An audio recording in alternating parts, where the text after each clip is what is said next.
Komið sæl blessuð, velkomin að Rauða borðinu, ég heiti Björn Þorláksson og með mér er Gunnar Smári Egilsson. Jæja, hvað segiru? Hvernig hvað er títsinn í gær hjá þér? Í fréttum? Já.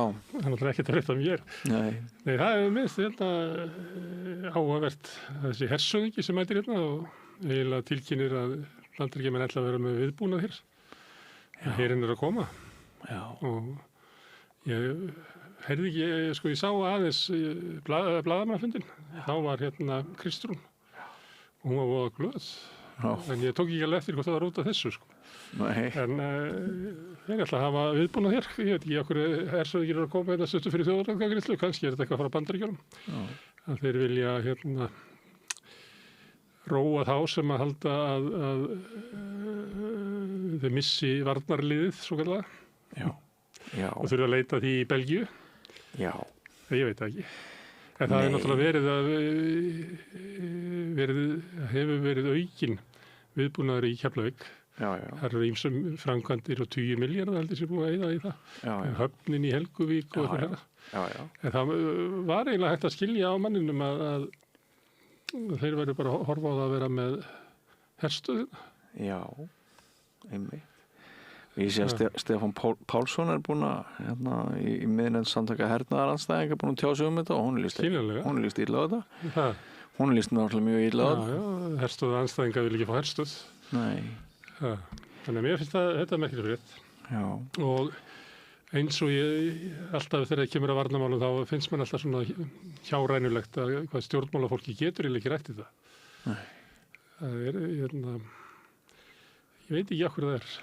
Kannski Nei. halda þau ef að við segjum ekki þjóðina að þessi allt í lagi og allt í góðu lagi og allt örugt og gott að það fara allir á taugu með eitthvað slags. já, En mér finnst það mætti vera svona heiðlegri umræða um þetta. já. Finnst þér það, hvað finnst þér svona sem mývetning að fá herinn aftur á Keflavíkurflugvöll? Hræðileg hugmynd bara. Já, mývetningar eru Friðarsinnar? eru uppreisnargjarnir friðarsinnar. En sko, það rifjast upp fyrir mig núna að sko, það er ekkert mjög langt síðan einn þingmaður Miðflokksins var að segja að við ættum bara að bera undir Trump og Bandaríkjastjórn. Miðflokkurinn vildi Þjóðaratkvæðagreiðsluna.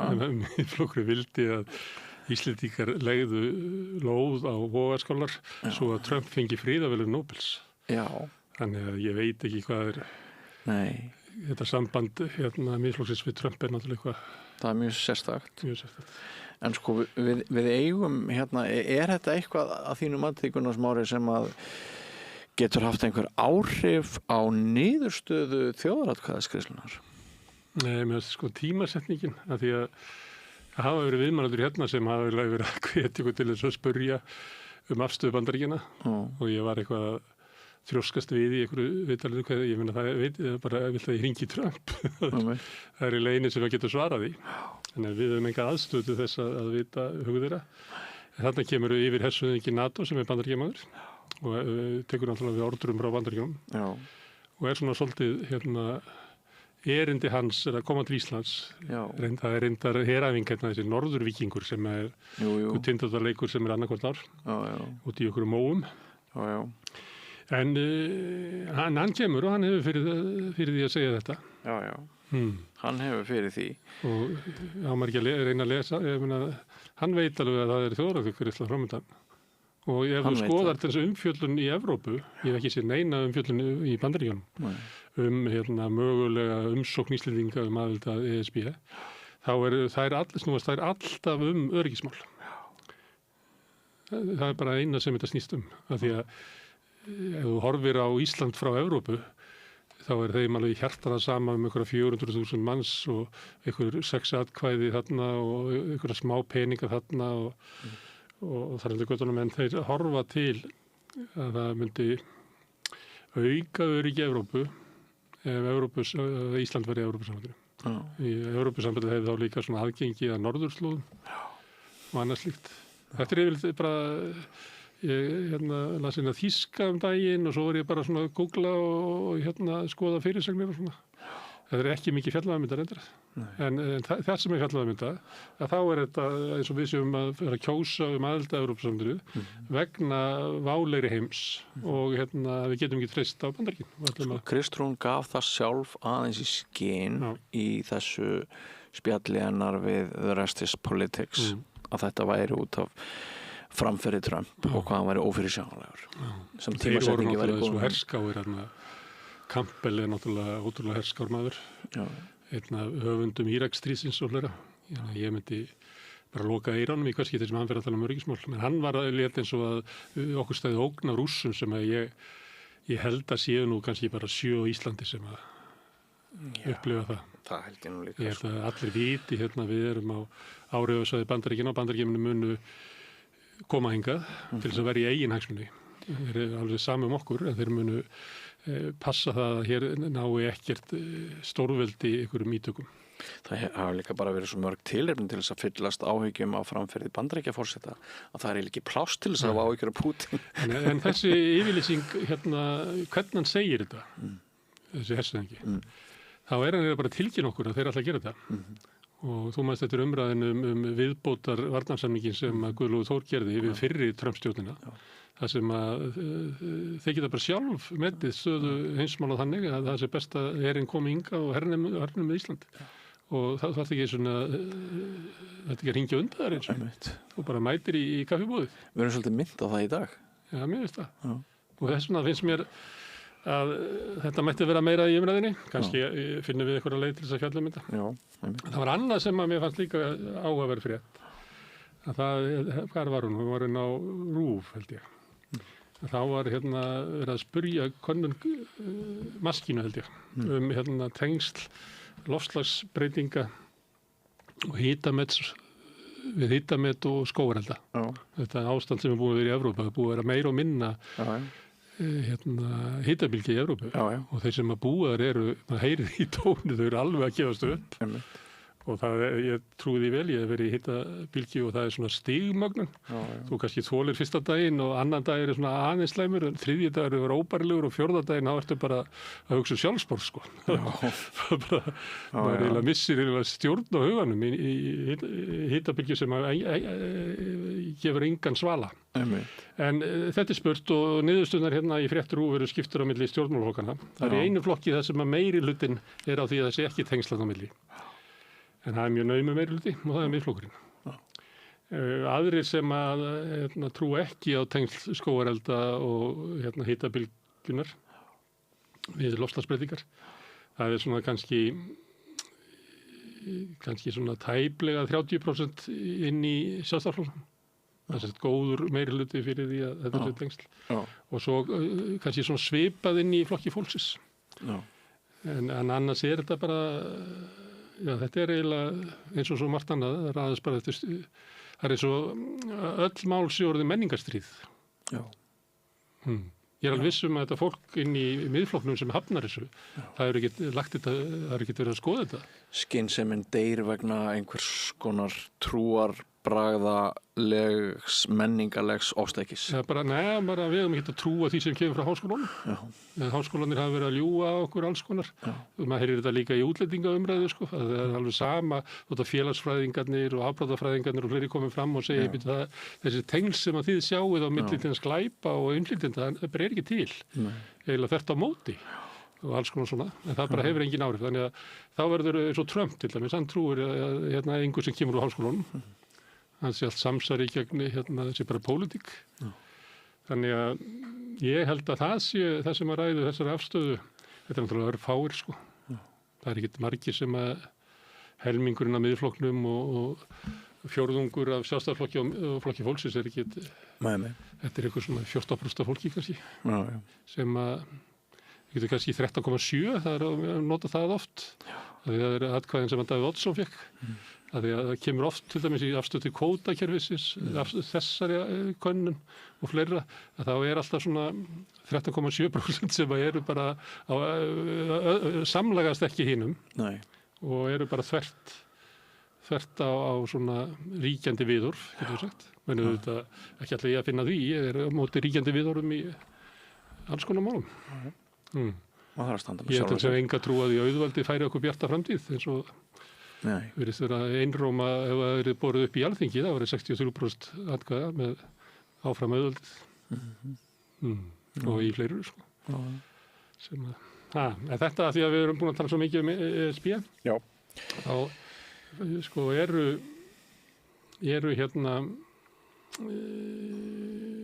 eru ágætir fréttir sem í gangi sem að kannski drukkna í þessu og það er ein frétt sem að er hérna tengist þessu kannski pínulítið sem að veist þú hver Jason Ardai er? Hann var yngsti svarti maðurinn sem hafði verið gerður að prófessor í Cambridge. Hann er í svona félagsfræði menntunar og hann er með mjög undarlega sögu, baksögu. Hann segist ekki hafa sagt orð, man ekki hvort það var fyrir 7 ára aldur. Hann er með einhverfu, ég veist ekki það. Og hann hefði ekki lært að lesa og skrifa fyrir hann var 18 ára. Nú?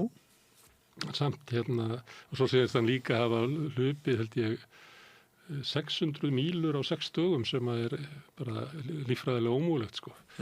Þannig að kannski er það út af einhverfin og svona þegar hann er að tjá sig um eigið líf að þá fer það svona út á suður. En hann var hérna fyrir nokkrum árum sakaður um ritstuld við doktorsritgerðina. Og það fór til einhverja meðferðar í 2 háskólum, held ég. Og þeir komist að því að það væri ekki ritstuldur. Það væri svona, hann hefði getað aðgreint betur eitthvað svoleiðis, svona slopp í fræðimennska sem hann fekk. En það er mikill rasisti í Breitlandi sem að tók þetta upp síðan fyrir nokkrum vikum, bara 3 vikum eitthvað, það að hann væri þetta átrúnaða góð vókista, þetta er svartur maður með síða dreadlocks og einhverfur og talar leggur áherslu á í sínum rannsóknum og fræðum á nauðsyn þess að opna að girða fyrir óréttlæti sem að svona jaðarhópar verða fyrir, eins og svartir. Liggur vel við höggi. Lágu vel við höggi. Og þá gýstu upp og það bara fara allir miðlarnir. Hann byrjar í Telegraph sem er svona moggið þeirra að breyta. Og þá er ég að tala eins og moggin er í dag. Það er bara áróðustæki í Íhaldsflokksins. En Times og fleiri miðlar, náttúrulega Sun og allt þetta, er skrifað alveg óheyrilega mikið þetta. Og er að draga upp alls konar úr ævi, hann hafi sagt þetta einhvern veginn, hann hafi farið að búa til brunna í Suður Ameríku í einhverju hjálparstarfi og einhverju sem á vegum einhverju samtaka og einhverju fulltrúi samtakana segir að við sendum aldrei fólk, sko, við gerum þetta alltaf lokal þannig að alls konar dótu, við finnst allt sem að maðurinn segir. Hann segir af sér, ég vonum að fá frið, segir af sér sem prófessor. Og svo fremur hann sjálfsvorð. Já. Og þá, ég var svolítið að dunda mér að í gær að horfa á umræðuna í Breitlandi. Og ég held að þú hefði gaman að því að horfa á svona spjallþættina sem eru þar. Umræðuna sem tók hann á lífi bara. Já, það menn á því. Langflestir á því í Breitlandi. Að þetta sé bara alvöru viðvörun að bjalla. Og þeir sem eru að halda sjónarmiðum svartra í Breitlandi fram segja að þetta hafi verið bara lynsing sem að er heiti á því þegar Ku Klux Klan eltir einhverja menn og hengir það upp í tré og það er ekki að hengja hann til þess að drepa hann. Þannig að það var bara allur múrinn réðst á honum og segja að þessi maður var ekki dáinn núna ef hann hefði verið hvítur. Því það, ég meina, Hannes Hólmsteinn var dæmdur fyrir ritstuld og Ásgeir Jónsson var ekki eftir umræðinu hann. Mér varst það svolítið, ég held að háskólinn hafi einhvern veginn reynt að slá því frá sér, ekki þorað að taka á því máli. En mér fannst það að vera margt sem benti til þess að það veri rétt með drásökunis. Allavega var hann ekki svona hreinsar að því, ég held að bara háskólinn hafi neitað að taka þetta fyrir vegna þess að það var bara svona... Það var einhver 3 manna síðanemnd sem að dróða held ég bara misserum saman að koma saman. Og afgriðt einhvern veginn að þetta væri eiginlega, það var ekki gefið út á vegum háskólinn, þetta væri órítrín bók og bla bla bla. Þannig að menn held að því fram. Og svo var ég að horfa líka eins og á Telegraph sem að fór svolítið langt. Og það fannst mér svolítið merkilegt að þar voru menn sem að stýra svona spjallþáttum. Það er náttúrulega allir fjölmiðlakonur með svona sína samstöð. Og þá var menn að segja sko að þeir hefðu verið slegnir og fundist að þeir væru þáttakendur í þessu. og voru eiginlega, samtalið var mjög merkilegt þar sem þið voru að fara yfir það sko, að ég verði að taka það sem ég á í þessu. Ég drapa náttúrulega ekki, hann gerði það sjálfur. En ég var með hæðni og svona áherslur í þessu máli sem að ég hefði ekki átt að vera með. Því að svo þessi sem ég vitnaði á að sem er vinur hans, háskólaprófessor líka, sem hann sagði að hann var á lífi, hann hefði verið hvítur. Já. Að hann sagði þetta fyrir 10 dögum. Og því hann þekkti hann, og talaði hann og benti á að hann var þessi sérfræðingur í einhverju, segir að það er það voru bara svo háa tölur að ég þorið ekki að segja þetta ég trúði mikið alveg. En það var hversu stórt hlutfall þeirra sem eru með einhverju hafa íhugað eða reynt sjálfsvorð. Já, og þá er það kannski þeir sem eru með einhverju á háu stíi eða hvað. Já. En þetta hafði engin áhrif. Það var ekki sem þakkaði þetta, vegna þess að þetta átti einu sinni að sanna það að vókið, það að vera að ýta undir framgang svartra í háskólakerfinu, að leiddi til þess að það væri bara óhæfir menn. Eitt spjald sem ég sá inn sem var nú svona hægri útvarpsstöð, að þá hringdi kona inn sem hefði skrifað bók pappa sinn, sem að hafði falsað doktorsprófið sitt. Bara allt sem að sámaður sagði var lygi og hann fór á milli háskóla og var bara 2-3 ár og þau voru svolítið að ræða hversu langt hann gat gengið í þessu. Það verið alltaf að ljúga. Og þá var það þannig að þegar Háskóli Íslands verið að gruna að síðan eitthvað að honum byrni, þetta er ekki alveg rétt, þá bara fer Björn og Háskóli gerir þá bara svona, hann hefur einhvern sérstakann hagaði að láta Háskóli Reykjavík vita að Björn er en með það ágætt hjá þeim að taka þetta samtala því þarna var miklu grófara dæmi misnotkun eða þú veist, sem að verið að blekkja háskóla. En þetta var náttúrulega hvítur maður, þess vegna hafði enginn áhuga á því. Þetta er sannarlega eldrautt ljós. Já, en ég er að eyða tíma okkar í að ræða þetta af því að ég hafði séð þetta mál í íslensku Facebook. Þessum helstu páar antivóksins voru að taka dæmi þetta. Já. Þannig að þetta var komið inn í íslensku umræðu. Já. Þótti að kannski þetta ekki verið komið inn í aðal fréttur. Og mér finnst þetta reyndar svo stórt mál að mér finnst þetta rata inn í kvöldfréttir RÚV og inn á MBL og Vísi. Þetta er, Bretarnir ekki hugsa neitt annað en hitabylgjuna. Eitt í þessu sem að kom inn, það var ein afsökunin. Af því að blaðamenn fara í svolítið afsökunar og svo er líka verið að benda á því að 50% af blaðamennum hafa farið í einkaskóla en það er bara 7% af heildinni. Þannig að blaðamennir eru eins og við vitum alveg, eru alltaf frekar hluti af valdinu heldur en ekki. Það eru bara einstaka blaðamenn sem eru það ekki. Þannig að það er líka verið að gagnrýna það. Þannig að, og það var ein afsökunin sem að blaðamenn höfðu að þetta gerist í silly season, heimsku tímabilinu. Og það er gúrkutíðin þeirra. Þegar þingið og ríkisstjórnin er eiginlega í sumarfríi, að það var þetta kallað silly season og það komið svona einhver vitleysismál. Og þá sagði nú einhver við vorum að skipta forsætisráðherra.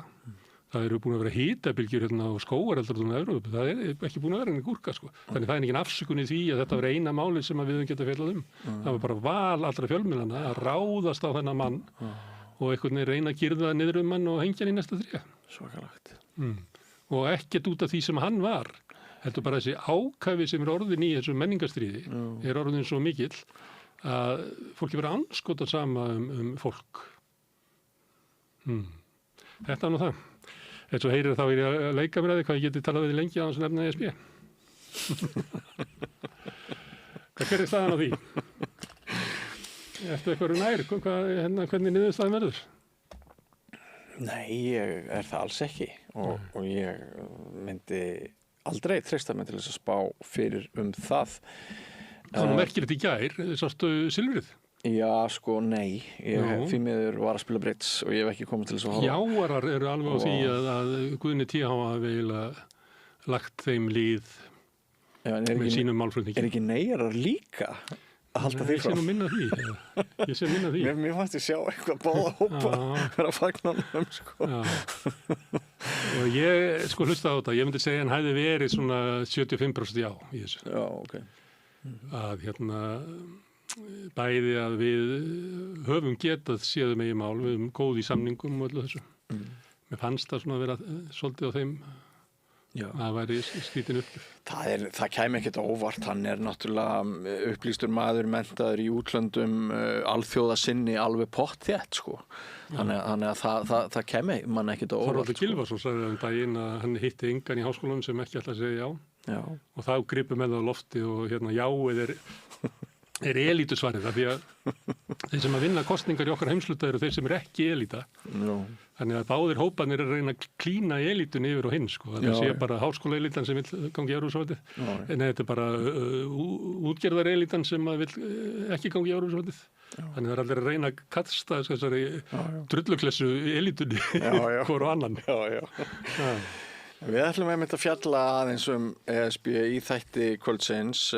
Ég ætla meðal annars að heyra í henni Sabine Leskopf sem er náttúrulega fyrrum borgarfulltrúi og við ræðum hvernig henni sem innflytjanda finnst viðhorf Íslendinga birtast gagnvart umheiminum í þeirri orðræðu sem að hefur verið nokkuð ofarlega á blaði hér fyrir Evrópukosninguna.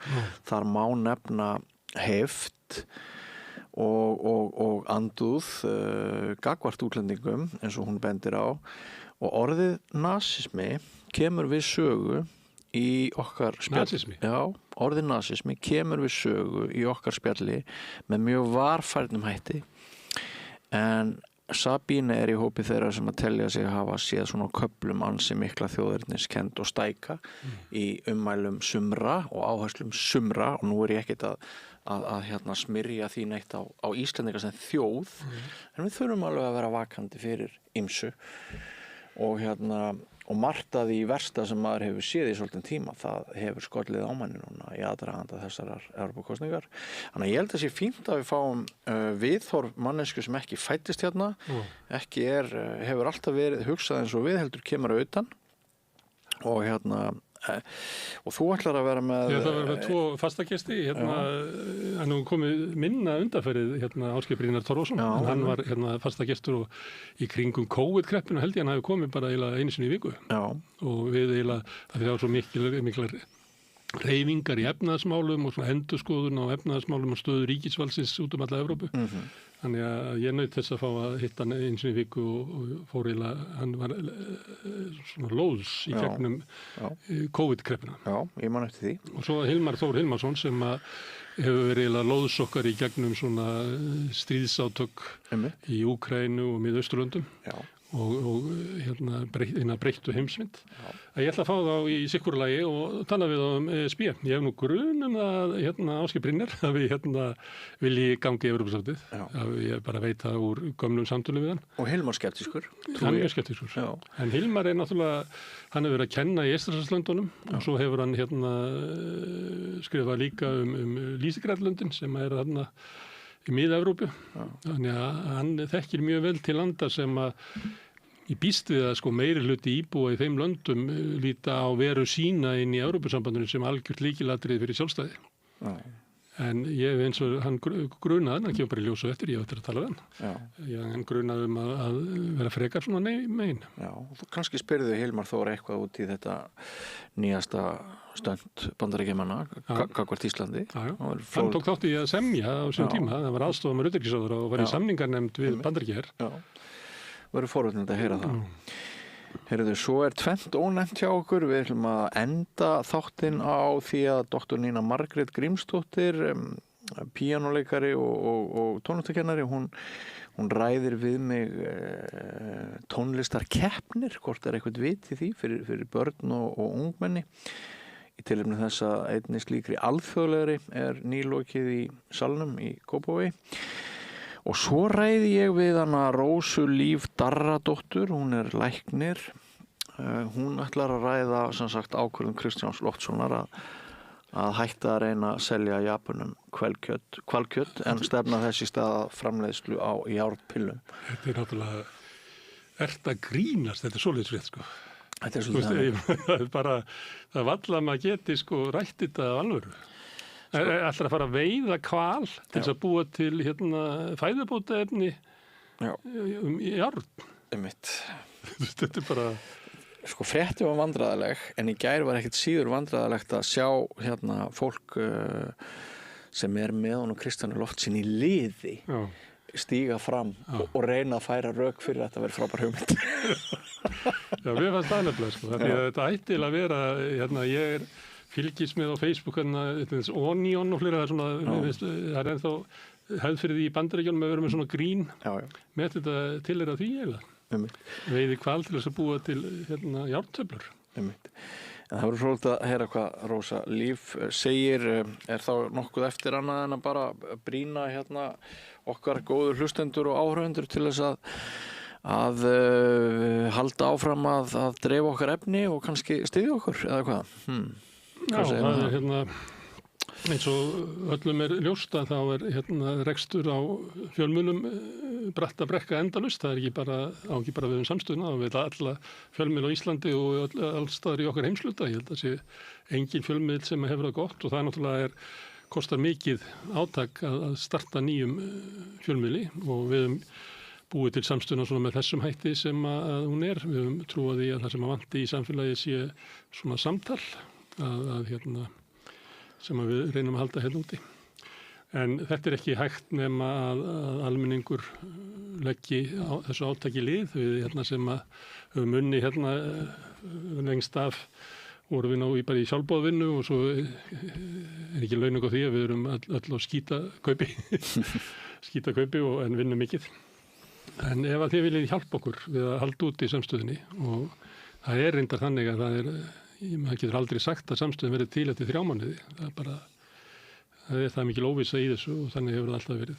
En ef að þið viljið slást í hóp þeirra svona rúmlega 1700 áhorfenda og áhærenda sem hafa gert áskrifendur, þá getið þið farið inn á samstöðum.is, það er hnappur sem ástendur áskrift. Það getið skráð ykkur fyrir grunnáskriftið sem er 2750 krónur, sem að mér er sagt að sé eiginlega skammarlega lágt verð, en þið megi borga meira ef þið viljið. Og því sem kjósið getur látið áskriftina að renna sem félagsgjöldin í alþýðufélagið, en það er einmitt alþýðufélagið sem áreikur samstöðina. Þetta er tilraunaverkefni það hvort að við getum búið til eitthvað svona fyrirbrigði sem er í eigu hlustenda og áhorfenda. Ef þið líst á það, þá hvet ég til þess að fara inn á samstöðun.is, það er hnappur sem stendur áskrift. Við ætlum að skjóta hér inn örstutum auglýsingum og svo förum við og ræðum líklega ESB. Ódýr og öflugur miðill. 40.000 manns sjá eða heyra þætti samstöðvarinnar í hverri viku. Ef þú vilt auglýsa, sendu post á samstöðin@samstöðin.is. Kennsluaðferðir hafa þróast mjög mikið síðustu 30 ár. Og Ísland getur ekki verið eina landið í Evrópu sem að færir sig tilbaka þessi 30 ár til að koma til móts við þær aðferðir sem við miðaldarfólkið þekkjum og könnumst við úr okkar skólagöngu. Við viljum að skólarnir okkar þróist, séu virkir í nútímanum og jafnvel leið okkur inn í framtíð. Mótum framtíðina saman. Kennarasamband Íslands. Hótel Bjarkalundur. Tjaldstæðin eru opin, mínigolf er á staðnum og rafmagnshjól til leigu. Velkomin á Hótel Bjarkalund. Langar þig að byggja hús? Við hjá Arkitek færu þér heildarlausnina. Lóðir, hönnun, framleiðsla og uppsetning. Skoðaðu heimasíðun okkar, arkitek.is og hafðu samband. Samlokubrauð, maltbrauð, tékkneskt-brauð, súrdeigsbrauð, brauð ársins, Bernhöfts bakari, íslenskt handverk síðan 1834. Frjáls fjölmiðlun á í vök að verjast, allstaðar, ekki bara á Íslandi. Peningavaldið og sterku hagsmunaöflin eiga greiðan aðgang að stjórnvaldi og fjölmiðlum og eiga jafnvel sína eigin fjölmiðla. Þess vegna er samstöðin svo mikilvæg. Hér er pláss fyrir allar raddir, málin eru krufin til mergjar og samtölin eru stór og innihaldsrík. Samstöðin er mikilvægt lýðræðistæki. Ég heiti Kristín Helga Gunnarsdóttir og ég styð samstöðina. Alþýðufélagið er eigandi samstöðvarinnar. Markmið félagsins er að auðga og bæta umræðu í samfélaginu. Allir geta gengið í Alþýðufélagið með því að skrá sig fyrir áskrift að samstöðinni. Samstöðin.is.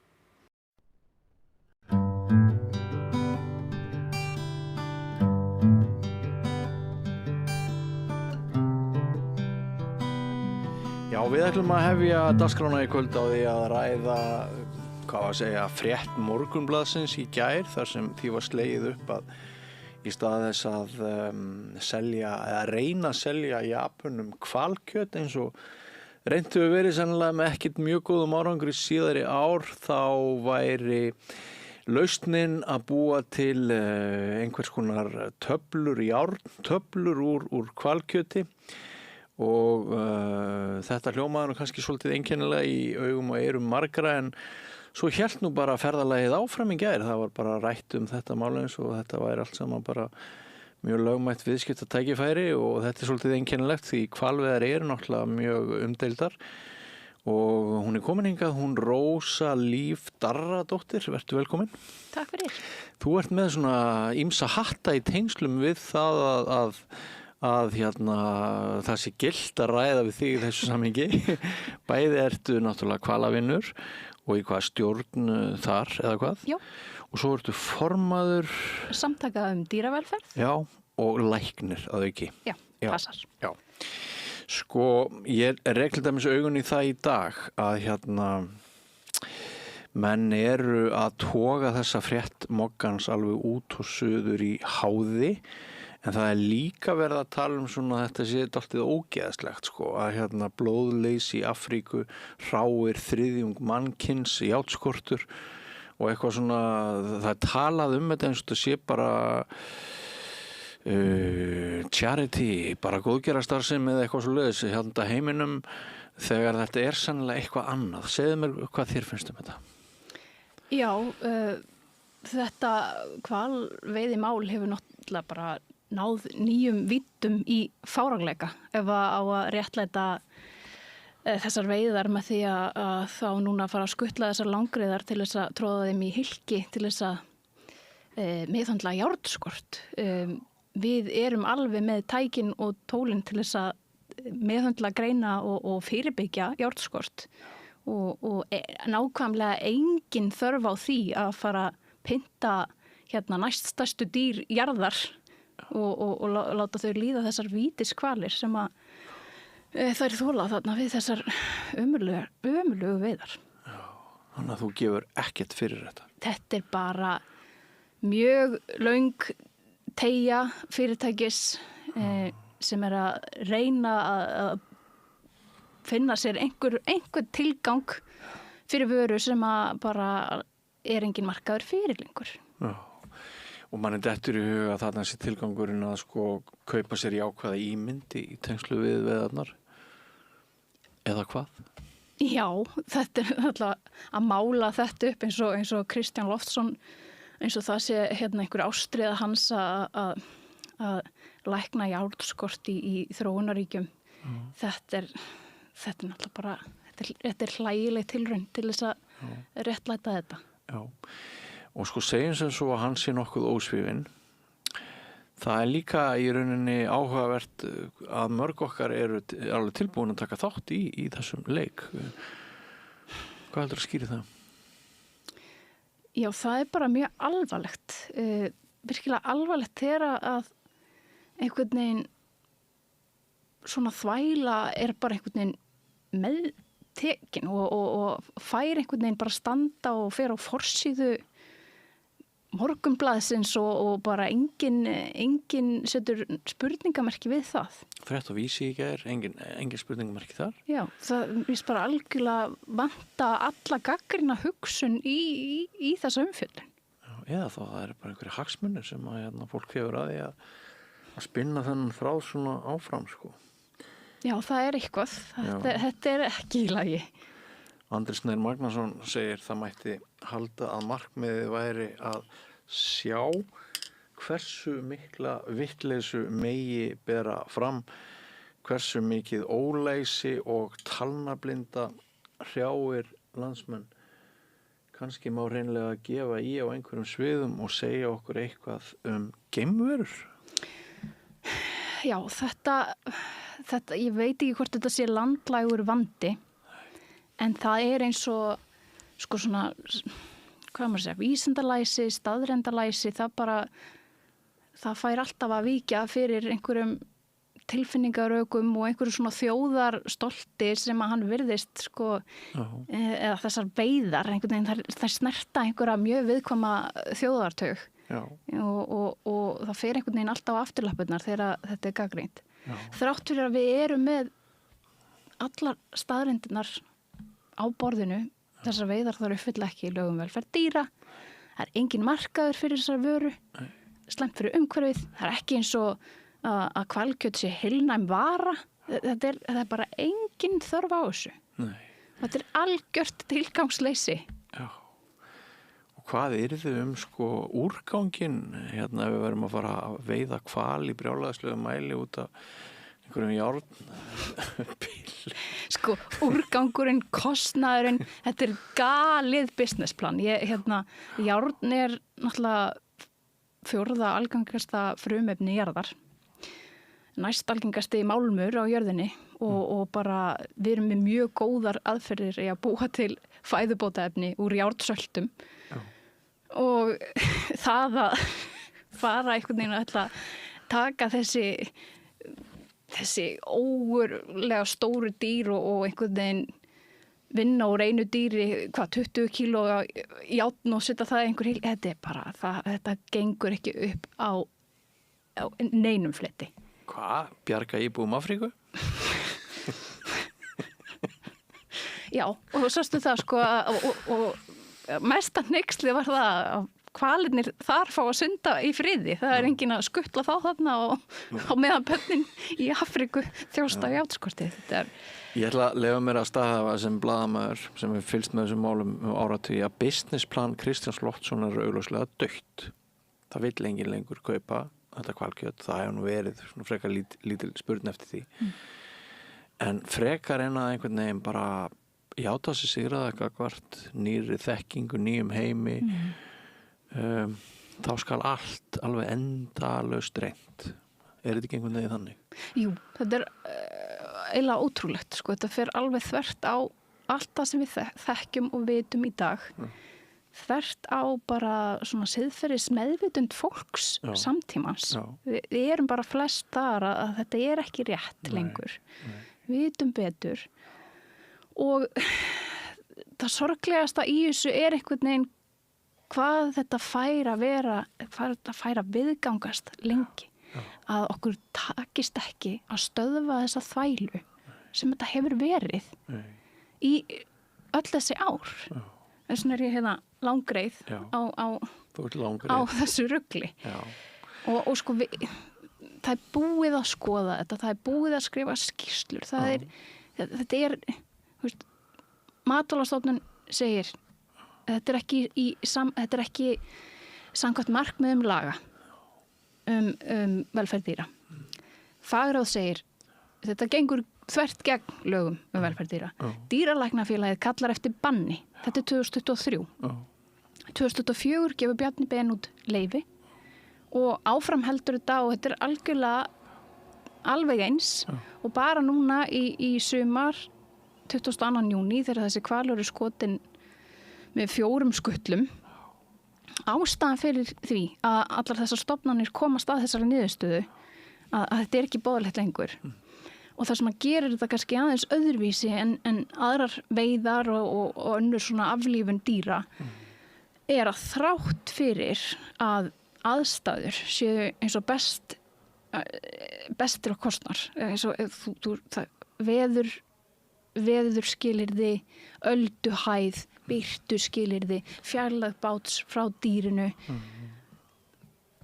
góð skytta og þrátt fyrir að skyttan hitti í þetta skilgreinda marksvæði á hvalnum, þá ekki hægt að tryggja skjótan, öruggan og sársaukalausan dauða. Og þetta sjáum við og þetta gerist þarna 22. júní þar sem að þessi hvalur skotin með 4 skutlum og 3 af þessum skutlum þeir fara í þetta marksvæði. Allt kemur fyrir ekki. Og þarna þetta voru topp skilyrði. Hvalurinn nálægt bátnum. Þetta þannig að það er þess vegna sem þetta uppfyllir ekki lögum velferð dýra. Nei. Og hér erum við ennþá einhvern veginn í dag og nú ætlum við að fara, ég veit ekki. Það var gaman að bera saman þróun á sláturhúsum og svona og alla breytingarna sem hafa orðið síðan ég var krakki. En þarna bara engin þróun. Nei, þetta eru bara einhverja miðaldar aðferðir. Þetta eru einhverja drápsaðferðir frá 19. öld. Þetta og líka bara staðrindarnir eru þannig að þetta dýr langriðin, hún er hvalarhraðskreiðust. Hún sé langa, mjóa, stóra dýr. Og það er ekkert grín að hitta dýr á þessu mikla hraða. Skipið eru ákveðnum hraða. Dýrið er að reyna að komast undan. Þær geta tekið sundsprettið sem eru hvað var það? 45 km hraða klukkstund. Þetta eru mjög hraðskreiðir hvalir. Þannig að og svo erum við að nota einhverja ömurlega sprengiskutla sem stundum virka ekki og jafnvel þrátt fyrir að eins og ég segði það að allt gangi upp. Þá er ekki hægt að tryggja að þetta sé almennilega gert. Og 51 dýr sem nú liggur í valnum á vertíðinni. Já. Það er mikið. Það er mikið og þessi dýr voru drepin í algjöru tilgangsleysi. Enginn sem ætlar að kaupa þetta kjöt liggur í frystigeymslu. Já. Og nú á að selja okkur að þetta bjargi heiminum. Já, og þá kemur þessi hugmynd sem að tekur þetta mál í nýjar víddir af fáránleika. Hvernig myndur þú vilja sjá stofnanir okkar Íslendinga bregðast við þessu öllu, stofnun eins og matvælastofnun? Það sem að vantar er meðvirkni gagnvart iðnaðinum er allt of mikil og það sem að í raun og veru þarf er það að þau sinni skyldu sinni sem er að tryggja velferð dýra. Það er hlutverk þeirra. Það er ekki að venda hagsmuni fyrirtækja eða finna til með skipverjunum sem að fannst áttu erfitt þegar það gekk illa með þennan hval til dæmis. Við sjáum það í þessari eftirlitsskýrslu að það er nefnt þarna stemmingin borð bar þess merki að þetta fékk ámenn. Ég meina, auðvitað er þetta leiðilegt og ég er ekki að halda því fram að einhverjum þykir þetta gaman. En ég held að það sé ekki hlutverk matvælastofnunar að taka þetta eitthvað sérstaklega fram. Þegar að þau hafa áður sagt, og mér stu komin í einhverja hringavitleysu að þau segja 23, þetta er ekki samkvæmt markmiðum laga og svo núna einhvern veginn, þetta er samkvæmt lögum að því allir að reyna sitt besta að gera einhvern hlut sem er ekki einu svona hægt að gera. Tilfinningarrung í stað þess að grípa í taumana. Þetta er bara hringavitleysa og það er oft einhvern þessi tregða og svo náttúrulega ef við förum náttúrulega stjórnsýslan ef við förum ofar í henni það er atvinnuvegaráðuneytið sem náttúrulega yfir matvælastofnun þau ættu náttúrulega bara að bregðast við það ætti verið löngu búið að bregðast við ég skil ekki af hverju við erum búin að bíða með allar þessar upplýsingar sem liggja fyrir af hverju var til dæmis ekki tekið á þessu máli áður en vertíðin hófst akkur að leifum að fara aftur þegar við vitum hvað er að fara að gerast. Við vitum alveg að þetta er ekki hægt. Þannig já, maður er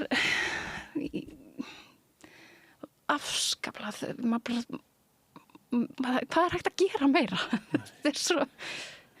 Dintir auðkýfings einhvern veginn ölluður og ofar bara. Já. Já, þetta er til skammar. Þetta er það. Algjörlega. Þakka þér fyrir að koma Rósalíf Daradóttir og við munum halda áfram að fylgjast með því og kannski flytja við fregnir af stórkostlegum vísinda uppgötunum á fleiri sviðum hjá Kristjáni Loftsinni síðar. Sjá til. En takk fyrir komuna. Já, mín var ánægjan, takk. Og við ætlum næst að hella okkur af enn meiri krafti en verið hefur í ESB-umræðuna með ýmsum vinklum ekki frá langt. Við lifum á tímum þegar þörfin fyrir opna og gagnrýna umræðu brýnni en nokkru sinni fyrr. Ég heiti Ólína Kjerúlf Þorvarðardóttir og ég styð og vel samstöðina, sjálfstæðan og óháðan fjölmiðil.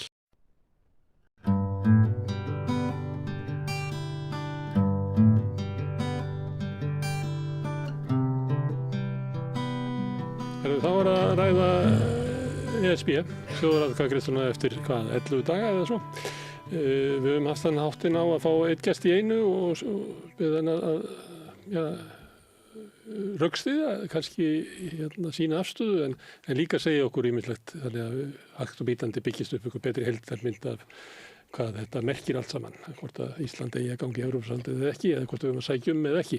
Og nú komið að Ásgeiri Brynjari Torfasyni sem var eiginlega mikill fastagestur hér.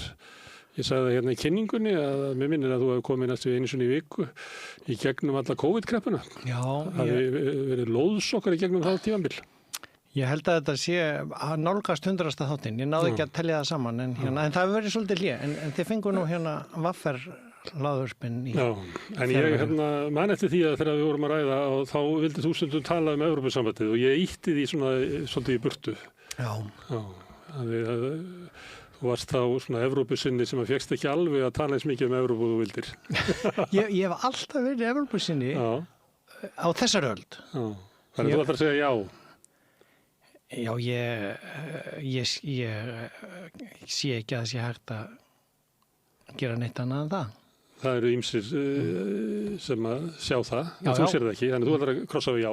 Og ég get sagt þér söguna, sko, ég fór fyrst til útlanda bara 20 og þegar ég fór í meistaranám til Noregs, MBA sem var ekki til hér á landi þá, aldamótin, 2000 fór ég út og 2000 kom ég heim. Ég var svo óþólandi í bekknum, nú 35 í þessum bekk og ég var alltaf að tala um hvað Ísland væri frábært og sérstuð Íslands og að sko með nemendur mínir voru svo þreytt á þessum sjálfbyrgingshætti Íslendingsins að þegar þetta var svona alþjóðlegt nám og þegar það var kort af Evrópu þá voru þau búin að stróka út Ísland til að ég færi ekki að taka dæmið þaðan. Svo kom ég heim, sá Íslandi aðeins öðru ljósi, svo flutti ég aftur út og ég held að mjög margir þeirra sem hafa búið erlendis eða fyrir utan Ísland sjáu hlutina öðruvísi heldur en neysinnanir og ég held að sérstaklega fólk sem hefur búið í Evrópu og Evrópusambandinu og búið jáfnvel 2 erlendis að það geti ekki séð hagsmuni þess að velja nei. Þá er þetta að vísa til þess kannski svipað og ég hef oft ekki dæmi af því að hérna eftir hrun að þá færðist þið upp vesturströnd Noregs og sendi svona undan mér á Facebook, svona býr Íslendingur hér og þannig ég ræddi við alveg stóran hóp Íslendinga sem hafðu sumir búið þarna lengi en kannski stærsti hópurinn var sá sem hafði flutt til Noregs eftir hrun þegar það var atvinnuleysi hér. Og það var eiginlega sammert öllu þessu samtali að svona þegar fólk var orðið svona örugt með mig og treysti manni að þá kom setning sem var eitthvað svona þegar ég var búin að vera hérna svona í 3 mánuði þá rann upp fyrir mér hvurslags djöfulsins basla að búa á Íslandi. Þannig að þú ert eiginlega vísað til þess í sambandi við Noreg og Svíþjóð. Það með því að kynnast öðrum samfélögum sem eru bara fjölskylduvænni og mannvænni að þá rennur upp fyrir manni að það er eitthvað stórkostlegt að hérna. Já, bara börnin mín, eitt af börnunum mínum með barnamönnum var að flytja frá Kanada til Noregs núna og þau bara, heyrðu pabbi hérna bara sonur minn bara komin inn á leikskólan núna strax 2 vikum eftir að flutum og dóttir mín sem 6 mánaða, hún bara komið með pláss í janúar þegar hún verður ársgömmul og hérna búin að vera hér í angist eins og flestir nýbakaði foreldrar á Íslandi, hvenar kemst barnið mitt að, hvernig á ég að brúa bíli og það eru fleiri svona dæmi einmitt sko, þegar fólk hérna kemur tilbaka sem að því að byrjaði þannig upp á aldarinnar að jafnvel þó við séum með EES að þá ekki búið að takast að fyllilega innleiða sem réttindi eða hvort sem það slugsagangur eða ekki búið að klára það eða það kom ekki fyrir mig fyrir fyllegin. Eins og til dæmis fólk sem flytur heim til Íslands þarf að hafa haft búið hér í 6 mánuði að hann kemst inn á sjúkratryggingar. Leið og kemur út þá ertu komin inn í kerfið og áttu mér að segja inn í fæðingarorlofi því að það er lengra þar en hér. En svo kemur heim ef að þú ert að fara að eignast barn einhverjum rétt mánuðum öfugt í hina þessa áttina að þá færð ekki fæðingarorlofi eða bætur meðan að Evrópudómstóllinn búin að úrskurða að fólk á rétt á svona innan Evrópu og það færða þar og leiðréttingu. En hér eru við einhvern veginn afland segja svona. Ég hef líka sagt frá því að þegar ég fluttið til Danmerkur að þá datt ég beint inn í kerfið og það sem var eiginlega furðulegast að 10 dögum eftir ég skráði mig þá hringdi mig og það var heimilislæknirinn minn sem að vildi fá mig í skoðun og ég sagði að það er ekkert að mér, ég get að skoða mig þannig að ég er ekki að gera það fyrir þig, ég er að gera það fyrir mig en þá hafði ég ekki verið með heimilislækni í áratugum saman svo kom ég aftur heim og þá fekk ég meðal annars flogakast og eitthvað fleira fór í svona rannsóknir og ég held að þessu 6 mánaða tímabili hafi náð 750 skallir að mér sem að þáttu að ég hafi borgað skatta frá allar mína hunds- og kattatíð að þá var ég í þessu millibili íslenski ríkisborgarar eru það líka sko. Já, þetta er bara miskilningur Þetta þurfum að tala um basla á Íslandi og hvað er mannfjandsamlegt kerfi sem er og það er það bara þannig þetta er til dæmis mjög erfitt fyrir öryrkja eða foreldra langveikra barna þú þarft alltaf að vera að sækja sjálfur þjónustuna og þetta er eilíft barningur Móteitrið því er ekki Evrópusambandi með það sem við erum að segja því við tökum báðir dæmi af Noregi þar sem það er ekki svona og Noregur er ekki í Evrópusambandinu. Þannig akkur heldur þá að Evrópusambandi sé móteitur við íslenska baslinu? Nei, ég flutti síðan til Svíþjóðar, það sem er Evrópusambandsland og það er alveg rétt, það er ekki að lausnin kemur ekki sjálfkrafa þaðan. Það er alveg hægt að reka, en við erum búin að sýna það að okkur tekst ekki að reka og hér er fólk sem hefur spurt mig, fólk sem hefur búið hérna lengi að tala íslensku, ég nefndi þetta í öðru hlaðvarpeldi, frá Pólandi og ég vel Rússlandi, bara hvað er þetta með heilbrigðiskerfi ykkar? Ég í Varsjá eða Moskvu kemst ég bara að hjá heimilislækni, en hér er þetta svo erfitt og flókið og þannig að Já, þú veist, það tekst í öðrum löndum, saman hvort það er Noregur eða jafnvel Rússland, en þetta eru stærri lönd og þau eru kannski skipulegri og með meiri aga. Ég uppáhaldsdæmi mitt undanfarið að því að þegar ég byrjaði í fjármálaráði fyrir áratug síðan, þá var innvið átaka að útrýma innbreiðum brúm við hringveginn. Þannig að hefnaði sig ekki margir útlendingar búin að bara lendi í fram úr árekstri á þessum dauðagildrum sem þessar brýr eru þröngva bílum saman á móti það er ennþá slatta brúm eftir við ætlum að vera meiri en áratug og þetta eru 10-15 brýr, ég man ekki hvað eru þetta er einhver tekni frá Rómverjum tókst að byggja brýr hér við líkindin eru stundum farin að vera eins og þegar Ísland eða Lettland gengu inn og það komu síðan rosalega fínir vegir sem voru styrktir af Evrópusambandinu hraðbrautirnar þær eru líka sem hringvegurinn myndi verða í og smyrill og þær eru í Svíþjóð og þær tengjast alveg inn á E-vegi í Noregi þó að þeir séu ekki í sambandinu heldur Vegakerfið í Noregi er reyndar ekki ég held að þeir séu með næstversta vegakerfið í Evrópu Já, þeir myndu eflaust fá mjög miklu við það er aldrei neinn hvað heitir þetta vegaxlir það er svo þröngir vegir í Noregi við höfum tekið það upp hjá þeim en þó að við gangum inn í Evrópusambandið þá kannski er þetta að sækja stuðning við uppbyggingu hringvegarins og það sem er skilgreint sem svona grunninnviðir Evrópu sem kannski Reykjavíkurhöfn og Reykjavíkurflugvöllur og kannski Akureyri og Egilsstaðir og eitthvað svoleiðis og þá borgar Evrópusambandið svona 30% en það er ekki þannig að koma ykkur Evrópumenn og lægi allar þessar brýr fyrir okkur. Nei, ég meina það er Evrópustaðlar sem segja að hvalfjarðargöngin séu einn hættulegustu göng í Evrópu. Bara varðandi öryggisstaðla sem að hér á landi er alltaf kynnt sem bákni í Brussel og reglugerða fargan, það er bara út frá í Evrópu með 450 milljónum, ekki 400.000 eins og við, hafa orðið ákveðið mörg slys í göngum og þá stöðlum breytt svo að ekki þurfi fleiri að deyja í slysum í göngum. Og við meiri sér gátum ekki keypt sko viftur sem taka mengun út úr þeim, þannig að þetta eru menguðustu og hættulegustu göngu í Evrópu. Ég veit ekkert hvort við myndum fá styrk til að laga það, en þarna kemur allavega öryggisumhverfið sem segir okkur hvernig við ættum að geta gert hlutina betur. Og ég sé bara þegar ég fer Ítalíu upp í Ölpunum sem svona svæði eins og Ísland, sko, þar verið að breikka þessa þröngu vegi í svona tornandi beyjum. Ég vissum að þetta að hluta til annars vegar Evrópusambandspeningar og hins vegar bara Evrópureglugerður umferðaröryggi á vegum. Já. En ef við verðum að telja krónunar, að þá kæmi með þessum 30% styrk frá Evrópu kröfur sem meira en 30% af kostnaðinum.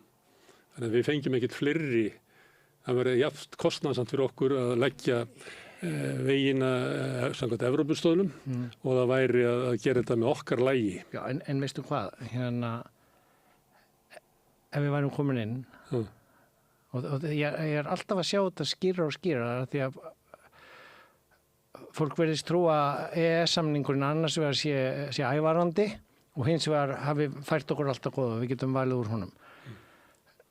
EES-samningurinn færir okkur að hér meiga öll verktakafyrirtæki í Evrópu koma að bjóða í, svona, ef við tökum vegaframkvæmdina áfram sem dæmi.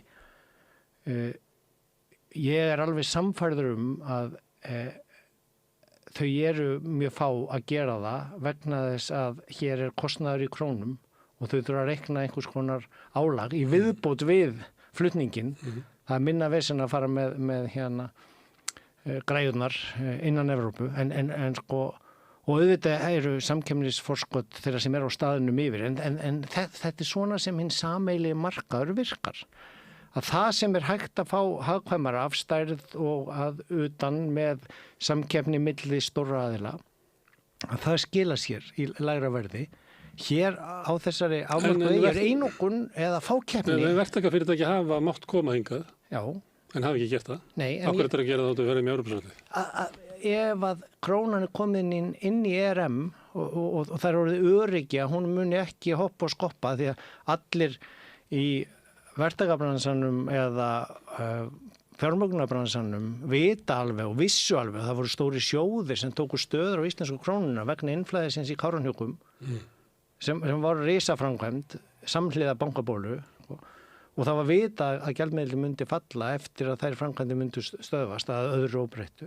Þannig að sko þar var þurfti meira að segja einhvern samning held ég Davíðsson Berlusconi sem allavega kom síðan eftir að þeir höfðu hist ítalskt verktakafyrirtæki. Það var ekki slakað á með kröfum til þess að ríkisábyrgð og dó fólk þannig. Það var allt frá Evrópusambandinu. Nei, það var fyrirtæki frá Evrópusambandinu. Það var ítalskt fyrirtæki, já, en kínverskir og tyrkneskir undirverktakar. En þú veist, þannig virkar hinn alþjóðavæddi viðskiptaheimur og þegar það nógu stórt verkefni eða nógu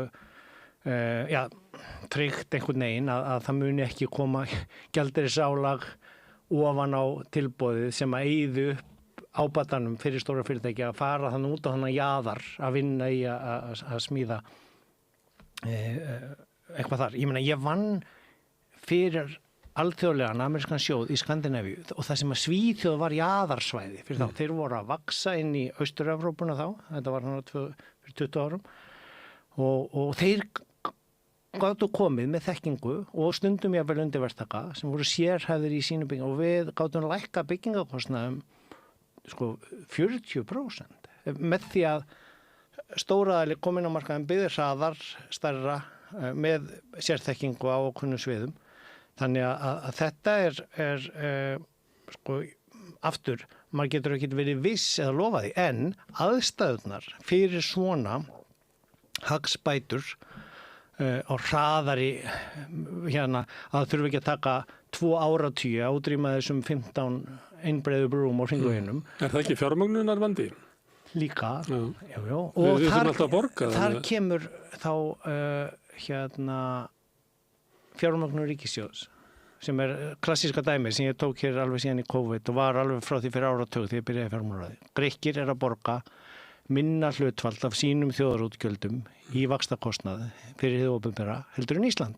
Þó þeir séu með, það var þá 4 sinnum meira af skuldum, núna það kannski 3 sinnum meira af skuldum, að því við erum búin að auka okkar skuldir, þeir eru búin að lækka sínar skuldir í Greiklandi. En þar að auki munurinn í lægri vöxtum, þannig að stappin af skuldunum sem hlutfall af einhver skiptir ekki máli heldur prósenturnar sem ríkissjóður að borga í vexti og hlutfall þeirra útgjalda af heildarútgjöldum ríkisins. Þá þetta byggja fullt á brúm fyrir þann sparnað eða heilbrigðiskerfi. Skuldir þannig að þegar Grikkir eru komnir á mikið hættusvæði með 150% landsframleiðslu í skuldum ríkissjóðs, að þá það sambærilegt ástand til okkur þegar við erum með 50%. Af því að við borgum 3 svona hærri vexti. Þetta 3 svar núna held ég. En einhvern tímann þegar þetta var nefnt þá sagði einhver svona neyistinn að það nú allt í lagi vegna þess að þessi vexti fara allir í lífeyrissjóðun okkar. Já, að því þeir þurfa að vera verðtryggðir og það þetta höfrungahlaup eða hvað menn vilja kalla það, sem þið frábæra við krónuna að það æðislegt að eiga peningi í henni eins og ég hef margoft sagt hér og Guðni Þú átt peningi í gegnum lífeyrissjóðuna. Þú bara borgar háa vexti, horfðu bara á það sem að þú ert að borga ellilífeyririnn. Þú ert bara glaður. Ég hef miklu betra traust til litla lífeyrissjóðshlutan sem ég á út í Svíþjóð. Þar sem verið að fara að tala núna jafnvel upptöku evru, þó þeir hafi neitað því fyrir 22 árum. Af hverju? Það ekki líklegt að nú þetta ríkisstjórn gerir það. Að því, já, en það kom inn skýrsla, 500 sína skýrsla í vor frá Calmfors sem gerði hina skýrsla og Ingves sem var seðlabankastjóri með kafla í henni og mjög merk, en punkturinn þar sænska krónan hefur teikað aftan í þýska markinu og evrunni og stýrivextinni hjá þeim líka. Þannig að þessi hugmyndum sjálfstæða peningastefnu er meira teoretísk heldur en En þetta svo snjallt, Evrópusambandið og það sem sá sem að getur gert hlutinu ódýrast að hann gerir það og sem að örvar hagkerfið, það bara ekki að gerast í Evrópu. Það bara hálfgerð stöðnun í Evrópu búin að vera lengi. Það minni hagvöxtur í Evrópu heldur í Bandaríkjunum. Já. Og þessari öld. Og muna töluverðu. Já. Af hverju viltu tengjast deyjandi efnahagsvæði? Það bara málað upp sem deyjandi. Ef þú hefur komið að vera í Evrópu þá sérðu alveg hverslags blómstrandi efnahagur þó að það séu með sínar áskoranir á mismunandi sviðum. Samanburður við Bandaríkin alltaf bjagaður. Flutt þú þá bara til Bandaríkjanna og fáðu 1 viku í sumarfrí í staðan fyrir 5-6 eins og í Evrópu og 3 daga í jólafrí. Þú veist, þeir vinna miklu meira og síðan þessi hagvöxtur þar að stærstum hluta tilkomin vegna þessarar gervigreindarbólu og gagnavera fjárfestingarna, svolítið svipað hér og hlutabréfamarkaðshagnarinn og hagvöxturinn í landsframleiðslunni út af þessum tæknifyrirtækjum sem út allan heim að færa heim til Bandaríkjanna hagtölur fyrir fólki sem vinnur þar og lifir þar. Þetta ekki þessi blómlegi munur og aftur Grikkland að byggja metrókerfi Kaupmannahöfn búin að því meðan að við erum ekki búin að kaupa rafmagnsstrætó. Hvað þá geta byggt borgarlínu eða almenningssamgöngur? Til rafmagnsstrætóar. Já, þeir eru komnir, ekki til Keflavíkur allavega. Það er einkafyrirtæki sem sér þær samgöngur. Ég meina, það eru einkafyrirtæki sem reka rafmagnslestinnar út á flugvöllinni í Stokkólmi, Oslo og Þú getur týnt til eitthvað svona í sambandi við Bandaríkin. Ef við förum bara í COVID-kreppuna, ef við förum í efnahagshrunið og fleira, þá hafa Bandaríkin bara verið fljótara að jafna sig heldur en Evrópa. Það eitthvað í Evrópu, stóra vélin þeirra í þýska hagkerfið. Það var alltaf verið hagvöxtur í Þýskalandi í 5 ár. Aftur, þú ert að bera saman Bandaríkin sem eitt land með federal government. 52 fylki. En fylki, já. En síðan ertu með Evrópu sem eru 27 sjálfstæði fullvalda ríki þó að hér sé sagt í umræðinu að það sé verið að tapa fullveldinu við það gangin. Það einmitt þess vegna sem að flóknar og tekur lengri tíma og ég sé Evrópu eða Evrópusambandið alls ekki sem einhverja hérna svona glimrandi lausn sem lægi allt. Ég var með miklar áhyggjur 2010 til 12 og þannig að tannlæknirinn minn sá það á glerungnum að evran gæti hrunið sem gjaldmiðil. Hún er búin frá 2012 að sanna sig og núna með einmitt sko falli dollarsins úr stallinum sem leiðandi mynd heimsins og að þá evran alveg orðin jafngild sterk alþjóðleg mynd og það var hræðilegt hvernig var farið með Grikkina á þessum tíma en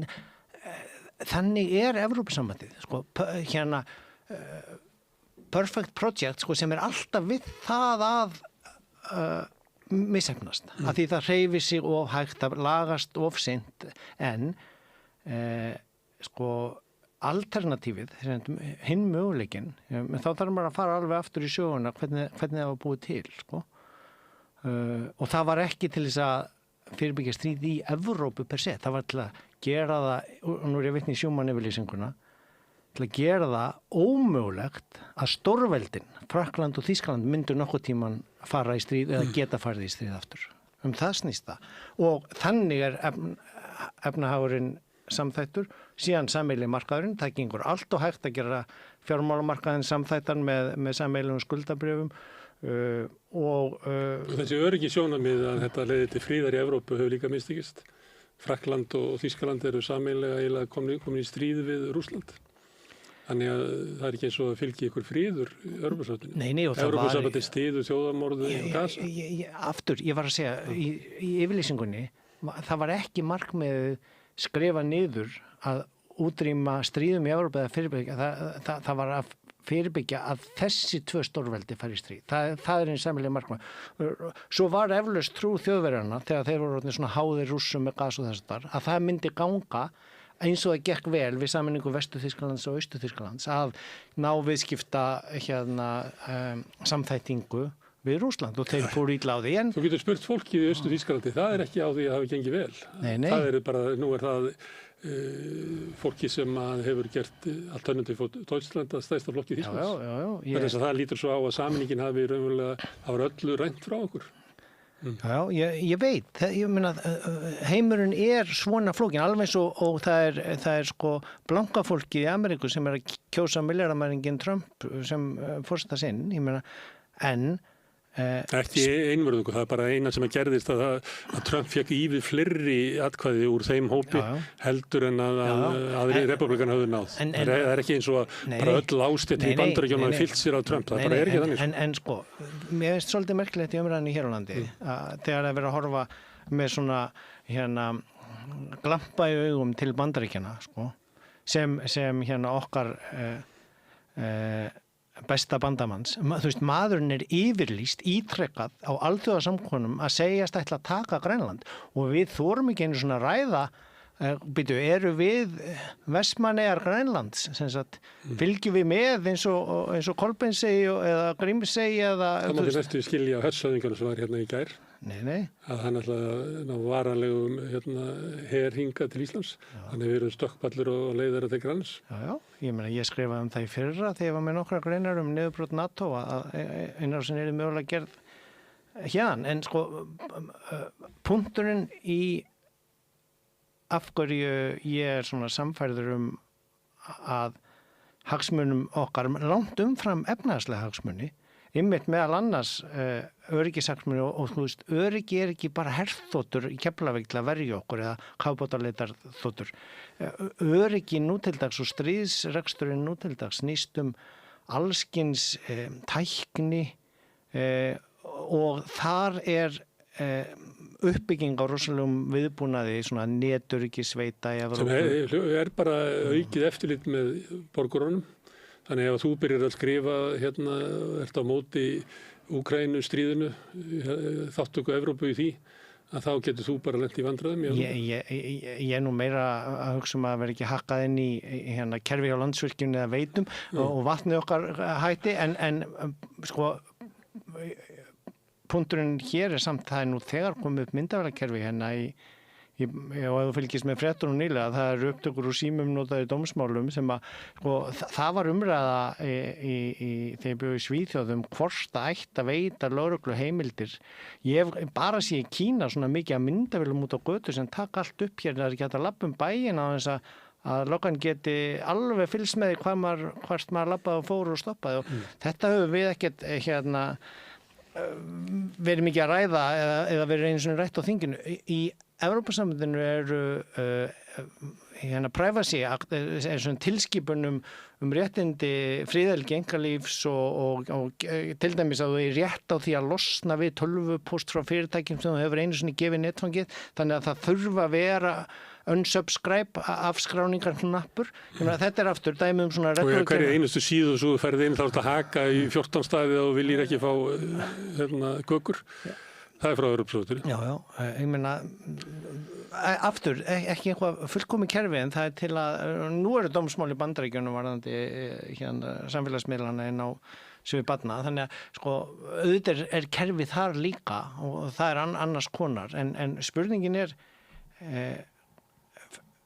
eins og lítur útgáfa sem er, viljum við tilheyra Evrópu eða viljum við vera þessi klettur út í hafi og reynda að selja rússum öll eins og við gerum einu svona síld og reynda að selja bandarækjamönnum á okkur verði allt sem þau þurftu fyrir herstöðuna sína og reyna svo að selja eitthvað til Bretlands eða Evrópu og það hefur kannski alveg reynst okkur stundum vel sögulega en heimurinn er breyttur eins og ég sé það á svo svakalegan hátt að þeir sem að treysta varnarsamningi Bandaríkjanna ef að segjum að Trump sem takist sem íslensk stjórnvöld og ég myndi labba niður á þing það eru 63 þingmenn sem að telja að varnarsamningu í Bandaríkjum sé grundvallaratriði í öryggi Íslands. Já, að því það er eini aðilinn sem er búin að vera það hér og svo varu gerðir svona viðbótarsamningar við einhver önnur lönd og það eru hér vegna NATO ég held að séu belgískar þotur núna þó að sé hér að einhverja Bandaríkjunum þannig að þetta er bara spurning aftur förum frá herþotunum og yfir í bara ef að hér fara að verða meiri skógareldar því ég man nú bara þegar kom skógareldur upp í Heiðmörk og kom í ljós að þessi eina skjóla svona mjúk fata niðan í þyrlu hún hafi legið inn í einhverju geymslu ofar götu þannig að við áttum ekki einu svona skjólu til að fljúga með vatni. Það loga allir skógar í Evrópusambandinu núna þannig að það getur ekki verið þannig að þeir séu með lausnin á því að hér verði ekki skógareldur. Nei, en ég er að segja ef þetta er svona symbolískt dæmi þar eru flugvélar sem lenda og skopla upp vatni og fara og fljúa yfir en margfalt öflugur en þessar skjólur niður í þyrlu og þær eru núna hafa verið að fara á milli landa til að hjálpast að. Það er þetta almannavarnar hlutverk Evrópusambandsins á milli landa að hjálpast að. Þannig að ég er ekki að segja að við þurfum að fá einhvern þannig flota eða eiga tilganga því en þetta er hugmyndunum viltu vera mér finnst þetta svolítið eins og Bjartur í sumarhúsum það er eitthvað áfallatrygging inn í Evrópusambandinu þannig að til dæmis í sambandi við Grindavík að það kæmi einhver stuðningur frá Evrópusambandinu það er svoleiðis hluta til. Viltu vera með í tryggingafélaginu eða viltu þú segja ég borga enga brunatryggingu hér þú metur það hversu dýr er að kaupa trygginguna og einhver getur metið það sem svo að það er eiginlega betra við bara öxlum kostnaðina að þessu á 30 ára fresti þegar kemur einhver hörmungar og losnum við að borga tryggingagjaldið. Við fengum til dæmis að vera með í pakkanum á COVID-bóluefninu með Evrópusambandinu. Það var ekki samkvæmt EES-samningnum. Þeir hefðu ekki þurft að vera að láta. Þeir voru reyndar líka að stuðja við Afríku af því það er dæmi munin á Evrópusambandinu og til dæmis Bandaríkjunum eða öðrum stórveldum sem hugsa sig einmörg og ég meina þetta var að gerast. Evrópa var náttúrulega að hugsa sig með því að senda bóluefni til Afríku til þess að minnka líkunduna því að þar verði stórkostlegu faraldur sem muni síðan berast aftur. Já, að því það eru nágrannar og þess vegna eflaust leyfður okkur líka að fá það því að við vorum innan Schengen en við vitum ekki hvað næsta ógn en við vitum að loftslagsváin er að valda allskins ógnum, ekki bara þessum skógareldum sem núna heldur fleiru. Ég meina, ETS-kerfið sett upp af Evrópusambandinu til þess að reyna að koma á markaðslegum forsendum og láta polluter pay, láta þann sem mengar borga, og þá eru við í gírnum eins og í Ríó og Kyoto að því við byggðum hitaveitu fyrir 100 árum, þá viljum við undan þá. Við viljum ekki þurfa, að því við erum ekki búin að standa okkur í því að draga úr losun, að þá viljum við undan þá. Meðan að ef við hefum staðið okkur í því að draga úr losun, þá hefur við getað nota það sem skiptimenti í þessu kerfi á móti fluginu. Þannig við fengum framlengda undan þá hérna. En sko það bara spurningin í núverandi ástandi heimsins og út frá þessari sögu og viljandi vera fullvalda þjóð, svona fullvalda þjóð alltaf á undanþáum og hérna að fá svona súkkulaði, fá að slæta, fá að hérna eða að vera með, þú veist, fullgildan aðila við borðið, 1 af 28. Ég bara... Sumum finnst það svo lítið að það takið ekki að tala það. Nei, ég meina, kannski erum við bara of lítil til að geta... Og akkur ættu við að vilja ganga í Evrópusambandið sem alltaf refs okkur fyrir að það hafi ekki rétta stefnu í umhverfismálum eða ríkisfjármálum eða... Refs okkur? Já, það eru, við stöndum ekki, við draugum ekki nógu mikið úr mengun. Já. Og þá þurfum við að borga fyrir það. Sko... Alveg eins og Trump setur bara tolla á einhverja sem að, ég meina, hann setur með þessu auknu tolla á Kanada út af skógareldunum þar og menguninni. Ég hef út að sjónvast þetta einu svo því, sem það var ósattur við. Sko, og hvort heldurðu að sé skynsamlegra að tjónka við samherja okkar í Evrópu og Evrópusamdurinn sem vilja gjarnan held ég núna leyfa okkur að vera með miklu meiri undanþáum heldur en 2013 þegar við dróum tilbaka. Og tróður ekki sjónarmiðum. Já, og ég meina það var bara í Financial Times í vikunni, siglingarlegin yfir Norðurpólinn orðin opin. Það er að fara að koma gámaskip í viðbútt við að öll sundin, ekki bara Hormuzsund, heldur Suez og Panama og þessar siglingarlegir hafa verið í allskins vandræðum undan frá því í raun og vera af COVID-lærdóminum þegar byrjaði að koma svona hyggst í flæði og voru allt í 500.000 gámar tómir í Ameríku og vantaði gáma í Kína eða öfugt, þú veist að þetta er annað dæmi hvernig heimurinn er að breytast og hvort að við hérna ætlum þá bara að reka einhverja kínverska rekna höfn í Finnafirði á Langanesi hérna verandi við þessa leið og sko ég held að Evrópusambandið þurfa að sjá núna með því ef við segjum já og við segjum inn að þarna geti þeirra hagsmunir okkar farið saman og við verið með í klúbnum og fengið að sjálfsögðu hérna okkar fiskistofna undanþegna sameiginlegu stefnunni. Ég sko hugsa ég vel að við hefum getað fengið orkumálin okkar þannig ef við hefum verið með öðruvísi sem við erum með núna, því núna erum við bara innlega reglur að þurfa að skipta upp Landsvirkjun og Landsneti að því það meðan við sameiginlega... Því haldið fram meðan annars að Jóni Baldur sem gerði nú samningin að við hefum aldrei þurft að gera það sko. Nei, ég er alveg samfærður það líka. Að við séum bara að ofleika. Ég er alveg samfærður það að því að þú færði undan þá hjá... Þú mútum við losna við allar þessar auglýsingar, heimskulu auglýsingar raforkusalana.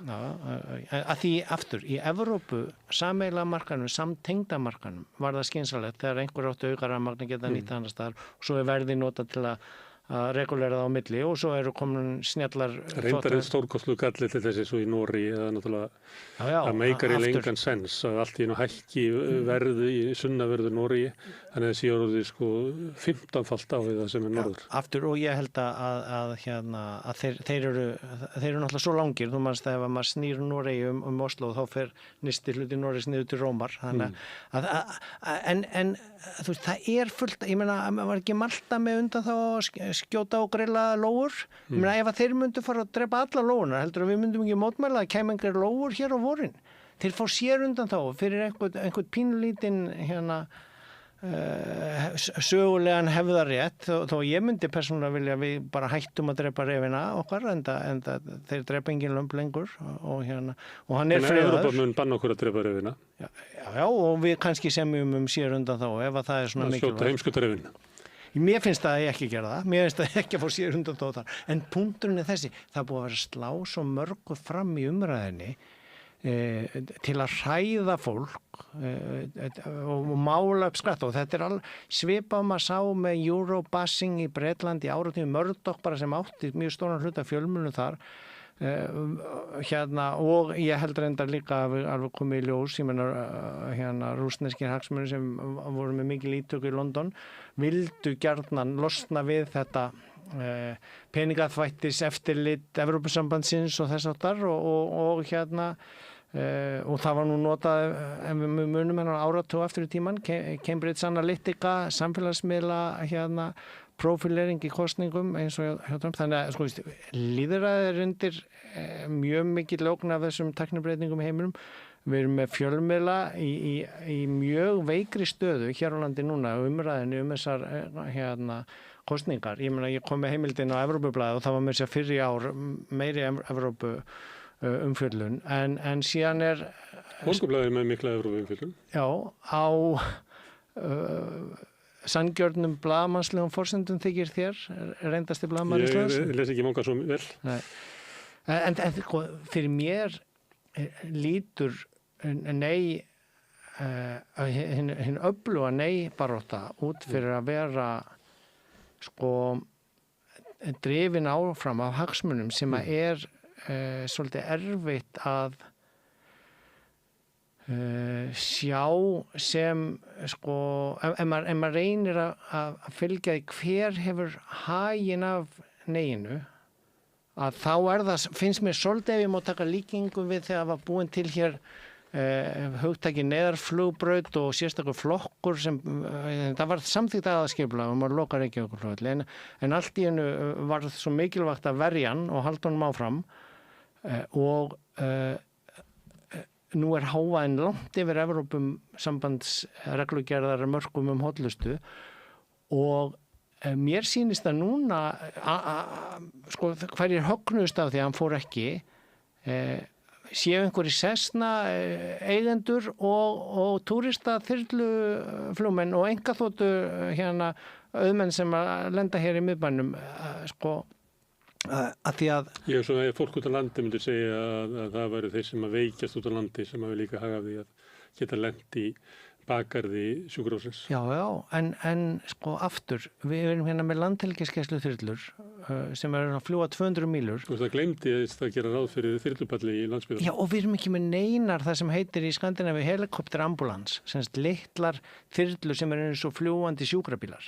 Við erum með landhelgisgæslu þyrlur 200 mílna og við sko það var einhvern rosalega pall fyrir það, en ef við hefðum nú bara flutt innanlandsflug til Keflavíkur og þessar einkaþotur og þetta dót og haft bara nokkra, jável litla þyrlupalla á bæði borgarspítalanum og nýja hringbreiðarspítalanum og gætum sko farið að því sjúkraflugi þarf að setja upp í sjúkrabíl og keyra, ég meina, þú veist, þetta er alltaf svona hugsað út frá einhverjum afmörkuð, en það er búið til eitthvað einfalt koncept, fullveldi tapast, neyðarflugbraut, en svo ef maður skoða fjölskyldubílinn, að þá er þetta bara heyrðist mér hljóðkútspilar Cessnur og túristaþyrlur og einkaþotur. Þetta er farið svona Víðavöll, þetta er umræðan Víðavöll og ég var ekkert að reyna að halda utan hann, en nú langar mér til svona seinni hlutunum að gera það. Að sömulítið það sem þú búin að vera að segja núna er það að Ísland hefur bara mjög gott að því að tengjast svona þroskaður í stjórnsýslu og svona samfélagi sem að á einhvern hátt væri að verja almenna borgara, að það væri stórt skref í þá átt að tengjast Evrópusambandsins. Við fengjum inn staðla og reglugerðir sem eru bara góðar, sem eru til þess að vernda almenning og þess að við fengjum þá stuðning til þess að byggja hér upp vegakerfi og annað slíkt. Og hluta af þessu hefur við fengið með þess, ég meina hér væri ekki hægt að stunda sjósund nema út af hollustu reglugerð og klóakreinsistöðum. Fullveldi okkar til að fá að dæla skítnum 20 metra út í röri og hreinsuðum í staðin fyrir að vera setja svona stöðvar sem dæla 400 metra út og sikta burtu draslið, ég meina Þetta var gert út af ES. Já, ég meina svona í stílfærðri leið, við fáum svona uppfærslur í gegnum reglugerði þaðan. Við sleppum við sumt af því. Ég meina, og það þarf ekki alltaf að vera frá Evrópusambandinu. Bernasáttmálinn, að því að við varum nú að fjalla með Auði Jónsdóttur umhverfismálinn í Evrópublaði heimildina í júlí, kom mér alveg svakalega óvart. Ég held að Þjórsárver væru verndu samkvæmt Ramsar-sáttmálanum og Bernasáttmálanum verndun. Við skrifum undir eitthvað svo alþjóðlega samninga, svo gerum við ekki til að fylgja eftir. Í síðustu umsókn Evrópusambandi kom hér peningar frá því til að bara við færum að dokumentera líffræðilegan fjölbreytileika sem við höfum ekkert verið að skrá almennilega og núna eru bara jarðýtur upp í Þjórsárverum þó að við höfum skrifað undir Ramsar-sáttmála því við erum ekki búin að innleiða og það er ekki friðað og verndað. Við fáum þarna svona utanumhald og auðvitað þurfum við að gera heimavinnun okkar og vinna úr því en við svona, hvað var að segja, við fáum skapalónið eða templatein svona uppkastið ramman. Já, af því að við erum segjum bara vanþróað, við erum samfélag sem er ungt og ég held að margir til þessi Austur-Evrópu horfi á þetta með sömu augum og þú, að það sé bara gott fyrir okkur í Slóvakíu að tengja Evrópusambandinu og fá einhverja svona að læra því sem hefur verið gengið vel í að byggja upp svona þokkalegt samfélag. Já, og bara þeirra iðnaður getur búið til íhluti í bílana, hvort sem það eru Volvo bílar í Svíþjóð eða BMW bílar í Þýskalandi. Þannig að þú tekur afstöðu út frá þessu. En má ég spyrja núna evruna, það sem er rættu í umræðinni núna, er að Evrópan er stöðugri. En vankantandi við hana er það að við getum ekki fellt gengið. Við getum ekki fellt gengið núna? Þingmenn geta ekki beðið gengisfellingu? Nei, það fellur þá ekki í gengið sem að leiðir til svona leiðréttingar, bætir snögglega samkeppnishæfni íslenskra atvinnugreina og samkeppnisgreina. Dregur þar alveg úr atvinnuleysi. Ef að við erum bundnir evrunni þá mun skellurinn koma á okkur og hann mun birtast sem aukið atvinnuleysi. Þetta er aftur einföldun módela hugmynda Mundell sem er löngu dauður hagfræðingur optimal currency area og samanburður aftur við Bandaríkin og Evrópu. Við erum búin einmitt vegna EES að vera að flytja hér inn vinnuafl til að halda uppi þenslunni eða hagvextinum undanfarin ár og ferðamanna sem má ekki kalla bólu, það ferðamanna vextinum. Við höfum aldrei geta gert ferðamennsku að stærstu atvinnugreininni og svo núna kannski er tækniðinaðurinn að verða stærsta ef að ferðaþjónustan er komin á einhvern stað þar sem að hún verður svona bara stöðug og það byggist á því að hér er frjálst flæði fólks með þekkingu sem kemur og vinnur.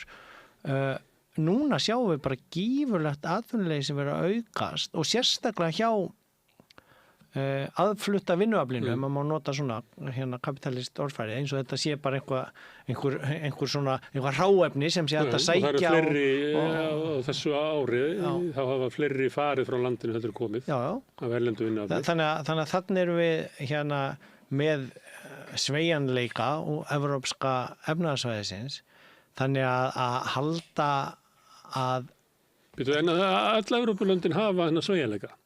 En í mörgum þeirra er bara rótgróið atvinnuleysi og sérstaklega með ungs fólks. En þú ert að segja það bara með því að tengjast vinnumarkaðum sem við gerum nú þegar og þá séum við ekki hættu á því að lenda í svona langtíma atvinnuleysi. En það er langtíma atvinnuleysi á Spáni til þessi ungu fólki sem er bara krónískt og stórkostlega skaðlega áhrif á það samfélag. Já, en það er ekki orsakasamhengi að það ætti að smitast hingað yfir.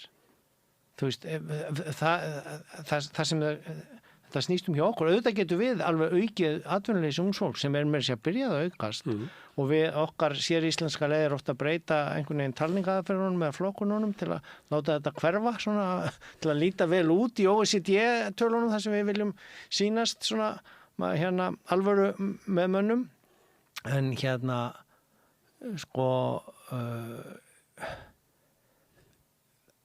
það að nota það sem fælingu hins vegar það sem ég veist hagfræðilega svo órökvíst að við það að ganga í Evrópusambandið að taka upp evru að þá muni hér þetta gerast.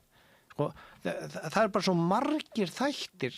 Ég meina það ferðamanna, það bara hve margar þotur lenda hérna með ferðamenn sem ræður því, þú veist eins og þorsk gengd áður, sem ræður því bara hvort það sé hérna meiri útflutningstekjur eða minni. Já, þetta er sveiflu, þetta er hagkerfi sem veikt fyrir sveiflum. Já, og þess vegna verðum við að hafa sjálfstæðan gjaldmiðil til þess að leyfa honum að sveiflast með okkar sveiflu. Við hættum að fella gengið fyrir útflutningsatvinnuvegina fyrir áratugum. Hér er Seðlabanki... En gengið féll. Já, eftir hrun, já. Eftir hrun, já. Já, það er ekki gott hagstjórnartæki. Það hefði ekki fallið ef við hefðu verið í evru. Nei. Og þar alveg hefði uppbyggingin hér á Íslandi ekki orðið að pröða og varð. Þetta eru rök neyjarana. Já, sko. Gengi fjall að því gjaldmiðlinn var búin að missa allan trúverðuleika eftir að íslenski bankamenn misnotuðu sér aðgangina 400 milljón krónar markaði og lokkuðu til sín sparifjáreigendur með ofur háum innlánsvöxtum og sögðu síðan þegar þeir fóru að hrinja að við ætlum ekki að vera með í evrópsku innstæðutryggingunni að hún gildi bara við erum ákveð bara Ponzi svikamílu. Já, hérna þannig að það var búið hér að sko þannig að gjaldmiðillinn féll út af því það hefði ekki gerst ef við höfum verið í evrunni fyrir þetta svona eins og að tala við höfum getað bakað svona pizza út úr þessu eða hins einn ef við tekið henni sundur það voru nú bankakreppur, það var ekki bara danskur banki sem féll fyrstur, þannig að það voru bankakreppur í Evrópu, Írarnir voru í mjög og það var engin neytandi í Evrópu sem þurfti að taka á sig 50% launalækkun og vegna hins frábæra sveigjanleika gjaldmiðilsins og það á við en fólk tók á sig atvinnuleysi. Það rök neyðist þannig að sársöki kemur fram í atvinnuleysi sömu sem eru engum ungt fólk og það hefur bara mikil skaðlega áhrif á samfélagið. Já og það sko þetta ekki annarkvort eða svona og að þú veist íslenska krónuna ef hún hefði átt að fá að falla eins og eðlilegt hefði verið sem að líkonunum þá hefði hún fallið 90% fallið var stoppað í 50 með gjaldeyrishöftum. Sem bara eðlilegt. Eðlilegt, en það rosalega góðu sveigjanleiki?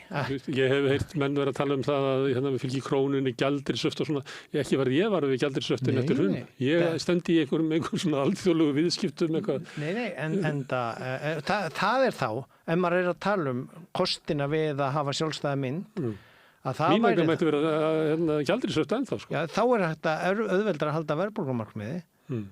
En sko aftur, þá kemur þetta, þá færðu enn minni erlenda fjárfestingu aðila sem kemur hér. Grættir þú eitthvað á erlendu fjárfestingu sem keypti HS Orku?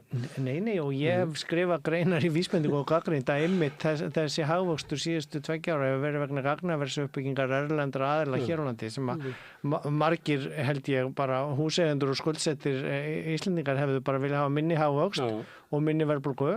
Þannig að sko, en aftur, vöxtur ekki alltaf góður vaxtarins vegna en það sem að eru kostir evrunar eins og ég sé það út frá þjóðhagslegu samhengi og fyrir almenning í landinu og fyrir fyrirtæki í landinu, nýsköpun að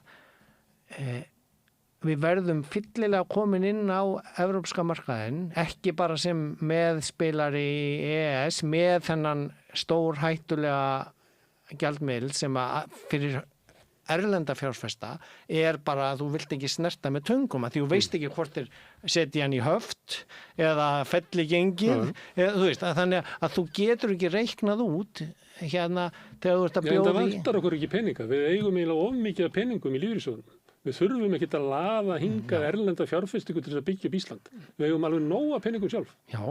Þú veist, við erum ekki hérna Ísraelslöndin eða Slóvakía. Við þurfum ekki erlend fjármagn. Nei, það alveg sjónarmið, en viltu þá hafa þennan peningin í þessum risastóru lífeyrissjóðum sem eru með bestu ávöxtun í evrópskum samanburði að því að það er svo há prósent og svo er hérna verðbólga sem að étur það niður 5% á ári, sko. Þetta bara eins og matadorspil, sko.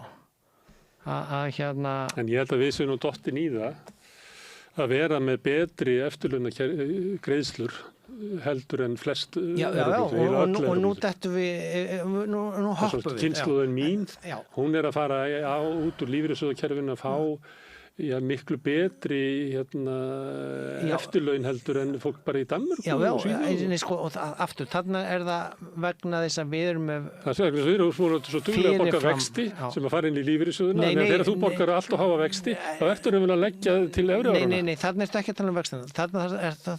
Sko, þetta er nefnilega gerist svo oft í umræðinni. Þarna er vegna þess að við erum með full fjármagna kerfi fyrirfram. Þú ert að borga 18% í viðbótar skatt af laununum þínum inn í þetta kerfi. Og það er sagt að þeir séu bara á hausnum í Evrópa því þeir taka þetta í gegnumstreymiskerfi. Þetta er bara fundamental munur og hefur ekkert með gjaldmiðlun að gera. Og það er stór vandi af þessum stóru lífeyrissjóðum hér, innanlands hér, í þessari krónu og það er 100 manna í vinnu við að reikna þetta út allt saman og halda utanum þetta og kerfi, sko, og svo er það valið þetta er vandinn við rökvísina sem er svo flöktandi í íslenskri efnahagsumræðu. Stundum er þessi 12-18% viðbótar lífeyris frádráttur á launum talið með í skatti. Þess vegna er Ísland talið sem með hæstu skatta í OECD eða Evrópu.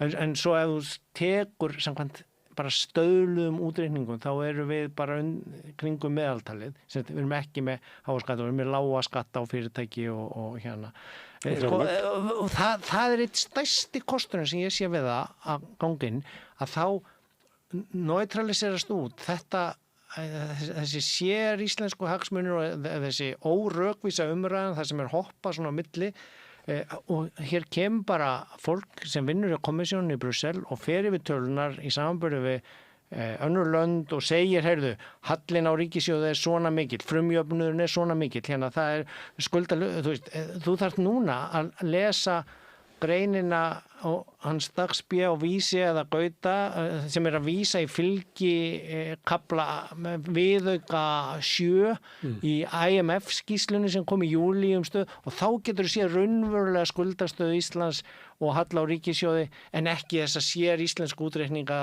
eða rugl í umræðunum tölur hingað og þangað. Við munum hins vegar ekkert fá einhverja aðstoð frá eða sektir frá Evrópusambandinu. Það kemur bréf, heyrðu, þegar við farið fram úr eins og þið senda á hinn löndin sem að fylgi, það er viðmiðunarreglur aftur, skapalón og sem á að stefna en umræðan fer frá því að hér það kemur svona stöðlu upplýsingagjöf og þú þarft ekki að vera í prógrami hjá IMF þar sem fólk kemur hér og fer yfir eða enginn les skýrsluna sem kemur heldur bara vitum stöðuna, vitum hvernig við erum að standa okkur. Þú ert komin í það að við hefðum gott að því svona það verið ægi sem myndi fylgja því sem að er krónískt vandamál í Íslandi að vantar aga. Og þannig þú ferði frá evrunni aftur í rökslega með þeim. Nei, þú fórstu evrun út í lífeyrissjóðakerfi út allt til að fara aftur á evrunni. Það er sem að og þú veist, það mun taka það geti alveg tekið okkur sko, og ég held að við getum mjög hratt farið inn ef það er svona góður samningur í boði eins og lítur út fyrir og hefur verið svona í að og en síðan eftir að hún komin inn að þá bæði þurfum við að taka til og laga í ýmsu til að uppfylla við erum innan skilyrðana en það getur farið á þessum tíma á ýmsa vegu. Aðalatrið er að ég held að geti tekið lengri tíma en ég vel hjá Króatíu fyrir okkur að komast inn í evruna en kannski ef ég rátt fyrir mér, það er svo margt sem spilar hann inn í. Aðalatriðið sem að ég er samfærður að koma við inngönguna er að þá kemur stöðuleiki á gjaldmiðilinn og traust þannig að hann er að koma inn í ERM-kerfið og þá er Seðlabanki Evrópu og kommissjónin í Brussel, framkvæmdastjórnin í Brussel að hjálpa okkur að halda því innan vikmarka. Þetta er kerfi sem er hannað fyrir austur Evrópuna saminast inn í Vestur-Evrópu. Við erum mjög sjaldgæft tilfelli, sérstaklega núna í þessum 2 síðustu stækkunum, svona norður ríkt land að komin, en við erum samt með okkar sér þarfir varandi fisk, varandi hitt og þetta, ef það eru nú bara refir eða eitthvað þess að það sem eru stóru deilumálin Lundin var líka nefndur. Já, sko ég var einmitt á kajaka Brussel ætlar að banna Vestmannaeyingum að veiða lunda. Já, þannig getur neyjar slengt í upp sko Færeyingar fá að murka lífið úr grindkolunum út á... Þeir eru ekki Evrópusáttir. Færeyingar? Nei, þótt að Danir séu það. Jú, Grænland gekk út. Þess vegna voru þeir að veiða í Barentshafinu og þeir taka ekki eins og marka og sko refsiaðgerðum með Rússa. Já. Færeyingar og Grænlendingar vilja ekkert verið Evrópusáttur. Vilja ekki vera. Það er enginn í nálægt okkur sem vill verið Evrópusáttur. Ekki Noregur, ekki Bretland. Bretland mun fara mjög fljótt. Já, það er enginn öll að þú ferðir hringinn og bendir, þá hittur þú aldrei á Evrópusáttur. Og Guðmundur í Breim nefndi í Silfrinu gær að við ættum þá bara að hengja íslensku krónu í dönsku krónuna eins og... Það er ekki svona grín, þetta er oft sagt að það færísku krónuna. Já, ég held að ég hef starta þeir umræða hér, en það var út frá því að hagsveiflan hér var alltaf svo öðruvísin í Evrópu og það var til þess að koma því inn í umræðan býta en hagsveiflan í Grænlandi þú veist, þetta eru úreld rök með gömurmódel sem hurfu við að gangin í EES sko. Og hafa breyst síðan ef við tökum upp ferðaþjónustu svo tökum upp tækni og útflutning á lyfjakóperingum og öllum mögulegu, þú veist, þannig að en sko... Það sé ekki hægt að sjá fyrir sér þær efnahagslegu stöðu þar sem við þyrftum að fella gengi krónunar til þess að lifa það af. Nei, býtu, hvernig fellum við gengið? Með að keyra okkur inn í þrot. Ég meina, Seðlabankinn gengið við flökti, annars sko bara flýtur, það er frjálst flæði á peningum, þannig að það myndi gerast ef Guðmundur í Brimi myndi leggja til einhvern viðbót við forðan, þannig að það verður að nota forðan í að tengja okkur við danska krónuna, því danski Seðlabanki myndi ekki meiga vera að verja okkur nema við myndum gerast aftur bara þriðja nýlenda Dana eins og við vorum ef það var fullveldisframsalið sem að útgerðarmaðurinn var að tala um. Aðalatrið er að á 1-2 árum væri þessi peggun eða henging horfina því að flæði myndi, þú ræður ekki við að verja svona og ætlum við að fara aftur að spandera öllum gjaldeyrisforðunum okkar í einhverja eins og við gerðum eitt hrun, þú veist, hann hvarf, sko, hann var tekinn að láni. Ég er frekar að tala um að fellagengið heldur en að verja það. Já, en hvernig, þú veist, það er gamall heimur þegar þjóðastofnunum var til. Það er ekki eldra en bara ekki krónan hríðfjall 2008-2009. Já, í hruni, en á undan því var hún felld með því að þingmenn ákváða ráðherrar, þú veist, en það er ekki lengur til og við ætlum ekki aftur í annar hrun. Og svo líka krónan er ekki að sveiflast eins og mikið hún gerði áður og það er sáralítil sveiflur á krónur bara undan fyrir 15 ár. Já, ég held að muni bara eitthvað 2 krónum að eurunni núna og fyrir 15 árum. Já, ég er ekki sko, enda núna er stöðugt flæðið inn frá túristum ef það hætti og við myndum þurfa að fara að ganga á forðan þá myndi breytast. Punkturinn minn er þessi með að við förum hann inn og fengjum stöðuleika. Það er ekki gengissveiflur eða gengisfellingar að tapa því að geta fellt gengi sem hefur ekki verið hægt undanfarin heldur það að það kemur traust og trúverðuleiki á gjaldmiðlinn. Þannig að einhverjar keðjur, Costco kom frá Ameríku, þú veist, og er hér bara með í fákjörnum. Bretlandir reyndar, þetta hefur verið útgáð. En þú veist, og ég veit ekkert hvort að Lidl hefur áhuga að koma eða verktakar í einhverjar vegaframkvæmdir eða eitthvað, þú veist, sameiginlegi markaðurinn virka þannig að ég get ekkert vita hvað af því virka, heldur ég bara veit það að gjaldmiðlinn, og við sjáum það nú hérna innanlands, ég meina, það er 5% verðbólga, þú veist, ferðaþjónustan er farin að finna fyrir því. Hún ætti nú að vera með við önnur lönd sem ég þekki til, svo sem helst myndi vilja fá evrur, þannig að ferðamenn getur komið. Ferðaþjónustan vil eiga síst á gerur. En þegar að 5% hækkun á öllu, ár eftir ár, sem við venjumst bara, en erlendi túristar venjast ekki, ég meina, eða önnur atvinnu fyrirtæki eða tækifæri eða möguleikar, þú veist, það kemur ekki þegar að þessi sjálfstæða mynd okkar sem gæti mitt fallið, þú veist, eða sem að minnkar að verðgildum 5% á ári, ár eftir ár, þú veist, og trúverðuleikin á henni fallin innanlands, eins og hann féll alþjóðlega í hruninu.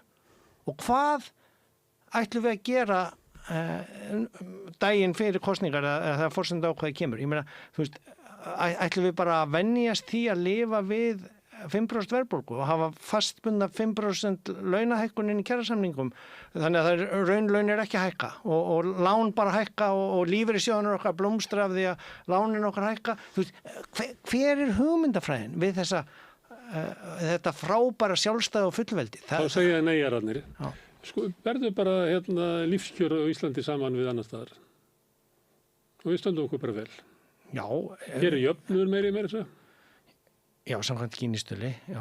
En ef þú skoðar, það má ekki segja einstæða maður, sem fólk, heimili með einum fullorðnum og börnum, já, sjálfstæða foreldra, eða fólk í Ja, það kerfi sem er velferðarkerfi sem rekið á ríkissjóðu hvers lands fyrir sig. Já, ég veit, en ég að segja, þegar það slengt fram þessum jöfnaðartölum og óheyrilegur húsnæðiskostnaður Evrópusambandið bjarga því ekki. Nei. Það mætti jafnvel halda fram að við óbreyttan húsnæðismarkað og upptöku evru ef það leiðir til lækkunar á vöxtum að þá mun það hækka verð á húsnæði að það er bara unga fólki getur gleymt í að kaupa húsnæði í Íslandi.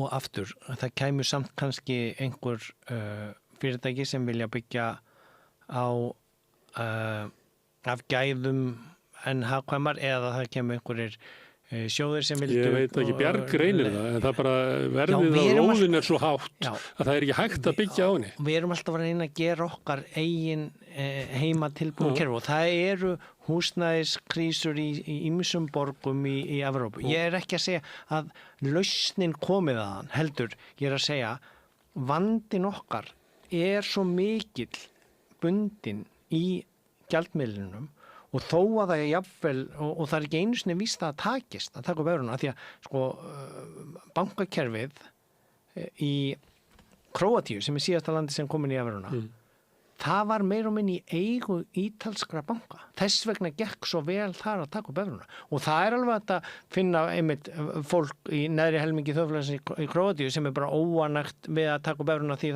það varð dýrara við það. En munurinn á verðbólgu út í heimi eða svonleis einskiptis aðgerð eða íslenskri verðbólgu og það er ekki hægt að útskýra það fyrir útlendingum að verðbólga út í heimi, hún er levelbreyting. Nú kaffibóllin komin upp í 2 evrur en svo hann þar sko. Hér bara hækkar hann 5% á ári eða 10% rakarinn hækkaði bara Ég veit ekki að espresso bara á 790 krónur. Það er eins og þetta að kaupa sko bollar sjálfur. Og þetta afleiðing af þessum gjaldmiðli og efnahagsstjórn okkar sem að trúir á verðtryggingu og fullveldi. Evrópa hefur verið á dagskrá á Íslandi alveg frá EES-samningnum, verið í pólitísku umræðum. Þegar það var sótt síðast, þá var það til dæmis stefna ASÍ að Ísland ætti að ganga inn í Evrópusambandið. Það er ekki lengur. Nei. Það var stefna samtaka iðnaðarins, en það er ekki lengur. Af hverju það er eiginlega minni bændurnir vilja ekki ganga inn, SA vil ekki ganga inn, Efling vil ekki ganga inn, Verkalýðsfélag Akraness vil ekki ganga inn, það er forystu fólk þess. Það er eiginlega enginn sem að vill ganga inn í Evrópusambandið. Nei. Ef við myndum ná saman þjóðaröryggisráði eða svona efnahagsfundunum þeirra, það er enginn þarna fylgjandi Evrópusambandinu. Nei, það var ekki svona Sonja hér hjá þér helgina og þessi fél og Bjarni var í Silfrinu gær, þeir vilja ekki taka afstöðu félögin en meiri hluti félagsmannana er þannig og ég hef skrifað það ég sko frá atvinnurekendahliðinni eða atvinnulífsliðinni sé ég einna helst þá skýringu að það hér svo gott fákeppnisumhverfi og það yrði bara meira vesen í samkeppni við að fá fulla innleiðingu. Já, þá ætti kannski að koma ASÍ og sem eru þá félög almennings. Já. Því ef samtöku iðnaðarins sko sína hagsmuni og segja nei, við höfum ekki að haga þessu, bændurnir gera það, nei, við höfum ekki að haga þessu. Bara allir sem að standa fyrir atvinnurekstri segja nei. Þá var það kannski hægt að stilla sig upp eins og þú gerir ef að ASÍ og félagar vildu þá ganga inn, en það er ekki. Nei, og það er einmitt mjög mikið af vinnuvernd og svona umbótum á vinnumarkaði hefur einmitt komið úr þessum samevrópsku baráttum eða réttindum eða ég vel síðan dómsmálum stundum. Þannig að það veldur mér furðu en ég skil ekki allt í heiminum, ég er alltaf að reyna að skilja hvernig hlutinni virka en það er, og bændunni líka og þarna held ég reyndar sko að hluti er að umræðan fór bara það náðu einhverjir boltanum eða náðu einhverjir svona tökum og ég var keyra norðan og Skagafirði helgina og þetta er ákveðin einasta bíli heyrúla með neyttak ESB. Ég held að íslenski bændur myndu sko fá mjög mikið út úr kerfinu í Evrópu. En Ásgeir, ég get talað við bændur hérna. Og ég meina þeir heldur þing og hefur 90% sem að voru sammála á því að þau ættu ekki að sækja og þeir eru í landbúnaði. Þú ert bara stjórnmálaskýrandi úr 101 sko. Akkur þín afstæðum hvað bændur ætti að gera virta bara ekki neitt. Nei, en punkturinn minn í sögunni var sá að ég held að það hvernig þessi sko síðasta umsókn var, við vorum að koma út úr kreppu, krísu og þá vildu eiginlega allir bara fá björgun. Bjarni Ben meðal annars að taka við. En núna erum við í svona tvískiptu samfélagi, svona K-samfélagi sem að mjög stór hluti hefur það mjög gott og síðan erum við með hálf ónýtt fjölmiðlumhverfi, þannig að þú veist það er rosalega erfitt að halda uppi og þar spila inn í líka samfélagsmiðlar og gervigreind, þannig að það er að búa til ótrúlegt magn af efni og það þannig að sko umræðan og staðreyndirnar og sko ég er ekki einhver stjórnmálaskýrandi, ég er bara að reyna að taka þátt í fjölmiðlum, það sem ég vinn í fjölmiðlum og reyna að leggja mitt að mörgum hérna í sjálfboðavinnu og koma hér að ræða þetta og leggja mína þekkingu fram. En ég meina eftir doktorsnámið mitt fór ég í sumarskóla hjá CEP, Center for European Policy Studies og lærði hvernig kerfi Evrópu virkar og síðan hef ég búið í nokkrum Evrópulöndum og ég hef séð hvernig bændurnir í Norður Svíþjóð eins og í Finnlandi fá viðbótarstuðninga því þeir eru að reka landbúnað á jaðri og síðan hef ég verið bara í Ölpunum mikið og þar eru bara bændur sem að reka kýrnar sínar upp í selin hærra og hærra í fjallinu þar sem þau býta blóm og ég get bara keypt fínasta jógurt og þeir eru held ég að fá mun betri styrki heldur en massaframleiðslu bændurinn niður á sléttunni. Bændurnir í Frakklandi, bændurnir í Hollandi, meira sér í Þýskalandi, þeir eru að mótmæla. Já, að sjálfsögðu, þeir mótmæla alltaf. Hefur einhvern veginn hitt sjómann sem er ánægður með aflabröðin eða sjómann í Íslandi þegar ekki hægt að fá það til að tala um eitt að veit eins og þetta vissa plóksum. Það að bændur komi og sturti hrossaskít á torgin í hvort sem það er í París eða Brussel þú veist kerfið þar, það hefur verið að draga úr og breyta þeim stuðningi en aftur, ég er engin sérfræðingur, ég var náttúrulega í sveit og mér þykir vænt bændur og mér fannst bara skringilegt að sjá aldrei neina járúlu, það voru bara neyrúlur þegar ég keyrði gegnum heiskapinn en sko ég aftur þá fer ég að hugsa sko bæði Brexit og umræðan þar og hvernig það hefur þróast núna og síðan sko ég var mjög hlynntur því að þessu verði flýtt að vera ekki að bíða til 27 með þetta út af ástandi mála í heiminum bara og aðkallandi ýmsri ytri þættir og við bara ræða Mark Carney og bara það hefur orðið rof í heimshagkerfinu og ekki bara hagkerfinu, heldur geopolítikinni, sem landsstjórnmála áhuga vantar orði yfir þetta og geoeconomics er svona mjög mikið í alþjóðlegum umræðum núna, þannig að sko við vitum í raun og veru ekki hvernig heimshagkerfið breyðir. Auðvitað stóri fíllinn þar sem við höfum ekki nefnt, sem Kína og vöxtur annara heldur en Bandaríkjanna og Evrópu. Við erum að verða sko minni hluti. En ég geti fengið eitthvað neyjara til þess að lýsa breytingunum í heimspólitíkinni, nákvæmlega eins og þú. Já. Og niðurstaðan þér þess vegna verðum við að ganga í Evrópusambandið. En hinn maður getur sagt þess vegna eigum við ekki að ganga í Evrópusambandið. Já. Og það nákvæmlega sömu forsendur. Já. Og þess vegna maður stundum að velta fyrir hvað veldur því að þú vilt ganga í Evrópusambandið og hann ekki. Það eitthvað sko... Já, kannski það bara ég má kannski ekki segja misskilningurinn á túlkunin á Bjart í sumarhúsum með einhverju þess að bókmyndum. Þú veist að sjálfstæði felist í því að búa á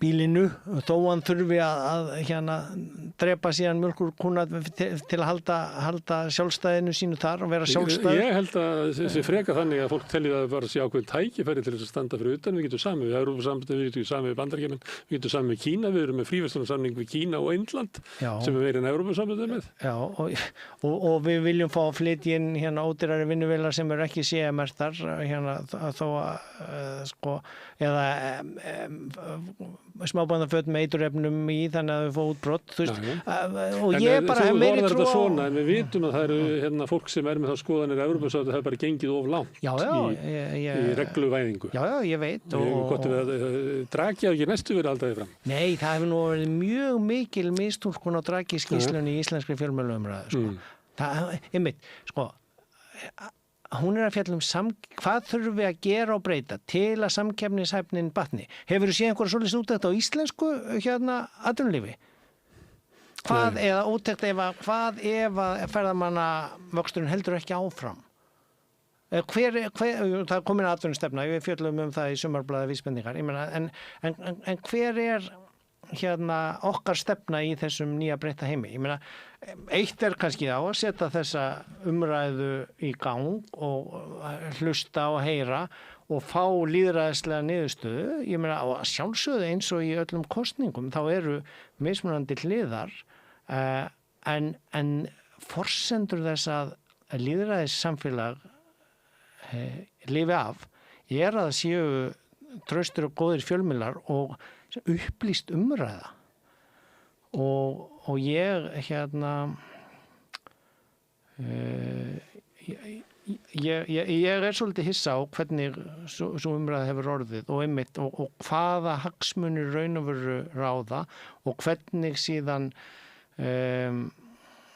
tilfinningarök sem ég ber mjög mikla virðingu fyrir, tilfinningar eru staðreyndir sko, en hvernig þær geta sko trompað staðreyndimálsins eða umræðu staðreyndinar af því ef maður vill vera svona sangjarn og ekki vera viss, maður vill ekki fara út í að lofa en ef að hindleginn síðan segir það atvinnuleysi mun aukast þá er þetta svo erfið umræða umfjöllun sko. Þessum er þetta eitthvað segir að kostnaðurinn í Ísland verið 100 miljardar á ári og þá kemur næsti og segir ávinningur okkar er svona 800-1000 miljardar. Þetta er alveg svona keppni í svona popúrísku fullyrðingu. Ég held að sé sko heiðarlega að reyna að svona setja, ég var allavega reynda í mínum skrifum að setja fram svona Bændurnir lögðu fram skýrslu sem var svona úttekt á hvort þeir hefðu að haga þessu. Og sko það en ég hef ekki séð svoleiðis frá til þess alþjóðsambandinu. Nei, það hefði kannski þurft að fara í einhver úttekt á þeirri skýrslu af því að það er svona hliðin. Ég sé bara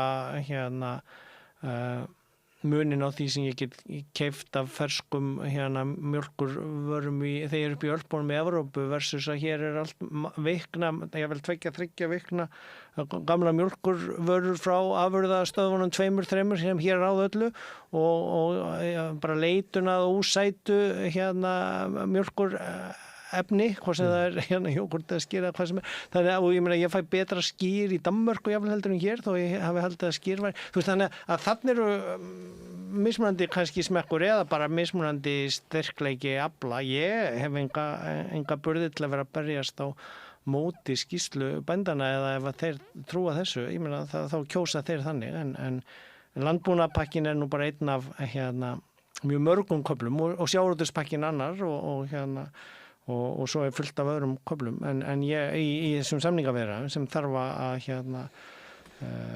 fara yfir en mér finnst svo bagalegt að fá ekki að sjá hvað kemur út úr þeim köflum og pökkum frá þeirri breytingu sem hefur verið gerð síðan í heiminum síðan 2013 en ef að meirihluti þjóðarinnar vill það, þá verðum við þessi sjálfstæði klettur út í hafinu með Hvernig heldur að kosningarnar fari? Það breytist svolítið dag frá degi. Ég var alveg lengi vel mjög samfærður að þetta yrði mjög jafnt og það væru 17 atkvæði eða kannski 100 eitthvað atkvæði eða kannski 1100 atkvæði sem myndu skilja á milli og það geti farið hvort sem er. Núna, við erum hérna á þriðjudegi, tæpum 2 vikum frá kosningum og það var silfur í gær. Það er 1,5 viku. Já, 1,5 vika frá kosningum og ég held að það gæti alveg sveiflast í svona einhvern 5% mun á aðra hvora hliðina en ég er ekki viss á hvora hliðina það muni lenda. Ég er náttúrulega vona að það fari yfir á að verði kannski svona 55 til 60% já og á móti neinu en ég hef oft verið of bjartsýnn fyrir minn málstað eða ég hef mjög oft haft rangt fyrir mér út af einhverju vonum að bara það að fá að sjá hvað Evrópusambandið er til í að semja við okkur af því að staðan til þess núna er svo sérstök út af norðurslóðum, út af Trumparannum, út af heimsmálunum, út af Úkraínu og þessu stækkunarferli. Ég var nú bara að lesa stóra úttekt í Financial Times í síðustu viku stækkunarferli, það sem Íslandi er bara 1-2 línur í heilli síðu, af því að þetta snýst ennþá áfram austurstækkunina, þú veist, og ekki bara Úkraínu, heldur öll hinn löndin þar sem í kring og kannski bara klúðurast það stækkunarferli en þá erum við ekki einu sinni með möguleika á að sækjum, það verður kannski bara þá loka fyrir frekari stækkun sambandsins og þá segi ég eins og ég byrjaði að hafa áhyggjur fyrir áratug þegar að Brexit var að EES-samningurinn er ekkert eitthvað haldreipi sem við getum alltaf treyst á, það getur vel verið að honum verði breytt eða Þetta var honum líklega aldrei ætlað að vera langtímalaust. Ég skrifaði grein í vísbendingu um það og fór að kanna hvaðan hugmyndi kom og hún er frá Delors og þetta var bara biðstofa og helmingurinn fór strax inn. Já, bara beðið valla korter í viðstofunni. Og við erum svona rest og Noregur náttúrulega borgar 94 eða 7% af þessu. Þannig að við aftur fylgjum með svona teikum aftan í og ég bara vil hætta að hanga aftan í einhverju eða sitja á pallinum á einhverju örubíl og setjast bara inn í bílinn og vera með loftkæling og miðstöð og útvarp og alla nýjastu tækni. Ásgeir, sumir eru að horfa á okkur í sjónvarpi og tekið eftir að þú ert með blátt naglalakk. Hvað merkir það? Það að flagna af. Ég setti það nú bara á mig fyrir prætgönguna og sólmyrkvan þar sem Björk var að spila til skrauts en þetta er nú bara stöðningur við sólina og Björk og aðra sólir og fjölbreytileikan í fjölskyldunum okkar. Alltaf gaman að fá þig hingað að koma sem oftast. Takk fyrir spjallið. Við ætlum að halda áfram hérna við Rauðaborð, við erum alltaf að reyna að skilja hérna heim sem er alltaf að breytast. Næsti kafli eftir augnablik. Ég heiti Þórhildur Þorleifsdóttir. Á Samstöðinni er fjörug, opin, skemmtileg og gagnrýnin umræða allt milli himins og jarðar. Samstöðin á erindi inn á öll heimili. Hvar skrái ég mig í áskrift? Samstöðin.is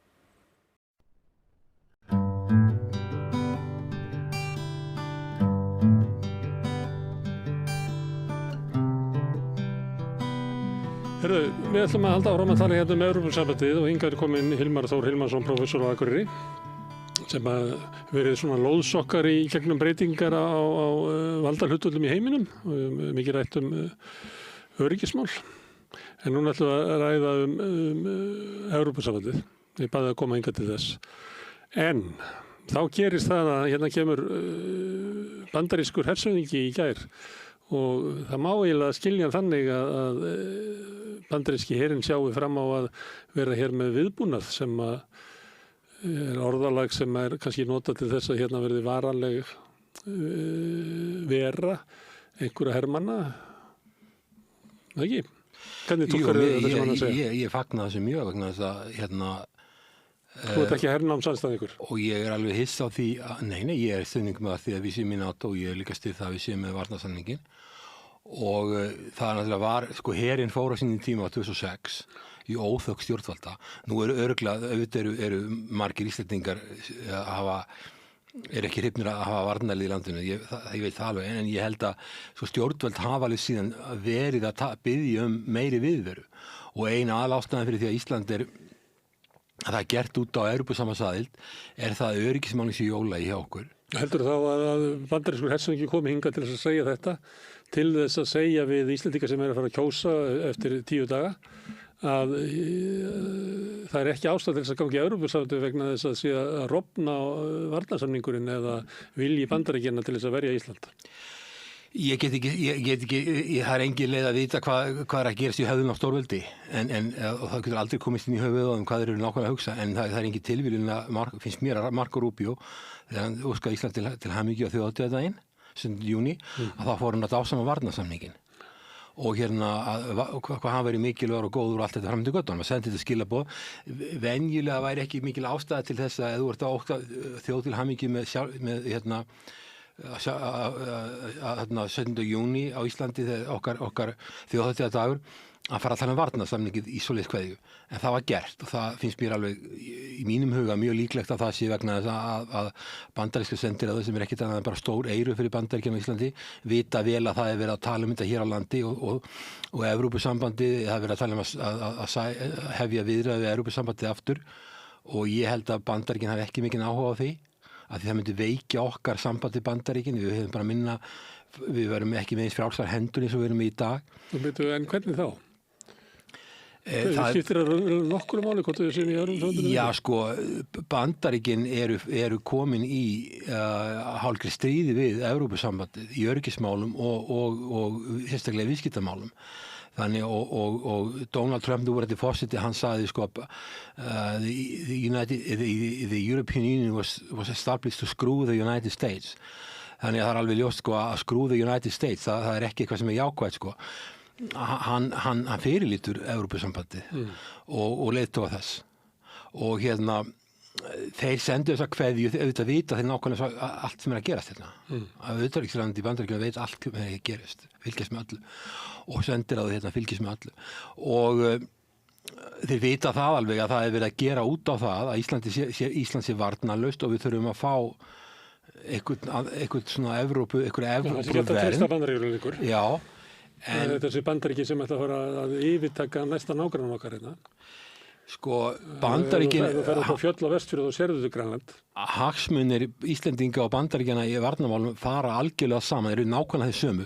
Við erum eitt Norðurlandana sem er í þeirri stöðu að okkar hagsmunir eru nákvæmlega þeir sömu og þeirra.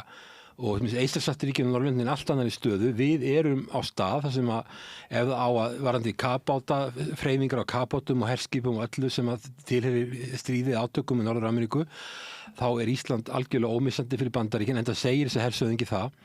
Hann segir að það sé mikilvægt fyrir varnir Íslands. Ísland segir viðkvæmari stöðuna það var í. Það er alveg rétt. Og Ísland sé mikilvægt fyrir varnir Norður-Ameríku, hann tekur það fram sem er algjörlega lykilatriði og það er algjörlega rétt hjá honum, og svo NATO. Það sem hann meina náttúrulega það að þarna eru Bandaríkin fyrst og fremst að hugsa sjálf sig. Það er alveg á hreinu. Stórveldi setja alltaf sína öryggishagsmuni númer 1. Við erum alltaf aukaatriði í sjálfu sér. Það er bara munurinn okkur og hinum með sá að við höfum sömu hagsmunum þeir. Við viljum ekki annað stórveldi taki yfir Ísland og við viljum ekki að eitthvað annars stórveldi frá stjórna hafinn í kringum landið. Margir á Íslandi sem vilja ekki að koma með eitthvað bandarískur hersöfing hérna og tilkynni okkur það næstu í aukasetningu að þeir alltaf vera með aukin viðbúnað hérna, eins og þurfi ekki svona að spyrja okkur. Ég var ekki á þessum fundi en hann var, sem hann að segja var það eftir sem ég lesa, þessum fréttum sem ég lesið á Morgunblaðinu og hjá RÚV, var það að hann vill ræða þetta sameiginlega hagsmuni og hvað þurfa að gera. Hann vill ræða, hann er opnað fyrir viðræður. Og þessar viðræður þetta hófst þegar Mike Pence kom hingað til 2019, tala að það þyrfti að halda við innviðum og bæta við innviðu á Keflavíkurflugvelli. Þetta bara framhald af því og hann, samkvæmt þessum fréttum sem ég las, tala hann líka að Bandaríkin hafi vanrækt hérna norðurslóðir og það algjörlega rétt hjá honum og ég eiginlega mest á því að að þetta skulle ekki hafa gerst fyrir og ég skrifaði grein í Morgunblaðinu 12. ágúst bara núna nýlega og það sem var fjallað þessi mál bara að lykilstöð íslenskra Bandaríkjunum og við verum með nákvæmlega sem hagsmuni og það sem hann að segja nákvæmlega sem ég átt vona á stórveldi setja sína hagsmuni alltaf nummer 1 við höfum sömu hagsmuni og þeir það er ókyrr á norðurslóðum. Já, við höfum sömu hagsmuni að því leyti að Bandaríkjamenn munu verja okkur ef eitthvað stórveldi allra ásælast Ísland. Það er samt, en við höfum kannski ekki sama mat á því hvort þessu hagsmunir okkar að sé viðvarandi bandarískt herliðina. Sé bara við sem í hernámi. Það verður að tala mikið fullveldi í dag. Já. Það er ekki fullveldið út með útlendan her í landinu.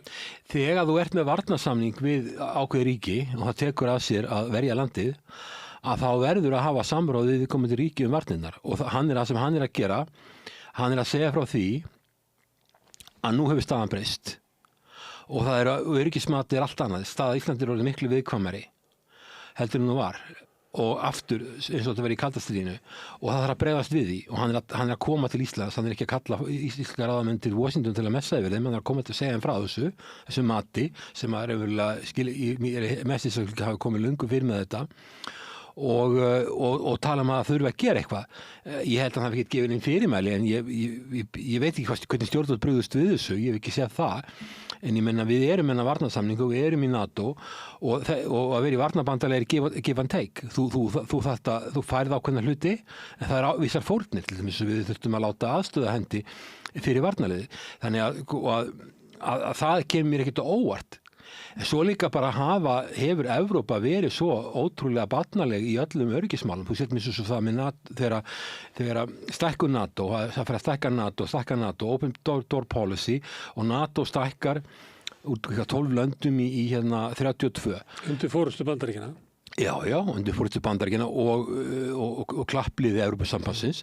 Öll löndin, ef þú fórst á NATO-fundi þegar ég var að fara á NATO-fundi fyrir aldamótin, rétt fyrir aldamótin, þá var alltaf þannig að ráðherrarnir tóku til máls þeir gekk hringinn og tóku allir ráðherrar til máls í upphafi fundar og vorum með eitthvað stefnu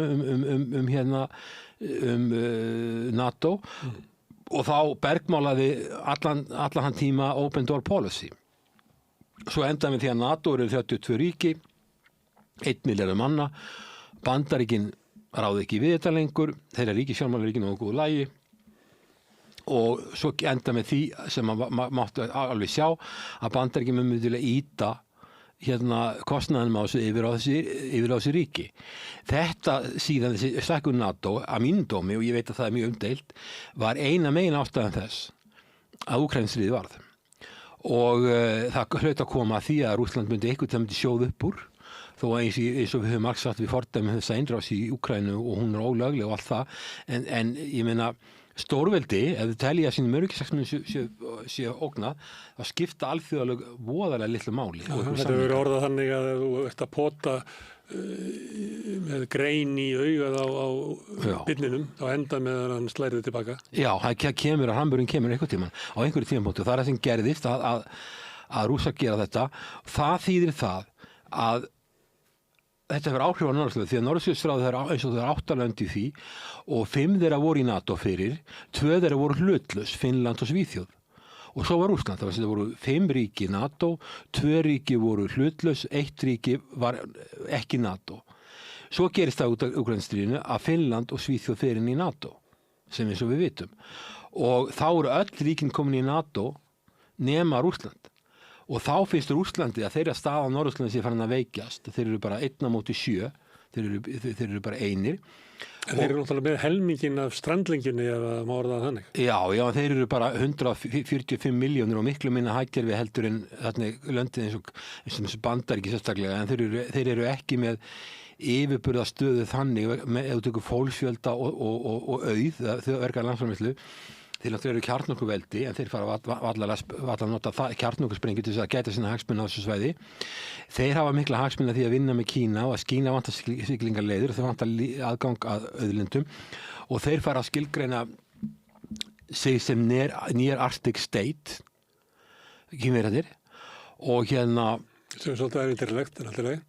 Já, að ég segi frá, ég er á leiðinni til Kína í október, ég flytti fyrirlestra og fyrir til Shanghai og mér sagt að Shanghai og Singapúr sem er reyndar annað land sko, Shanghai er svona aðalviðskiptaborg Kína, þetta meira að fara undir vatn ef að jökullið bráðnar á Grænlandi.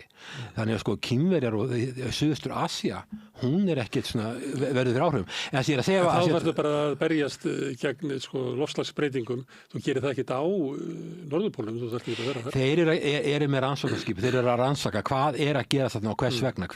Hvað er mannavöldum, hvað ekki og hvað er að gera þarna, reyna að fylgjast með.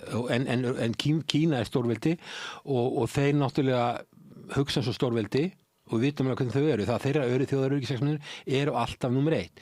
Þeir fara að vinna með Rússlandi auðvitað það líka vegna þess að Kínverjar eru með gríðarlega mikið mannafla sem Rússar hafa ekki og Rússar hafa gríðarlega mikið auðlindir sem Kínverjar hafa ekki, þannig að þetta er alveg fullkomið samband sem þeir eru með, en þeir kalla þetta partnership without limits.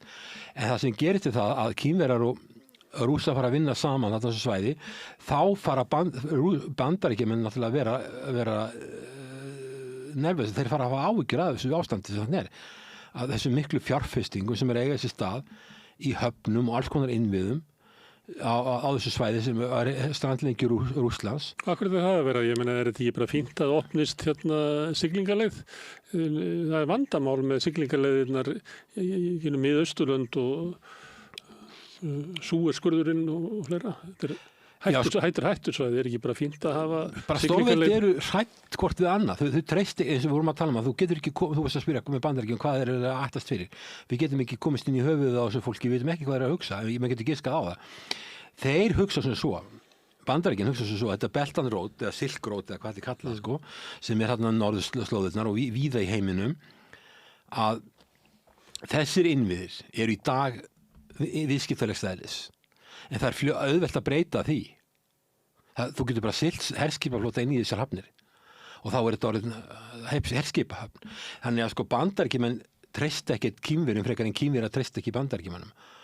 Og með þessar Rússar treysta hvorki Bandaríkjunum eða Kína. Þeir verða að vinna með Kína og vinna með Kína. En þessi aðalir eru allir hættir hverju annan og treysta ekkert hvort öðrum. En þetta er bara svona balansi að þeir eru að reyna að ná okkur valdajafnvægi. Og þá fara Bandaríkin að hafa áhuga á Grænlandi, að yfirráða með Grænlandi, vegna þessara stöðu sem á sína rætur í stækkun NATO og Úkraínustríðu. Og Grænland sem er mjög innviða fátækt land, þú séð þegar Ísland var hernumið af Bandaríkjunum á sínum tíma, þá Ísland var mjög innviða fátækt land, eins og Grænlandir. Og það vekur spurningar, hvers vegna stendur á því, hvernig stendur á því Grænland sem er búið að vera undir Danmörku svona lengi, hvers vegna er landið svona fátækt í innviðum? Hvers vegna er það? Ísland var líka mjög innviða fátækt land þegar að Danmörk var hertekin hernuminn af Þjóðverjum og Bandaríkin komu hinga og tóku við og byggðu upp megin innviðilandsins Bretar áður en aðalega Bandaríkin byggðu upp innviðilandsins sem var grundvöldur fyrir því að landi gat lýsti við sjálfstæði í lokin þegar þeir fóru. En allavega það sem ég er að segja að það er samband held ég á milli þess hvað gerðist með stækkun NATO og Úkraínu og það sem er að gerast norðurslóðum. Þannig það veikir stöðu Íslands líka því að íslenska ríkisstjórnin virðist vera óskaplega hrædd við Rússa og hún sé að þeir séu að koma. Ég sjálfur hef ekki mikla trú að því að þeir séu á leiðinni hingað, ég held að þeir skilji alveg á hvaða svæði við erum. Þeir eru að hugsa sinn... Þá segja íslensk stjórnvöld eða ráðherrarnir segja sem svo að neini þeir eru ekkert að koma hérna á einhverjum kafbátum en það eru aðrar ógnir, þeir geta ráðist á innviði okkar, tölvu innviði og annað slíkt. En við erum í samstarfi, náttúrulega á þeim vettvangi erum við í samstarfi við Evrópusambandið eftir þessi ég best Norðurlöndin og við erum að tala og það eru tvíhliða samningar við lönd, ég meina það eru varnarsamningar við Frakkland og Þýskaland og við erum að gera, og sem er sjálfsagt að gera. En náttúrulega Bandaríkin fyrst og fremst bera ábyrgð á Íslandi varðandi öryggismál og þeir sem þeir eru að segja bara staðan hefur breyst og þeir eru ekki að koma til Íslands og segja við ætlum að taka yfir Íslands og Grænland, en þeir eru að koma ekki að segja að það þarf fjárfestingu og það kemur mér ekkert á óvart að þetta er spenna og aukin áhugi þeirra á Grænlandi er eitthvað sem ég myndi bara eiga að vona og svo er líka vekur að spurningar það þarf að sko eins og hjá Rússamegin þá er verið að fjárfesta mikið í höfnum og alls konar innviðum til þess að gera þessa strandleikju sjálfbæra, hann geti staðið undir flutningum og það setja sigla skipum þetta í gegn, það mun fara vaxandi á næstu áratugum býst ég við og sérstaklega ef að bráðnin jökla heldur áfram þarna, en hinum megin við Kanadamegin og Grænlandsmegin er miklu minni fjárfesting og það þarf að fjárfesta og Grænland hefur ekki einu sinni haft möguleika á því að búa til sinni eigin innviði, hvað þá að gera eitthvað í öðrum málum og Kanada er smáríki í samanburði við Bandaríkin og hefur takmarkaða getu til að fjárfesta í þessum innviðum og náttúrulega auðvitað svo er Alaska sem En er það ekki hluti af þessu það að siglingaleiðin yfir Rússlandi, við getum orðað þannig, er miklu vænlegri heldur en siglingaleiðin yfir Alaska og Kanada? Að hluta til er það þannig, en ég meina ég býst við að Bandaríkin muni vilja fjárfesta þarna í þessu, svo að þriðja siglingaleiðin, ef það verður ennþá meir í bránun miðjuna sem myndi liggja Íslandi, þannig að það getur opnast líka. En það er að norðurpóllinn er bara farin. Það hefur þess vegna fjárfestingin með Finnafjörð til dæmis snýst það, beinleið.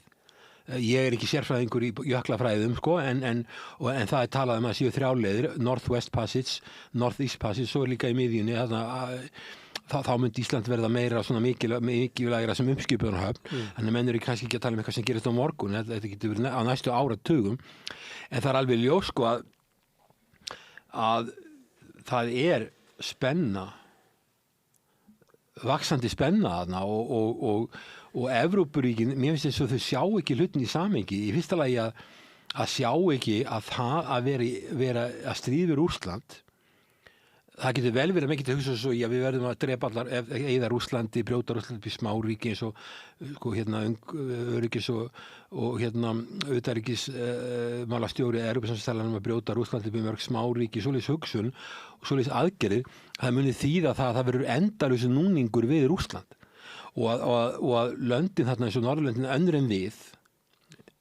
önnur en við og svo Eystrasaltsríkin, þau verða alveg í fyrirsjáanlegri framtíð í mjög slæmu sambandi við Rússland,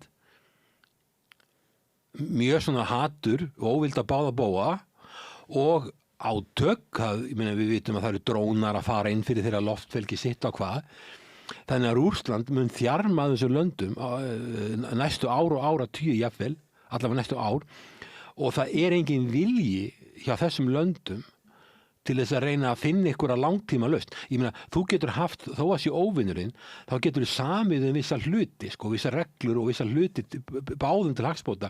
Jafnvel þó að þú sitt að semja við óvinnin, það er hægt að gera það. En þarna er þess hugmyndin að ekki að tala við neitt og það var trú manna í mörgum löndum eins og Eystrasaltsríkjunum til dæmis var ég var við að það væri alveg bara nóg að afhenda Úkraínu rétta tegundir af vopnum og þá myndur sigra bara til að skömmum tíma. En þetta hefur reynst rangt og það er ekki hægt að ná alveg frið í Evrópu nema að sé einhvers konar samkomulag við Rússland. Því að auðvitað það er hinlegin að herfaðast en það löndin hafi ekki efna á því, þú veist að þau ráð ekki við mörg þeirra. Það er samt stefna sem er ríkjandi. Já, það er stefna sem er ríkjandi. Það mun leiða til niðurskurðar í velferðarmálum og pólitísk óstöðuleika með ófyrirsjáanlegum afleiðingum. En þetta er ekki sjálfbær stefna, en hvað Ísland var það þá kemur mér ekkert óvart þessar aðstæður að Bandaríkin fara að sýna Íslandi aftur meiri áhuga. Það er alveg ljóst að Bandaríkin geti ekki með góðu móti farið mikinn herafla eða búnað inn í Grænland núna. Það er ekki vel tekið. Það myndi valda gríðarlega mikil spennu og sambandið milli Bandaríkin og Bretlands er ekki sérstaklega gott. En ef að Bandaríkin ætlar sér að auka viðbúnað einhvers staðar í heiminum, eitthvað svæði, þá er Ísland auðveld líka best við, en við höfum ekki verið innum hörðum deilum við Trump hefur ekki, hann mismælti sig eitthvað með Grænland og Ísland þarna í Davos, en það voru bara mismæli. Hann hefur ekkert verið að tala um að skipta sér af við að taka yfir neitt, það er bara verið að tala um fjárfestingar. Það tók nú lykkju og leið sína til þess að helsa Kristrúnu í einhverju myndatöku. Já, tengdasonurinn og dóttirinn voru hérna í ferð. Þannig að það alveg örugt að hann veit alveg hvað Íslandi og hann hefur örugglega fengið fréttir að það í ferð. Þannig að sko hann veit hvað alveg örugglega hvernig staðan og það alveg þekkt stærð að við erum ekki að borga okkar hluti varnarmála á þannig sem hann var ekki úttekið. Ég sé ekki hersöðingi sem þessi komið til Íslands. Hann hafi verið að tala það að þið verið að fara að borga mér til varnarmála. Ég held að það muni aldrei vera þannig. Ég held að Bandaríkjamenn séu til í að verja Ísland ókeypis.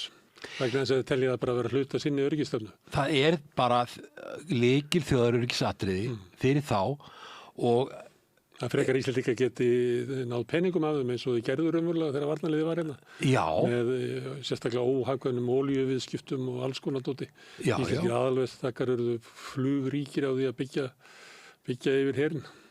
Já, ég meina og framkvæmdir á Keflavíkurflugvelli voru oft mjög dýrar og það var stundu spurt í þinginu hvernig stendur á því að það svona dýrt allt á Íslandi, að byggja allt á Íslandi, okkur kostar allt miklu meira þar heldur en annars þar og auðvitað var varnarliðið og varnarliðið vildi á sinni tíma gera miklu meira á Íslandi heldur en að við vorum tilbúin að taka við. Það var alltaf ákveðin tortryggni að vera ekki of háð varnarliðinu og þannig að það var þannig staða en mér kemur ekkert á óvart þetta og það verið mótsagnarkennt ef að við 2006 vorum óánægðir með það að þeir verið að draga úr viðveru sinni og þá fórum menn að spyrja hvort það væri eitthvað markana varnarsamning og svo þegar ég held að stjórnvöld alveg síðan hafi viljað að hafa meiri viðveru Bandaríkjanna þó að það séu til Íslendingar sem vilja náttúrulega helst ekki sjá neitt en það væri mjög sérstakt að stjórnvöld myndu ekki taka vel í að ræða við Bandaríkin þessar fjárfestingar og þessa innviði og reyna að sjá hvernig það fer. Auðvitað náttúrulega þegar Bandaríkin fóru hérna þá skildur bara heilt sveitafélag eftir og þetta var tekið yfir að ríkinu og svo var þetta selt meira og minna og það svæði á Keflavík sem tilheyrir NATO NATO ekki íbúðar byggð fyrir hermenn með varanlega búsetu. Þeir eru með íbúðabyggð bara miklu minni. Þetta ekki svona eins og það var. Þetta svona gert ráð fyrir það sem þú ert bara sendur hingað upp og ert bara í 3 vikur. Já. Svo ekki ferð aftur heim. Þetta svoleiðis. Já, þetta svona rotation. Gisti heimili eitthvað. Já, þeir eru með einhverja gistingu og landhelgisgæslan með töluvert mikla aðstöðu þarna og þá að vinna í tengslu við NATO og svo Bandaríkin. Og svo verður bara auki við þetta og það var ekkert sagt nákvæmlega hvaða fjárfestingar eru verið að tala en það hefur verið þarna þegar maður kemur á Keflavík þá eru þarna kapítalismavélar alltaf maður sér alls konar flutningavélar hvert þær eru að fara og hvað þær eru að flytja veit ég ekki en það kapítalismavélar eru töluvert ábyrjandi alltaf á Keflavíkurflugvelli og það hefur verið viðhald á innviðum og þú veist að það hefur verið að koma kjarnorkukafbátar inn í Helguvíkurhöfn og það hefur verið að vinna við að stækka og bæta hana þannig að það hefur aldrei verið þannig að varnarlið færi alveg í burt. Við vitum ekki hvort að þessi yfirlýsing hersöðingja sé tengt umsókn okkar með Evrópusambandið, það má vera og þú talar svolítið út frá því að Bandaríkjamenn myndu síður vilja að við gengum inn í Evrópusambandið. Hins vegar hefur verið í umræðinu með Evrópusambandið já fólkinu lögð töluvert áhersla á öryggismál að vegna breytinga í heiminum vegna þessa stjórnvalda sem Bandaríkjamenn hafa kosið yfir sig að þá verðum við að hafa kannski fleiri stoðir undir öryggi okkar. Ein væri það að gangin í Evrópusambandið það sem liður í sambandinu að löndin eru með svona ákvæði að verja hvort annað. Heldur Ísland betur sett í öryggismálum með gangin í Evrópusambandið? Evrópusambandið með paragraf eða klásúlu varnarmál og hún miklu sterkari orðalega heldur en 5. greinin. En það náttúrulega eins og þú vitum að það engin sameiginlegur her og þetta eru 32 lönd öll með mismunandi kerfi, mismunandi stjórnkerfi, mismunandi búnað. En samt náttúrulega að langstæstu leyti búnaður herjanna samræmdur bara út frá NATO. Og það til þess að þegar Finnarnir koma og fleira, þá bara farið út í framkvæmdir við að breyta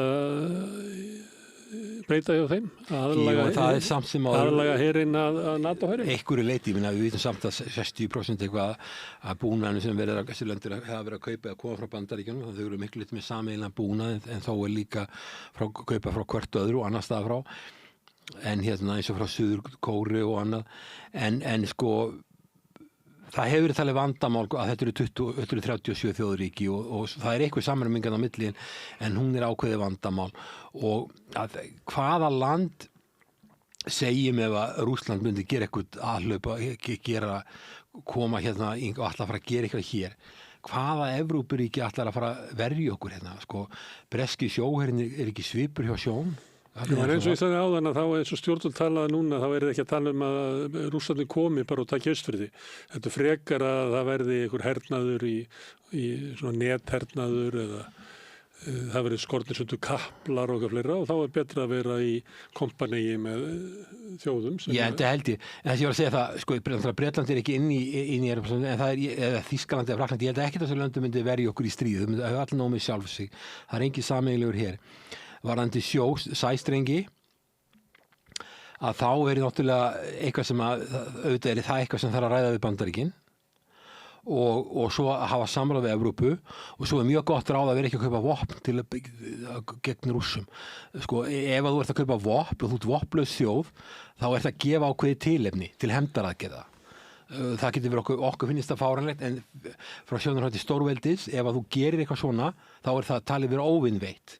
Og þá skapast ákveðin svona það hugmynd getum við gert eitthvað á móti sýnt þeim að við getum líka gert þeim eitthvað þannig að þess vegna er ég að því að Ísland hefur þá sérstöðu meðal Norðurlandana og Íslandsríkjana að við erum ekki með neitt hér þess vegna eigum við aldrei að gera neitt sem að gæti gefið tilefni til þess að sé ráðist á okkur. Það er bæði þessi ríkisstjórn og síðasta ríkisstjórn hafa gert það. Já, mér finnst þetta mjög óskynsamlegt að hafa gert þetta og líka þetta með lokun sendiráðs sem við sagt sem átti aldrei að gera en við eigum ekki að gefa neitt tilefni til þess að það sé ráðist á okkur því að við getum ekki treyst á þessi lönd. En telur það auki öryggi Íslands ef að Ísland gengur í ESB?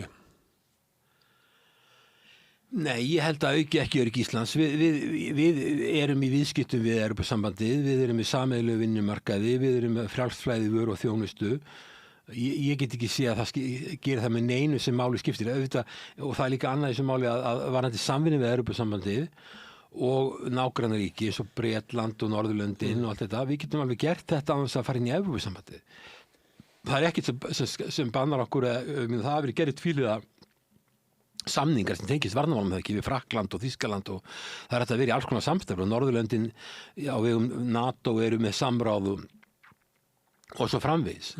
En við verðum alltaf að hafa það í huga þegar við verðum að vinna með hinn Norðurlöndunum og Íslandi, Lettland og Litáin að við höfum öðru við alltaf hagsmuni en þau og við erum alltaf staðir en þau og þess vegna þurfum við og við erum herlaust land, við þurfum alltaf að vinna þetta út frá okkar hagsmunum. Mér finnst ríkisstjórnin vinna voðalega mikið að hafa þessi og fyrri ríkisstjórn verið að vinna út frá hagsmunum annarra landa.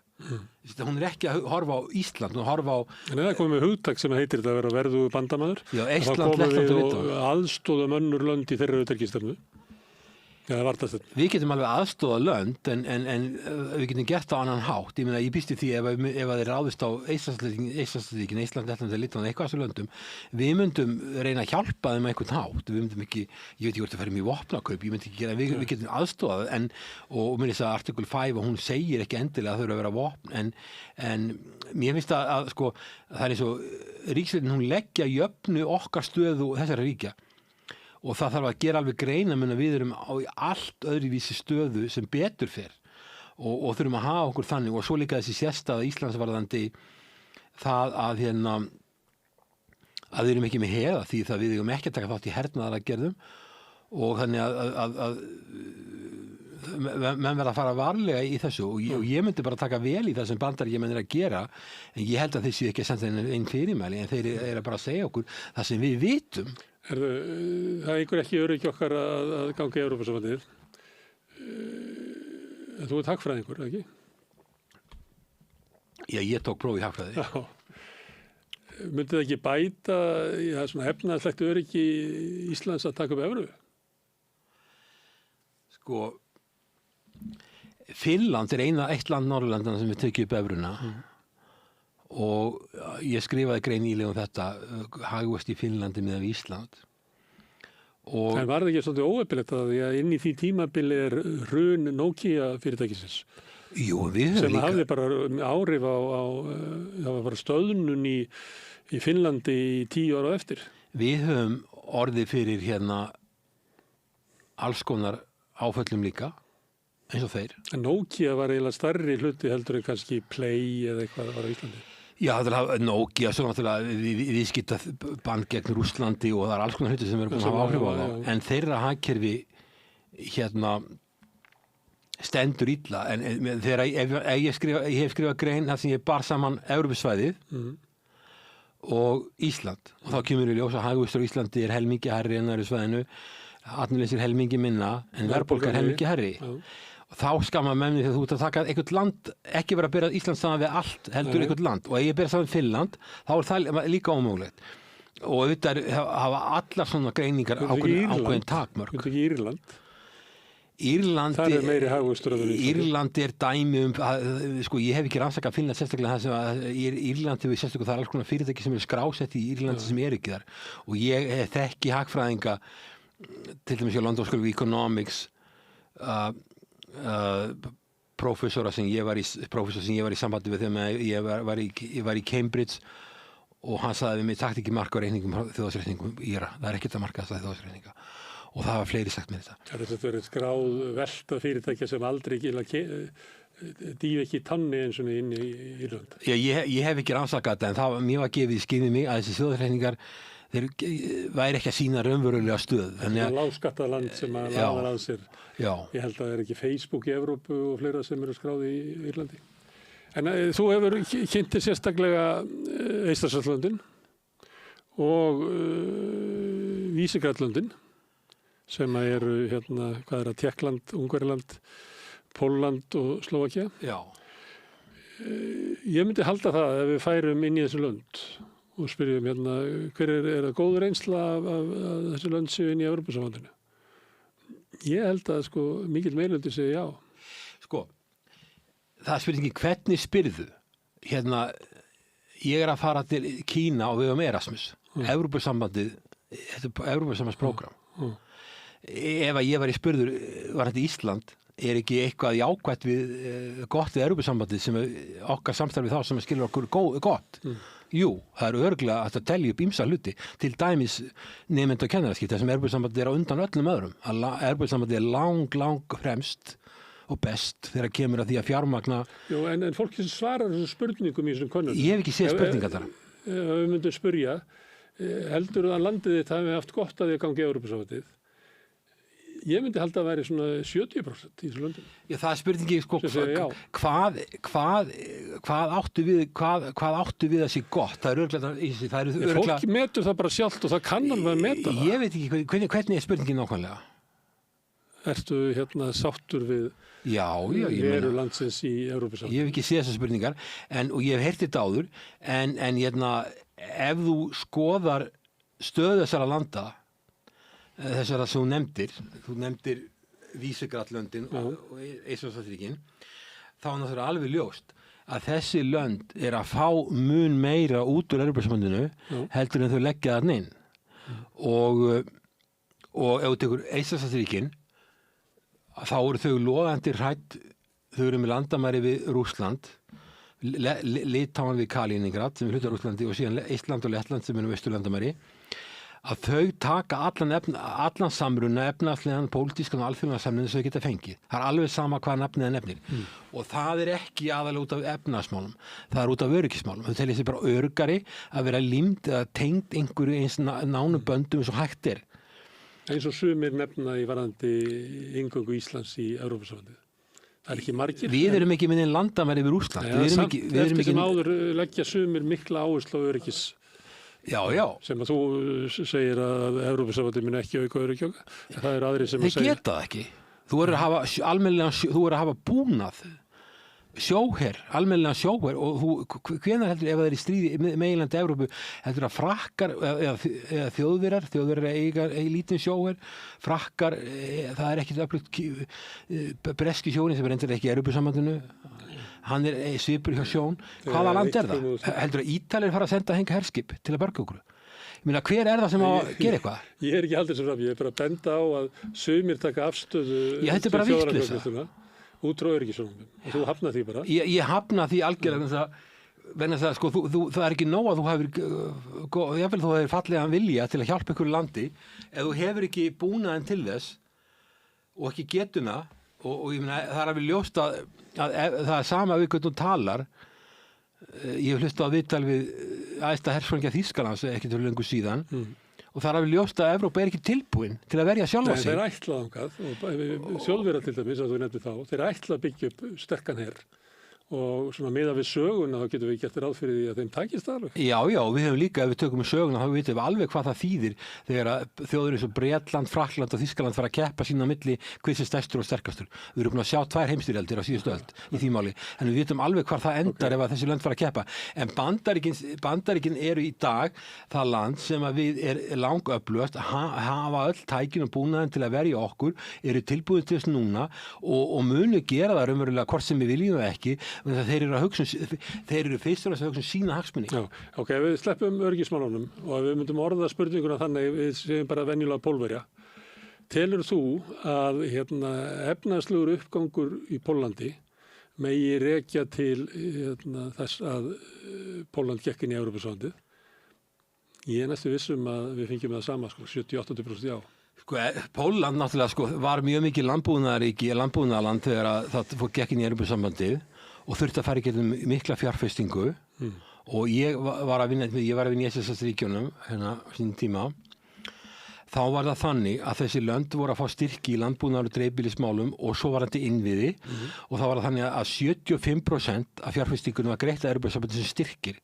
Þeir þurftu að útvega 25% sjálfur og þess vegna kom Alþjóðabankinn inn í málið. Þess að hjálpa þeim að útvega þessi 25% sem vantaði upp á svo þau geti fengið þessi styrki. Þau gátu ekki fengið styrkina en þau ættu 25% og þessi lönd voru öll illa stödd og áttu litla peninga og eiginlega enga peninga og þess vegna voru við að hjálpa þeim að finna þessa peninga sem á vantaði og undir lönd sem að fengu þetta mikið af peningum til að byggja innviði, til að endurskipuleggja þessi landbúnaði, gera hann fjölbreyttari og renna fleiri stoðum undir hagkerfið.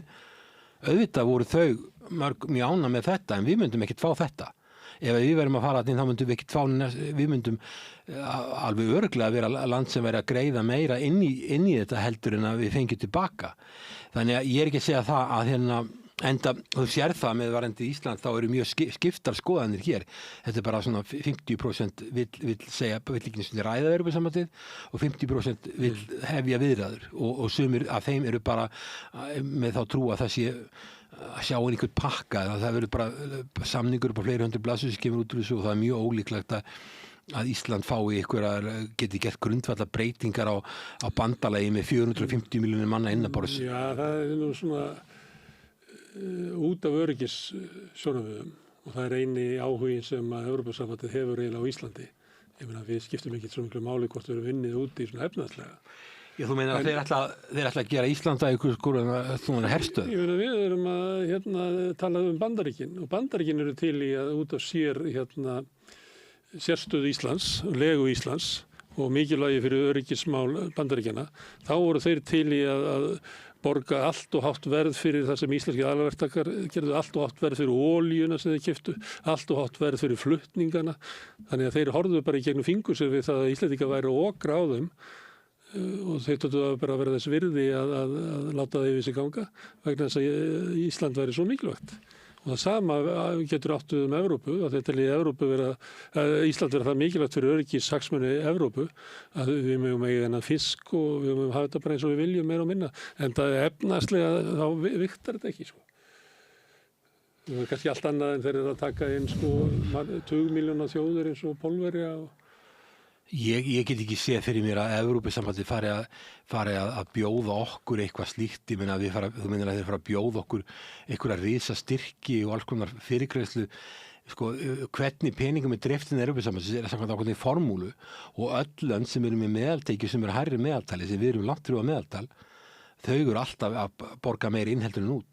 Þetta landbúnaðarstyrkir eru annars vegar með fólksfjölda og hins vegar við ferkilometra. Og við getum bara skilgreint öll heiðalöndin sem hluta landbúnaðarkerfin okkar og fengi miklu hærri styrki heldur við greiðum inn. Ég held valla og svo bara líka er staða Evrópu það erfið í ríkisfjármálum og svo líka það ekki bara með Evrópusambandið að það sé farið að taka sameiginleg lán og það var einhver lögfræðingur að skrifa það að varðandi Evrópusambandið þá væri fjarstæða að halda það að skuldastaða sem ríki hefði áhrif á önnur ríki. Og ég vildi bara að koma því að vegna þess að það er hérna þó þessi ekki alveg það saman vorum að tala að ég held að það sé algjörlega rangt vegna þess að þegar að Grikkland fór á hérna lenti í vandræðum þá var settur á fót sjóður til að hjálpa því sem að var 500 milljarðar evra sem í honum sko European Stabilization Fund eða hvað hann hét sem er ennþá við líði sko og hérna og það þurfti öll lönd að leggja í þetta og Finnar eru svo reiðir að þeir vildu henda Grikkland út úr Evrusvæðinu frekar en að leggja inn að sjóð. Það gerist ekki. Meðal annars vegna þess að Grikkir höfðu svindlað sig inn eiginlega falið skuldir sína þegar þeir komu inn. Þeir fölsuðu þjóðhagsreikninga. Og það vekur áleitna spurningar hvernig stendur á því að svona batteri eins og Evrópusambandið sem fleiri neitt starfsmaður, hvernig hafa þeir enga endurskoðendur, hvernig ákveði sáu þeir ekki gegnum þetta, hvernig getur svona bandalag með 20.000 embættismanna ekki séð í gegnum það að þessi þjóðhagsreikningar eru eitthvað skrýtnir. Það langaði bara svo í Grikkland. Það má vera, en allavega þeir fóru og Grikkland er svona 2% af Evrusvæðinu. Ef að Frakkland og Þýskaland verða greiðsluþrota og þau eru í miklu skuldum, verða greiðslufall, þá er það 35% á öllu svæðinu, verkri landsframleiðslu og þá myndi evran bara hrynja, sko, það er hrun og látið þetta til hugar að ef það er eitthvað lagabókstafur sem segir það að lönd þurfi ekki að bera ábyrgð hvert og öðru, non-bailout agreements sko, svona lagabókstafur skiptir engu máli í krísu þegar að verða alvarlega kreppur þá er öllu bara breytt. Við sjáum þess að það er líka sagt í Maastricht-samkomulaginu Maastricht Treaty að halli og ríkissjóði megi ekki fara fyrir 3% af verkefni landsframleiðslu og opinberar skuldir ekki frá 60% af verkefni. Það er ekkert farið eftir þessu og Evrópusambandið hefur engin tæki til að framfylgja þessu. Við erum með sambærilega reglur og við förum heldur ekki eftir því. Við erum, ef við skoðum okkur varðandi, við erum ekki minna reglur hámar opinberar skuldir. Jú, við erum með þetta var tekið úr sambandi við í COVID og Daði er með þetta inn í sínum reglum. Ég veit ekki hvað hann er persónulega að gera en það er engar reglur Ísland hvað halli á ríkissjóðum að vera mikill eða opinber skuldast að það getur vel verið að fjármálaráðuneytið hafi ykkur viðmið en það er engin Maastricht Treaty, ykkur lög það en ég meina við erum innan þess að við erum eitthvað 56% af verkefni landsframleiðslu sem opinberar skuldir og sem við höfum farið miklu hærra í kreppunni 2008-2009 fórum við eitthvað 100% en það var líka bara því en þá voru eignir sem þurfti að selja sem síðan greiddu þetta niður og svo var 2016 var gríðarlega innspýting inn í hagkerfið hjá okkur þegar þeir sem áttu gjaldeyri hingað fengu að taka hann út og borguðu skatt og þá var mikill afgangur á ríkissjóði 1 ár og við erum komið þessi mál okkar ríkisfjármál í sæmilegt lag en ég meina ég held að ef að þessi lönd fari í greiðslufall og það vandi með þessi lönd eins og ég er Ítalía og Frakkland þetta eru lönd sem öldurinn að vera mikil þetta eru lönd sem þurfa að fara í mikil útgjöld varnarmála þetta eru lönd sem eru mjög viðkvæm fyrir því að niðurskurði í velferðarmálum og að öfgaöfl nái fótfestu og taki völdin og sum þeirra vilja fara út úr Evrópusambandinu og ef það verður greiðslufall á sjálfsögðu löndum eins og var hjá Grikklandi að þá myndi það vera ef að Evrópusambandið gat valla ráðið við 2% eins og Grikkland hvernig á það ráðið 35%? Þannig að, og þú getur með varandi hlutfall opinberra skulda verkleg landsframleiðslu, þú getur unnið út við með tvennum hætti, annars vegar með því að hafa hagvöxt, þú getur látið skuldirna bara eiga sig, jafnvel látið þær vaksa, eða þú bara með nógu mikinn hagvöxt, eða ef þú greiðir niður skuldirnar, en hagvöxturinn er ekki til staðar. Og ég meina, hver trúir því að verði eitthvað mikill hagvöxtur í Frakklandi og Ítalíu næstu ár eða 10 ár? Ég á að erfitt með að sjá það. Það sem ég á hins vegar auðvelt með að sjá er það gríðarleg og vaxandi pressa á ríkissjóð, enda eru fyrirtæki sem meta lánshæfi að lækka þessi lönd. Þau eru að minnka lánshæfi þessara landa, beggja landa ef þau eru á niðurleið. Hvers vegna? Af því það er bara meiri áhætta og það er ekkert sem bendir til þess að það muni breytast á næstinni. Þau hafa ekki AAA, sko, þarna, þú veist hvað það eru Moody's og alls konar fyrirtæki sem að meta þetta. Og það er nú ekki gáfulegra en svo að þeir gáðu Íslandi þetta og meira fyrirtækjum sem áttu Landsbankann og Kaupþing gáðu AAA. Já, sko, það er fyrirtækjamat, en Ísland var komið í AAA, ekki? Í 2007? Ísland þarna hafði gott lán sem var farið að lækka fyrir hrun. Það var byrjað að lækka Ísland og svo lækkaði það meira og undanfærin áhrifur Ísland við að smátt að hækka. Þetta er sjónarmið það að Evrópa standi bara illa, þessi á brauðfótunum, þessi búin að vera í efnahagslegri stöðnun lengi og þar að leiðandi ættum við ekki að blanda okkur inn í þann hóp. Sko, Evrópa náttúrulega er mjög rík álfa, það er ekki spurningu það, og tekjurnar verklandsframleiðslumann er mjög há, þetta er mjög rík álfa, en þetta er vel ekki álfa sem það er gerðan mjög mikla kröfur. Og það þýðir það er pressa á ríkissjóði og það er orðið ósjálfbært.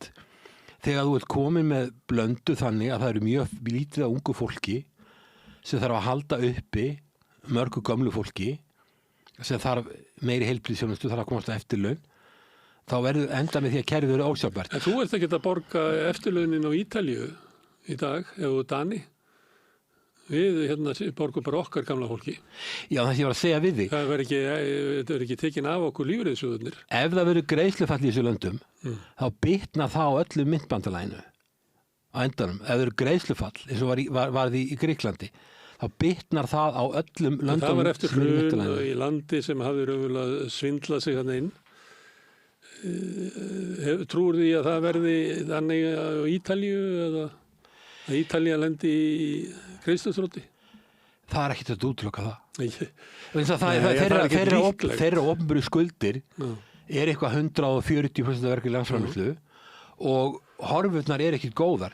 Ég er bara að segja það, auðvitað vona maður að það verði ekki og ég er ekki að segja það verði, en ég er bara að segja það, þú þarft að skoða þessa áhættu og það er ekki rétt að halda því fram að non-bailout agreement, að lönd skuldbindi, það er non-bailout agreement varðandi Grikkland, en það er algjör óvissa sem ríkir það ef að lönd þurfa að fara út í myntbandalagi, hvaða afleiðingar það hefði fyrir trúverðugleika myntbandalagsins og hvaða áhrif það hefði á önnur ríki. Þess vegna var lögð mikil áhersla á að halda Grikklandi inni og stofna sjóð sem núna er ennþá starfandi með 500 milljarða evra. Hann myndi duga bara til að hjálpa einhverju smáríki. Hann myndi duga til að hjálpa Portugal eða Grikklandi eða jáfnvel Finnlandi eitthvað, en hann myndi ekki duga að þú þurftir að fara að vinna, þurftir að fara að koma inn í lönd sem eru kannski 30-40% saman eins og í Frakkland og Ítalía, því að þá ertu ekki að tala um 500 milljarða evra, þú ert að tala um kannski 6-7 triljónir. Men Hilmar, eitt sem hefur verið sagt í þessar umræðum um Evrópusambandið sem er náttúrulega umræðin er út allt, en það breytt mál. Það er ekki þetta kvart yfir því að það snúist öryggismál og ríkisfjármál og alls konar hluti og náttúrulega myntina líka. Að þú tekur dæmi af Ítalíu sem skuldar ríkið skuldar 140% af landsframleiðslu. Við erum einhvers staðar nálægt 60. Við erum samt að ríkissjóður Íslandi er samt að borga líklega 3 sinnum meira í vaxtagjöld heldur en Ítalirnir. Já, ég hef ekki skoðað þetta, auðvitað. Þú er oft séð þetta. Auðvitað er það áhuggefni, en bara málið er bara það. Vextirnir á krónunni eru svo stjarnfræðilegir. Ríkisstjóri Íslandi hendir 130 milljörðum í vaxtagjöld á hverju ári. Á meðan að ef við værum með evruna þá myndi það detta niður líklega í 50. Sko, viðskiptahalli. Viltu ekki nota þennan pening? Viðskiptahalli þar á meðal vaxtagjöld dragast frá verðlagsframleiðslunni, skilurðu? Því að við erum opið hagkerfi, við erum með ríkissjóð, við erum með einkaneyslu, við erum með samneyslu og við erum með fjárfestingu og svo erum við líka með viðskiptajöfnuð og fjármagnshreyfingar fara þar í gegn. Þrátt fyrir þetta eru við með helmingi meiri hagvöxt. Jú, en ég er bara að spyrja vaxtakostnaðinn sem að fylgja krónunni. Já, ég veit að ég vil horfa á þetta í heild. Viltu ekki nota þessar 70 milljarðar sem að ríki borgar umfram sem er gjaldið út á krónunni og krónuvöxtunum. Þú getur eitt þeim í uppbyggingu innviða og borgar gamla fólkinu. Þú ert að gera ráð fyrir því, ef við tekjum bevruna, að þá myndi hagvöxturinn halda áfram að vera svipaður á hann var, eða hvað? Reynslan sýnir það að þau eru búin að festa gengið og þau eru með svona takmarkanir á ríkissjóði, þá hefur reynslan sýnt það að hagvöxtur minnkar mjög mikið. Þannig að sko, ég meina, og atvinnuleysi eykst mjög mikið og einhver hagfræðingur sagði það þá bara flyttu fólki úr landinu, við tökum upp evruna og við losnum bara við Íslendinga á landinu og það er bara gott að því að fara bara eitthvað í burt og koma ekki tilbaka. Ég meina sko, ég er að horfa á hagvöxtin, ég er að horfa á... Við erum í svona ástandi núna, það er að fækka erlendur ríkisborgurum samkvæmt þjóðskrá. Okkar frá hrunið 2008 hefur okkur fjölgað 25%. Það er núna það sem hafið þessu ári. Já, það virðist vera þessi kenningum að íslenski vinnumarkaður sé þannig að það sé svona sveiflu jafnar í honum út af erlendu vinnuafli. Það virðist vera að virka núna þegar við erum búin að vera í samdrætti og það er ekki fyrirsjáanlega neitt sérstakur hagvöxtur hérna. Að þá sjáum við að erlendum ríkisborgurum á Íslandi fækkar. Þannig að þú veist að efast þessa kenningu að þegar harðnar í dalnum að þá sé sveigjanleiki vinnumarkaðnum vegna þess að við tilheyrum EES. Já. Það virðist vera til þessu ári sem benda til þess að svo sé. Ég skrifaði greinum hérna nýlega í Morgunblaðið og sýndi þróun á Íslandi og bara saman við Lettland sem er með evruna og lettum frá 2008-2009 það fjækkaði lettum með 15%. 2008-2009, 2008-2025, 15%. Mest af þessu var ungt fólk og best menntaða fólki, þetta er fólki sem ég hef verið að kenna. En það fólk var að fara til landa þar sem að launum voru kannski 4 sinnum hærri heldur en í sínu heimalandi? Ekkert endilega, en það var bara búið í kreppunni 2008-2009, það var skólnum lokað í miklu mæli og sjúkrahúsum og fólk sá bara enga framtíð. Það fer úr landinu, þetta fólk, það því að hagkerfið eru ósjálfbært vegna þess að þú ert komið svo mikið af gömlu fólki og svo lítið ungu fólki sem til þess að vera með velferðarkerfi og geta rekið eitthvað velferðarkerfi, eitthvað viti, þá verður að vera með mikinn fjölda ungu velmenntuðu fólki sem er að borga háa skatta. Eins og við erum með. Já, annars getur þetta ekki. Já, við höfum okkar aldursdreifing er miklu hagstæðari heldur en þeirra. Við erum með út af innflytjendum. Já, innflytjendum spila mikið hlut, tala við pólverarnir, gera mjög mikið hér á landi og vinna alls konar störf sem við erum hægt að vilja vinna. Þeir skila miklu til þjóðfélagsins. Það er líka fólk hérna frá Austur-Asíu, Víetnamar og Filippseyjar og Tæland og var alls konar fólk hérna og ekki bara Evrópubúar. Pólverjar gera mikið hér og fólki sem býr frá Íslandsríkjunum kemur hérna líka. Þannig að en ef þú skoðar heildarfólksfjölda þá hafa sveiflurnar ekki verið mjög miklar og sveiflurnar og fólksflutningar hér í landi í hruninu 2008-2009 voru bara brota því sem varði í Íslandsríkjunum. Miklu minni. En auðvitað er það þannig. Það sé tengt evrunni? Já, það er tengt evrunni. Vegna þess að það sem gerist er það. Þú getur ekki fellt gengið. Og þá verður að beita ríkissjóði miklu meira hörku að skera niður. Og það ég veit að þegar ég var að vinna í Íslandsríkjunum frá 99 til 2003 og ég var neitt að farin þegar kreppan skall á, en ég fylgdist alveg með þessum máli og var í sambandi vel þau gjaldeyrissjóðum. Þeir vildu fella gengið 50%, því þeir töldu að ef það er ekki gert, þá þurfti að fara í miklu róttækari aðgerðir í ríkisfjármálum. og þetta verið allt of mikil, allt of svona, skilur, þetta var aðgerðir sem væri bara ekki sjálfbærar og myndi hafa valda miklu tjóni í þjóðfélaginu og ég var algjörlega sammála þeirra mati, ég skrifaði bók um þetta mál, algjörlega sammála þeirra mati að þetta var allt og erfitt, þetta hafði þar afleiðingar, þeir mistu svo mikið af mannauði sem að kemur ekki tilbaka, þetta er búin að mista þetta fólk út að kemur ekki tilbaka og myndi gera þessi lönd ósjálfbæri, þannig ef þú getur ekki fellt gengið þá verður að beita ríkissjóði að miklu meiri hörku heldur en þú gerir annars. Núna er þetta að lýsa evrunni næstu svo eitruðu peði að fólk tegi sig eftir henni en eins og raunin með Eystrasaltslöndin að þegar þú búin að taka hana yfir þá ertu varnarlaus gagnvart efnahags niðursveiflu sem að getur þá í staðin fyrir að vera kannski tímabundi vandamál eins og var hér eftir hrun getur orðið viðvarandi eyðilegging á samfélaginu eða svona skaði á samfélaginu og missa mikið á ungu fólki frá og þú getur bara setið uppi með sem er bara mjög erfitt að vinna þessi út úr. Vandinn hjá okkur er sá. Já, byrju, en þetta gerist ekki þegar Danir tengdu krónuna við evruna. Nei. Ekki í Finnlandi, því að það er þetta að benda á önnur áföll sem að kannski skýra... Ég tökum bara Danir. Já. Að Danir náttúrulega eru nátengdir Þýskalandi og þeir sætta sig við... Þeir eru hálfgerðir Þjóðverjar, þá það sé leiðilegt að segja það. Já, þú getur sagt að Danmörk sé bara skæ út í Þýskalandi, það kannski ekki, má ekki segja þetta. Nei, má ekki segja þetta. En þeir eru í Danmörku í Þýskalandi, þá eru þeir sáttir við að laun hækki svona kannski 3% ári sem er verðbólgumarkmið Seðlabanka Evrópu pluss 1% framleiðing. Þjóðverjar eru alveg sáttir við þetta. Við hérna erum að semja kannski 10-15% launahækkun, kannski áður fyrir. En mælurðu með því?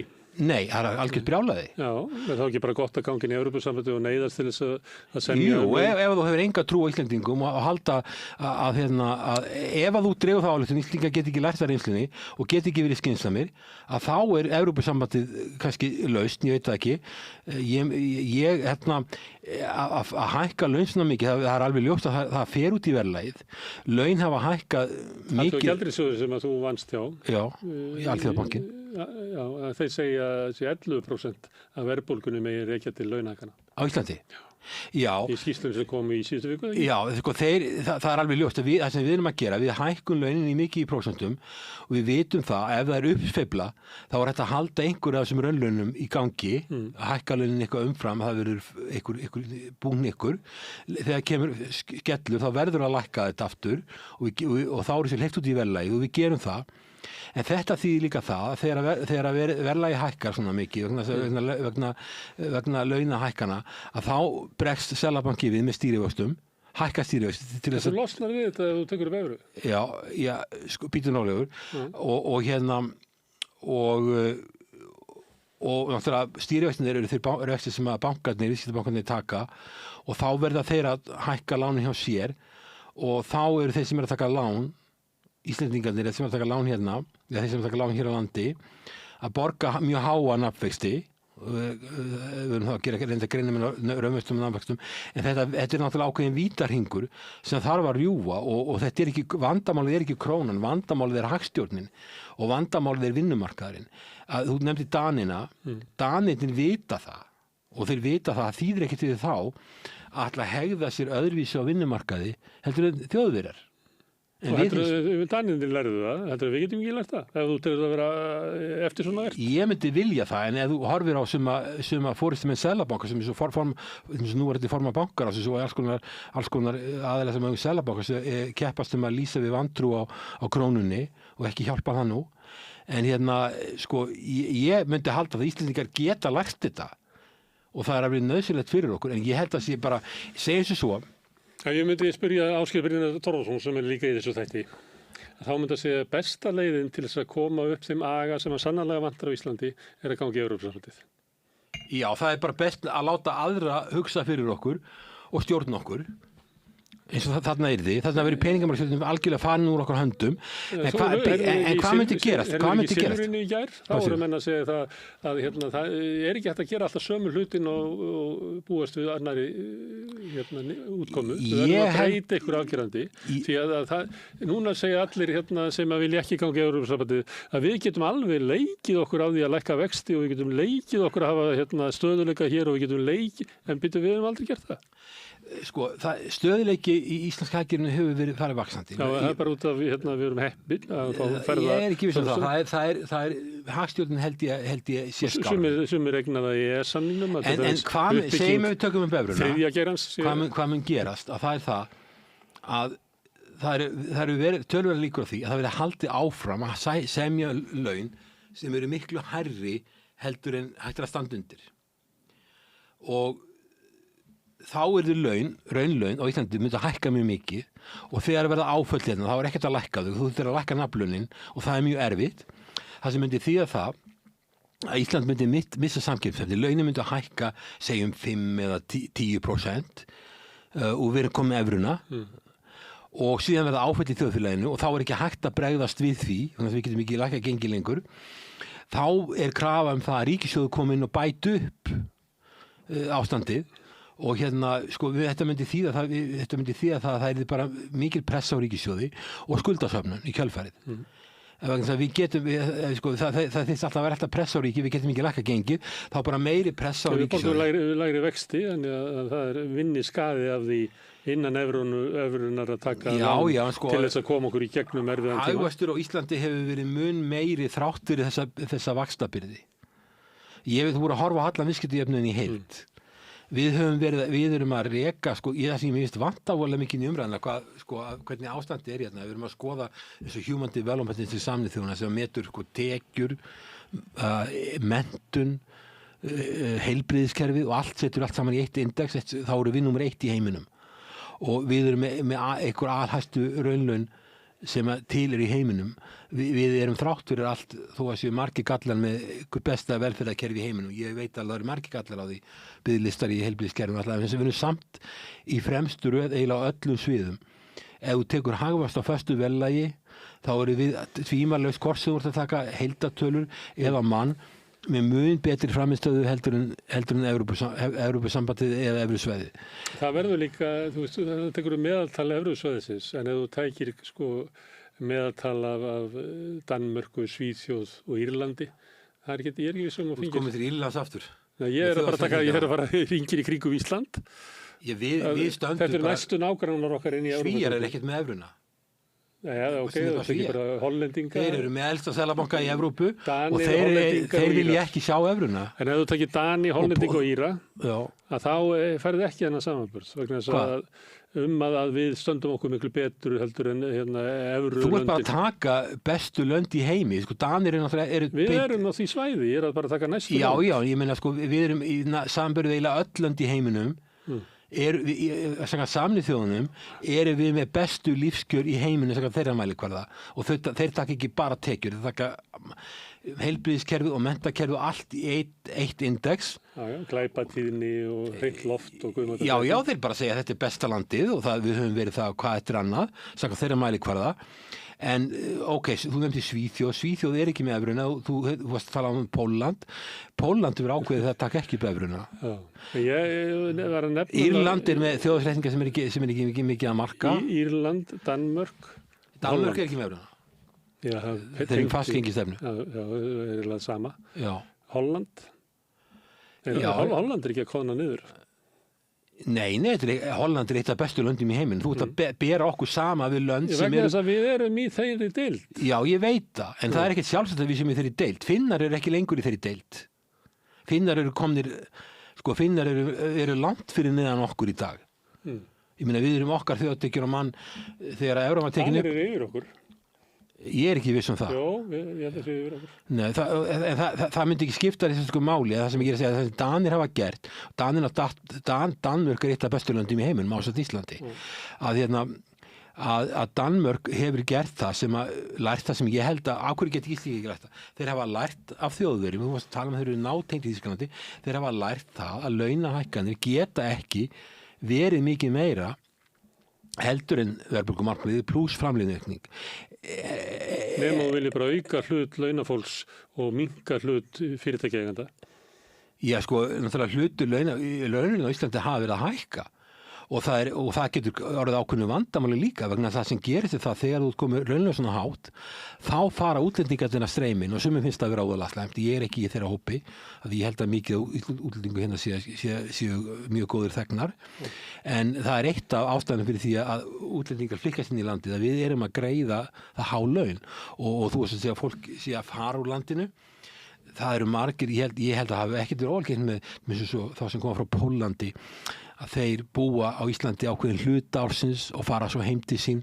Ég bara, við skoðum þessu ferðaþjónustuna hjá okkur sem er í hámarki á sumrin að mjög hátt hlutfall af þeim gistiheimilum og hótelum og veitingastöðum sem eru hringinn í kringum landið er fólk frá Mið- og Austur-Evrópu sem kemur hingað, vinnur í hátæki umhverfið með við þá og fer síðan heim þegar vertíðinni lýkur.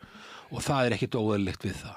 Og auðvitað gerir þetta fólk líka, þeir sem koma að fara að gera vinnumarkaðinn sveigjanlegri heldur en hérna hann hefði annars verið og það ekki.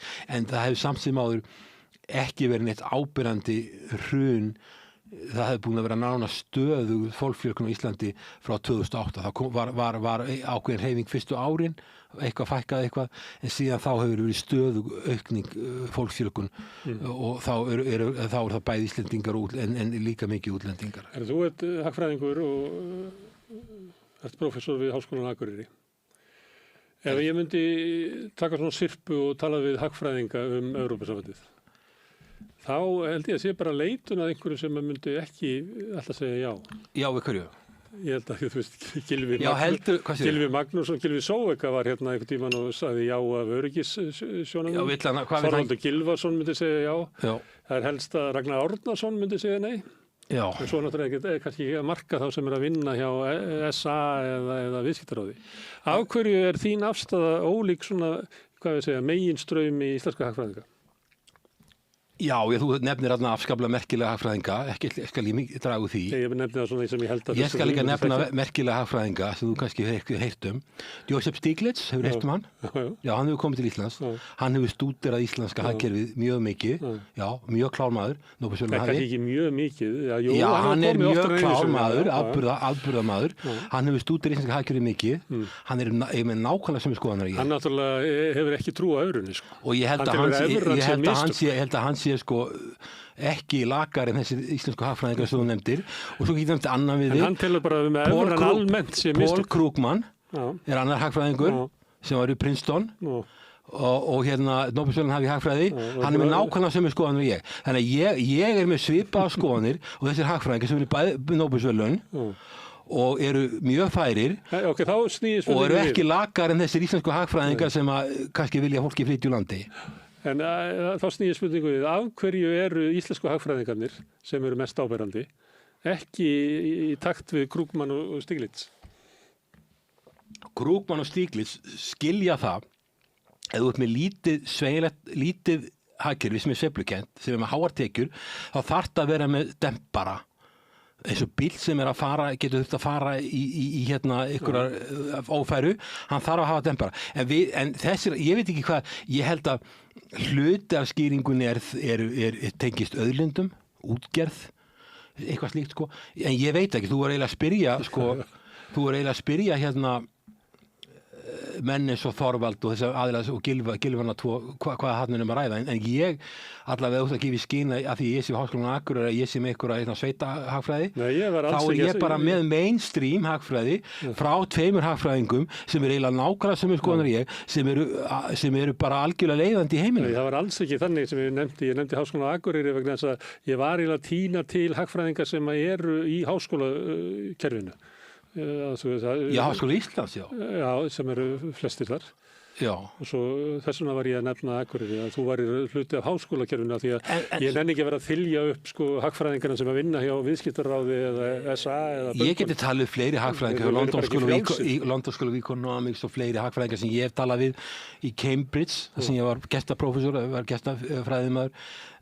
Ég þekki fjölda hagfræðingar sem eru mjög þekktir, sem heimsfrægir og mínar skoðanir eru svipaðar á þeirra með mikill virðingu fyrir Háskóla Íslands þar sem ég útskrifaðist í grunnnámi á sinni fyrir meir en 30 árum.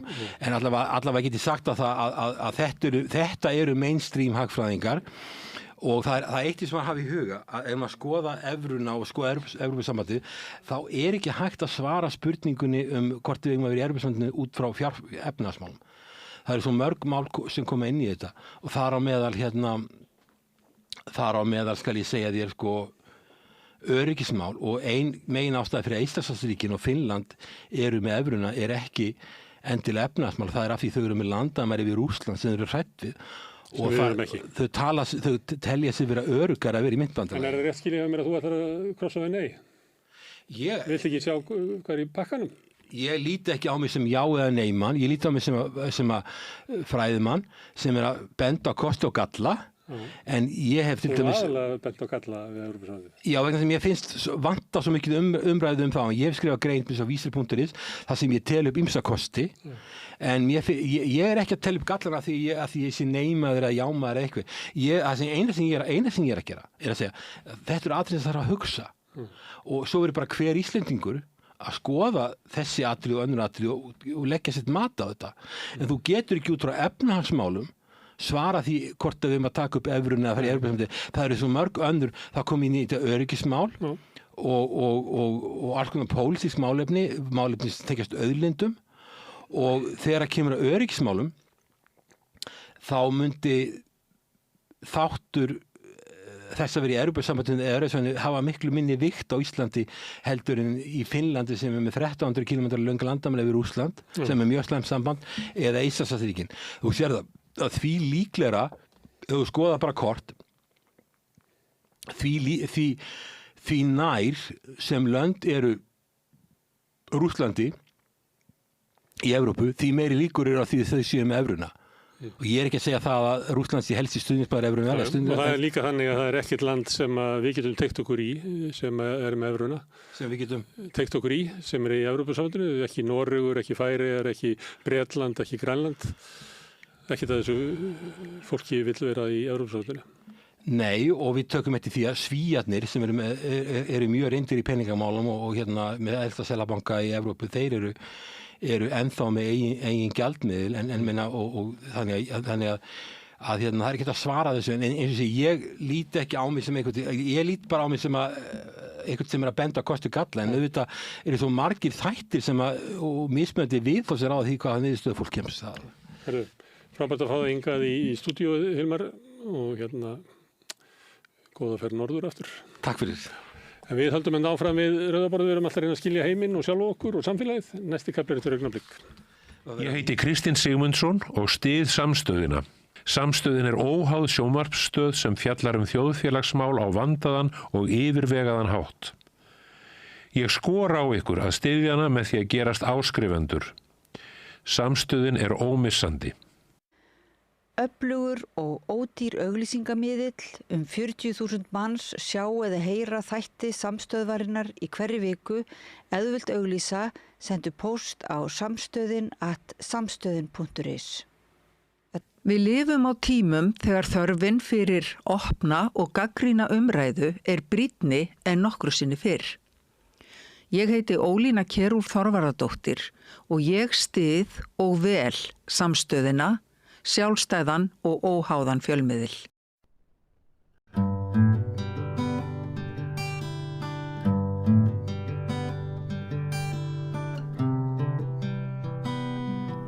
Já, ég veit ekki með ykkur áhorfendur og hlustendur góðir en mér finnst nú sumt ansi, skuggalegt í orðræðu Íslendinga núna fyrir Evrópukosninguna í næstu viku. Heift niðurtal og náttúrulega klassískt þessi orðræða að við eigum að fá allt fyrir ekki neitt og ég fór að velta fyrir mér hvernig ætlaði að sé að hafa ekki fæðst hér í þessu landi heldur komið sem gestur og ætli innflytjendur geti greint okkur sjálf betur en við sjálf. Það var svona eitt af því sem ég velt fyrir mér og svona til þess að reyna að fá kannski svör við þeirri spurningu hafði ég samband við mannesku sem hefur komið hér áður að Rauða borðinu og hefur verið borgarfulltrúi okkar Reykvíkinga og ég veit ekki hvað og hvað. Hún heitir Sabine Leskopf, vertu velkomin. Sæll, takk fyrir bjóðnir. Takk fyrir að koma. Sko, ætla að segja einhverstaðar glögt gests augað og ertu ekki að einhverju leiti alltaf ennþá pínluti sem gestur þótt ég vænti þess að þú hafir líka innlimast bara vel en ert ekki heldur þú sjáir ekki samfélagið okkar ennþá einhverju leiti pínluti með öðrum augum heldur en við sjálf? Að sjálfsög, mann kemur náttúrulega með ákveðin bakpoka og sjálfsög hefur það alltaf áhrif á hvernig maður sé hlutina. Ég til samt, það mikilvægt skrif fyrir innflytjanda að dæma ekki allt svona í beinu samanburði. Já. Þannig að ég er ekki alltaf að segja að þetta öðruvísi en þetta í landinu það sem ég fæddist og þess vegna það gott eða slæmt. Heldur að maður reynir að horfa á hlutina og dæma þau, en maður dæmir að sjálfsögðu með sinn reynsluheim. Það kannski málið, að maður hefur öðruvísi reynsluheim og ég býst ekki við að ég get ekki yfirfært minn reynsluheim. Nei. Á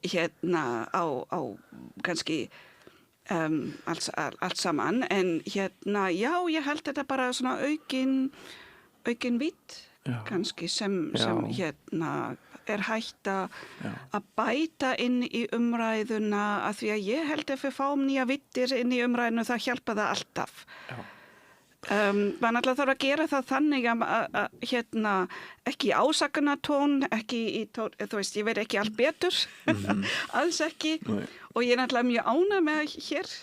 Ég er hér að því að ég vil vera hér og því að mér finnst frábært að búa hér. Þannig að, en ég kem alveg með nýja vitt, held ég. Stundum.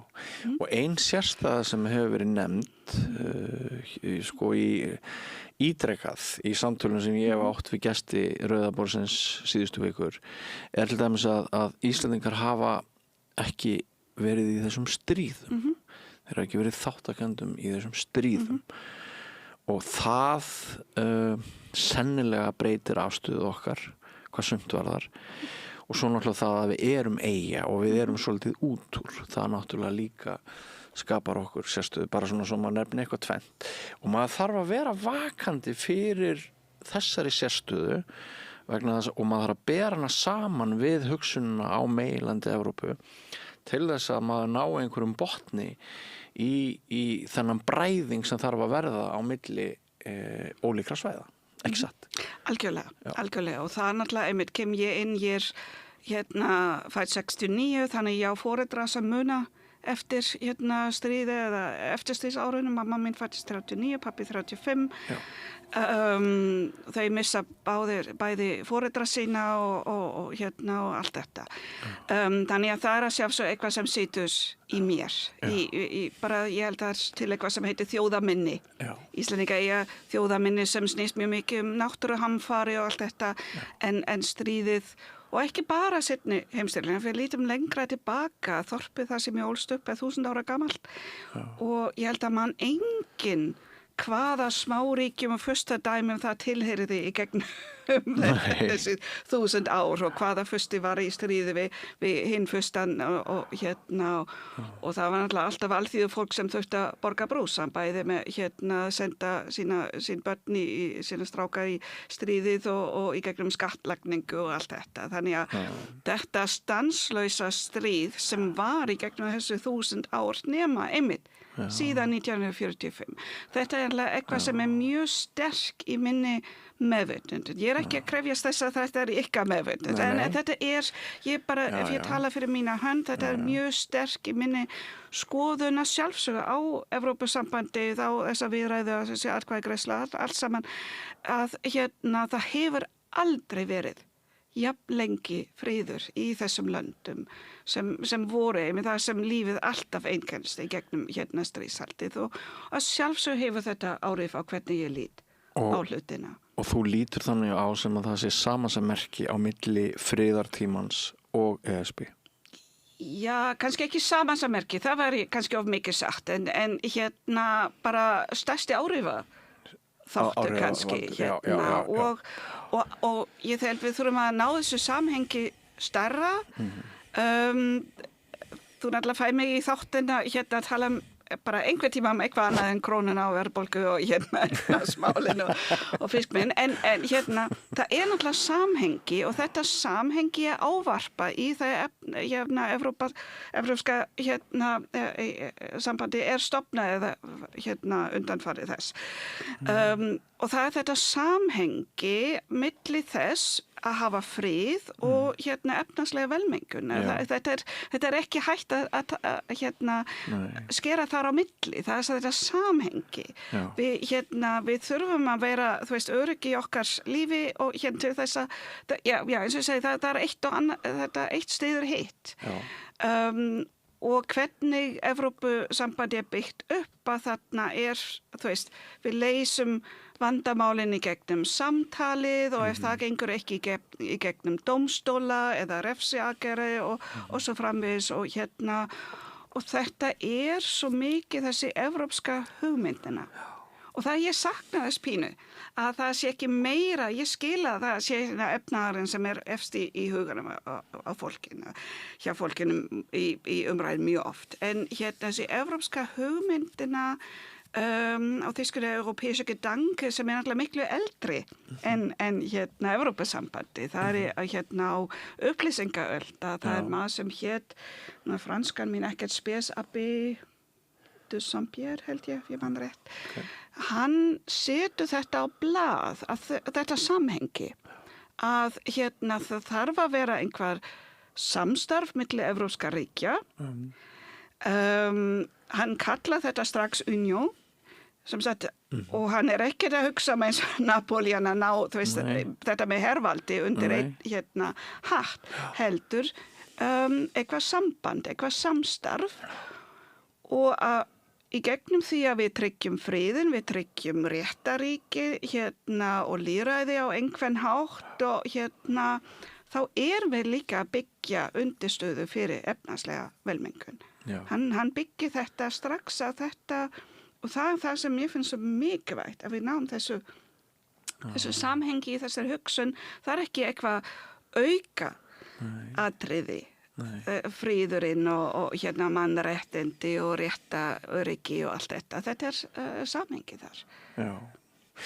Ég veit ekki hvort þú ert kunnug því en það svolítið viðkvæmt mál fyrir Íslendinga að sumir hafa eiginlega gert grín að því til dæmis ef við förum 200 ár aftur í tíman að þegar erlendir gestir komu hingað til Íslands þá samkvæmt sumum heimildum sem hafa verið ritaðar þá var þetta svolítið þannig að við náttúrulega vorum fátæk og við vorum eins og við erum en við vorum svolítið svona að reyna að fá eitthvað út úr útlendingunum sem komu kannski að reyna að ná því mest Svo við gerum enn svo við gerum enn og stundum skils mann að þetta hafi verið pínlítið vandræðilegt sko og það það svona allavega 2 sögur sem að reka svolítið á sko það sagan gestristni Íslendinga og líka sagan það að við höfum bara yfirleitt haft það helviti skítt og við erum mjög mörkuð af þeim áföllum sem að fátækt og harðindi hafa sett á okkur að það bara eðlileg sjálfsbjarga viðleitni að við reynum að ná í eitthvað þegar kemur einhver maður úr öðru landi eða kona og til okkar en ég hef aðeins verið að hugsa þetta sko í samhengi við það að mér finnst stundum í þessari Evrópuumræðu núna að við viljum allt fyrir ekki neitt upplifir þú það að einhverju leyti þannig? Jú, gæti verið, einmitt því að umræðin snýst bara hvaða jákvæða, neikvæða efnahagslega afleiðingar þetta hefur fyrir Ísland og ekki endilega einmitt hvað Ísland hefur fram að færa. Nei. Og ég tel, bursi frá, kannski við getum rætt það menningu og alls konar þætti þar. Ég held líka sem pólitíska rödd hefur Ísland virkilega möguleikar að ná áhrifum innan í Evrópu og við höfum séð það í gegnum jafnréttismál og ég hef lengi starfa sem túlkur þannig að ég að fylgja sendinefndum erlendis frá og svona að upplifa mjög mikið hvaða áhugi fyrir hlutina á Íslandi. Fólk sem kemur að sjálfsögðu til að skoða landið og hefur áhuga á en það það áhugi á árangri sem Ísland hefur náð í jafnréttismálum, í forvarnamál. Það mjög mikið tímabil að fólk kom til að skoða forvarnamálin hér fyrir ungt fólk.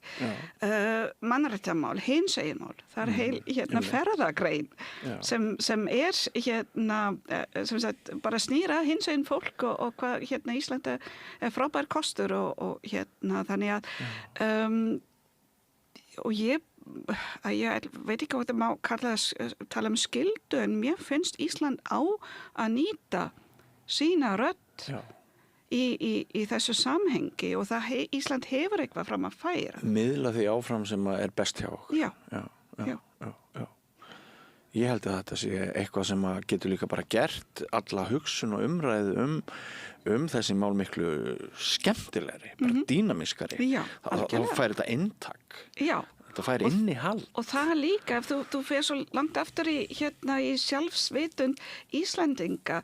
Ég menn, Íslendinga eru alltaf svo stoltir að fá þetta athygli erlendis. Ég hef líka farið með bara út og ég til dæmis var að vinna í kringum bókamessunni í Frankfurt 2011 þegar Ísland var heiðursgestur þar. Maður upplifið þetta svo rosalega sterkt hversu vel íslenskum menningu, íslenskum listum og þessu tekið erlendis og þetta náttúrulega líka hlutin aftur.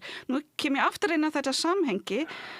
Ég held ferðamennskan okkar sem við náttúrulega byggjum svo mikið á græður rosalega á því á þessari ímynd Íslands. Ekki, þú veist, það náttúran og hreina náttúran og allt þetta en það líka þetta, þú veist hvað við erum bara með frábæra menningu og svo margt sem gott hér og þetta útflutningsvara. Og ég veit líka einmitt að Íslendingar eru stoltir af því alltaf. Og á meðan á síðustu viðræðinu stóðu yfir þá vann ég sem framkvæmdastjóri hjá AUS, alþjóðlega ungmennaskipti, sem byggja mikið að ungt fólk fer á milli landa til að vinna sjálfboðastörf og svo seinna einmitt að kynna menningu og bókmenntir erlendis og maður upplifaði þetta svo sterkt að þetta bara við bæði græðum efnarslega á því með því að fá styrki, með því að fá ferðamenn og þessi jákvæða athygli en það gerir líka svo margt fyrir þjóðarsálina. Já, sko ég upplifi mig núna í svona með tvær þjóðir í einu landi. Önnur svona spennt og langar að gera sig gildandi og forvitin eins og varst aðeins að koma inn á.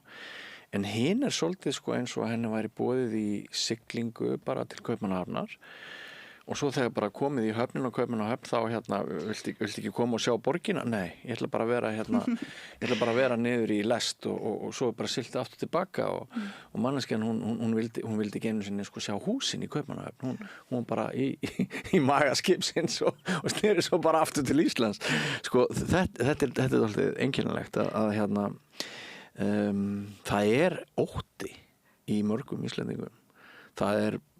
Ég veit ekki hvort hann byggist á fáfræði eða hvort þetta einhvers konar áróður sem hefur náð í gegn en það ótti og mér finnst vera minnumáttakent. Mér finnst vera einhver komplex í gangi. Mér finnst eitthvað gamalt þjóðartráma skína stundum í gegn í þessum ótta. Það getur vel verið þó. Þurfum að hafa ákveðin skilning á því að sjálfsögur í Ísland erum innan við 400.000 manns hér og þannig að ég get ekki dæmt fólk fyrir að hafa áhyggjur að vera gleypt. Kannski það svolítið hræðslan og náttúrulega Ísland var í ákveðnu samstarfi og sambandi við Noreg og svo Danmörku og upplifir sig kannski einmitt. Það kannski þjóðatráma sem Íslendinga og við þurfum að taka samtal um þetta og tryggja að þetta verður ekki svona. Að það er litla Ísland á móti öllum öðrum Evrópuþjóðum heldur að það er náttúrulega ekki þannig. Og óttinn við að glata menningarlegum sérkennum sko, hver eru menningarleg sérkenni Íslendinga? Stærsta menningarlega sérkenni er náttúrulega tungumálið. Já. Og og það hefur verið rætt svolítið og ég náttúrulega kemur þessum geiranum tungumál og menningarmiðlun og svona. Það er ekkert sem myndi gera meira fyrir íslenska tungumáli en að fara inn í Evrópusambandið. Og og líka jafnvel núna að fara í viðræður. Við þurfum alltaf að passa okkur svolítið að blanda þessu ekki alveg saman. Nú erum við að tala að fara inn í viðræður. Hvað myndi það gera? Það myndi strax gera margt fyrir okkur. Síðast þegar við vorum í þessu, þá fengum við gífurlega stuðning að byggja hér upp nám í ráðstefnutúlkun. Ef við værum í Evrópusambandinu, þá myndum við þurfa, ég held á sínum tíma að tala 40-50 túlkar á meðan við áttum kannski 4 eða 5 þá, og þetta er mjög praktist nám, þannig við gátum ekki þjálfa nema kannski svona 5-6 á 2 árum. Þannig að við fengum, og ég fór á sínum tíma til Brussel og læriði þetta, þú veist hvernig get ég þjálfa fólk í að miðla menningu, miðla tungumál og allt þetta. Og svo náttúrulega líka, þú veist, þýðingarmiðstöð í utanríkisráðuneytinu þar sem við myndum fá enn meira stuðning að þýða nýju hugtökin yfir á íslensku. Og svo þarf það líka hitt þessi móðumálstefna í Evrópusambandi. Hver þjóð hefur þann rétt að tala sitt móðumál. Þannig hver bóndi, hver bara þarf ekki vera mennta maður á þann rétt að tjá sig á sínu móðumáli og koma sínum málum á framfæri. Og Evrópusambandið þarf bara að tryggja að leysa út af því. Og við höfum séð írskuna sem margir telja væri útdauð í dag. Ef ekki það hefði verið stuðning við það. Og það er stærsti menningarverðmættin sem við eigum, sem myndi þá strax fá þennan mikla stuðning. Og sko án breytinga er íslenskan hjá okkur í frjálsu falli. Algjörlega. Þannig að það er líka eitthvað til að hugsa. Það höfum við fengið nú þegar og einmitt á þessum tíma. Það styrkir mann ekki hvað verkefni hét, en það var verkefni, ég held 2010-11, fór í gang held ég 2011, til að byggja upp gagnagrunn fyrir að geta nýtt íslensku í tæknilega samhengi. Við værum ekki á þeim stað þar sem við erum í dag að geta byrja að nýta íslenskuna í tækni geiranum í gegnum gervigreindina ef við höfðum ekki unnið þessi undirbúningsvinnu sem var unnið, sem var að byrja að vinna þá með stuðning Evrópusambandsins. Svo er þetta með sko heiftina og hvort að hún tengist óttanum, mann grunar þann að sko það sé hræðsla sem að skapar heiftina, ótti við ókunna. Ég sendi þér mynd í gær og sko, maður að sjá alls konar svona eiginlega viðbjóð sko, það sem er búið að vera myndin er af, bara svo í lýsi henni sko, hún er af kjörseðli, atkvæðaseðli sem er blóði drifin og öll hroðaverk gegn saklausu fólki eru framin á kjósendum, segir þarna í texti. Ég nenn ekki að vitna til hvaða aulasamtök standa á bak við þetta sko. En hvað eru þetta að segja? Ég held að bara mikið fjármagna bak við þetta sem við þurfum að spyrja okkur hvaðan það kemur og því miður alltaf hafa á síðustu árum, ef við horfum ekki bara til Íslands, þetta var mikið í Brexit umræðinu, þetta var verið mikið í Bandaríkjunum og í mörgum öðrum löndum að svona áróður hefur náð árangri með að ná til lægsta hvata fólksins og þannig að ef þú nær einmitt að sannfæra fólk að lífi þeirra eða barna þeirra væri ógnað, þá náttúrulega ertu að ná inn fyrir einhverju mörk það sem skynsemi eða rök kannski ná ekki alveg inn. Ég ætla fyrir mig þetta bara eitthvað sem við sjáum að samfélagsmiðlum, það einkennist ekki bara þessa umræðu, það er miklu stærra umræða. Því miður bara nota fólk svona til að ná árangur, því að það hefur séð að það stundum tekst. Það ákveðin hópur í samfélaginu sem að reyna að halda því fram að íslensk unga börn, þau verði bara við munum henda þeim á spjótsótum á milli okkar ef við drögumst inn í átök heimsins. Það talaði Evrópuherinn, það talaði að ungir Íslendingar þeir verði þvingaðir í herinn, muni láta það lífið til að berjast fyrir vonlausa framtíð meginlands Evrópu sem sé hvort sokkin. Þetta eiginlega bara eins og að lesa Gúlíver í Putalandi eða eitthvað. Og svo fjarrið þessi, eins og þess að ég ólst upp, þorpið það sem ég ólst upp var einmitt mitt á milli, ég var á 9. áratögnum, man var bara mitt á milli kjarnorkusprengjana og það voru þjóðríkin sem voru beina þessu hver að öru, ekki Evrópusambandi, þannig að það var 30 kilometra í Austur-Þýskalandi þar sem fólk beð manni með vélbyssur og svo 30 kilometri í náttina þar sem Bandaríkjamenn voru með heræfingar, svo húsi nötraði þegar það voru heræfingar og svona, þannig mín upplifun var alltaf einmitt að tengja ógnin frekar við þjóðernishyggju en ekki alþjóðlega samstarfi. Nei, mitt. Það versta sem þú lendir í að of mikið skriffinska eða of mikla reglur og leiðinlegt skjöl og eitthvað svona. Þannig að fyrir mig einmitt einangrunar hugsun þetta ég mig frá mér til mín eins og við bara Bandaríkjaforseti var núna bara mjög beint að orða þetta að segja bara, ég bara alveg saman alla hinnir ég bara hugsa mig og mínar fyrst og fremst mig kannski en mér finnst það einmitt þjóðarins hyggja einangrunar stefnu sem við náttúrulega sjáum mjög mikið líka hér núna það ógnin, ekki meira samstarf í gegnum eins og Evrópusambandið. Við skulum einmitt ræða þess að þjóðernishyggju aðeins betur. Man náttúrulega sér það á rannsóknum að þjóðernishyggja keyrir til dæmis Miðflokkinn að nokkur leyti áfram og þjóðernishyggja hefur alltaf verið frekar sterkt element í Sjálfstæðisflokknum þóttir hafa nú stundum beitt af sínum eigin prinsipum í þeim efnum eftir öðrum aðstæðum.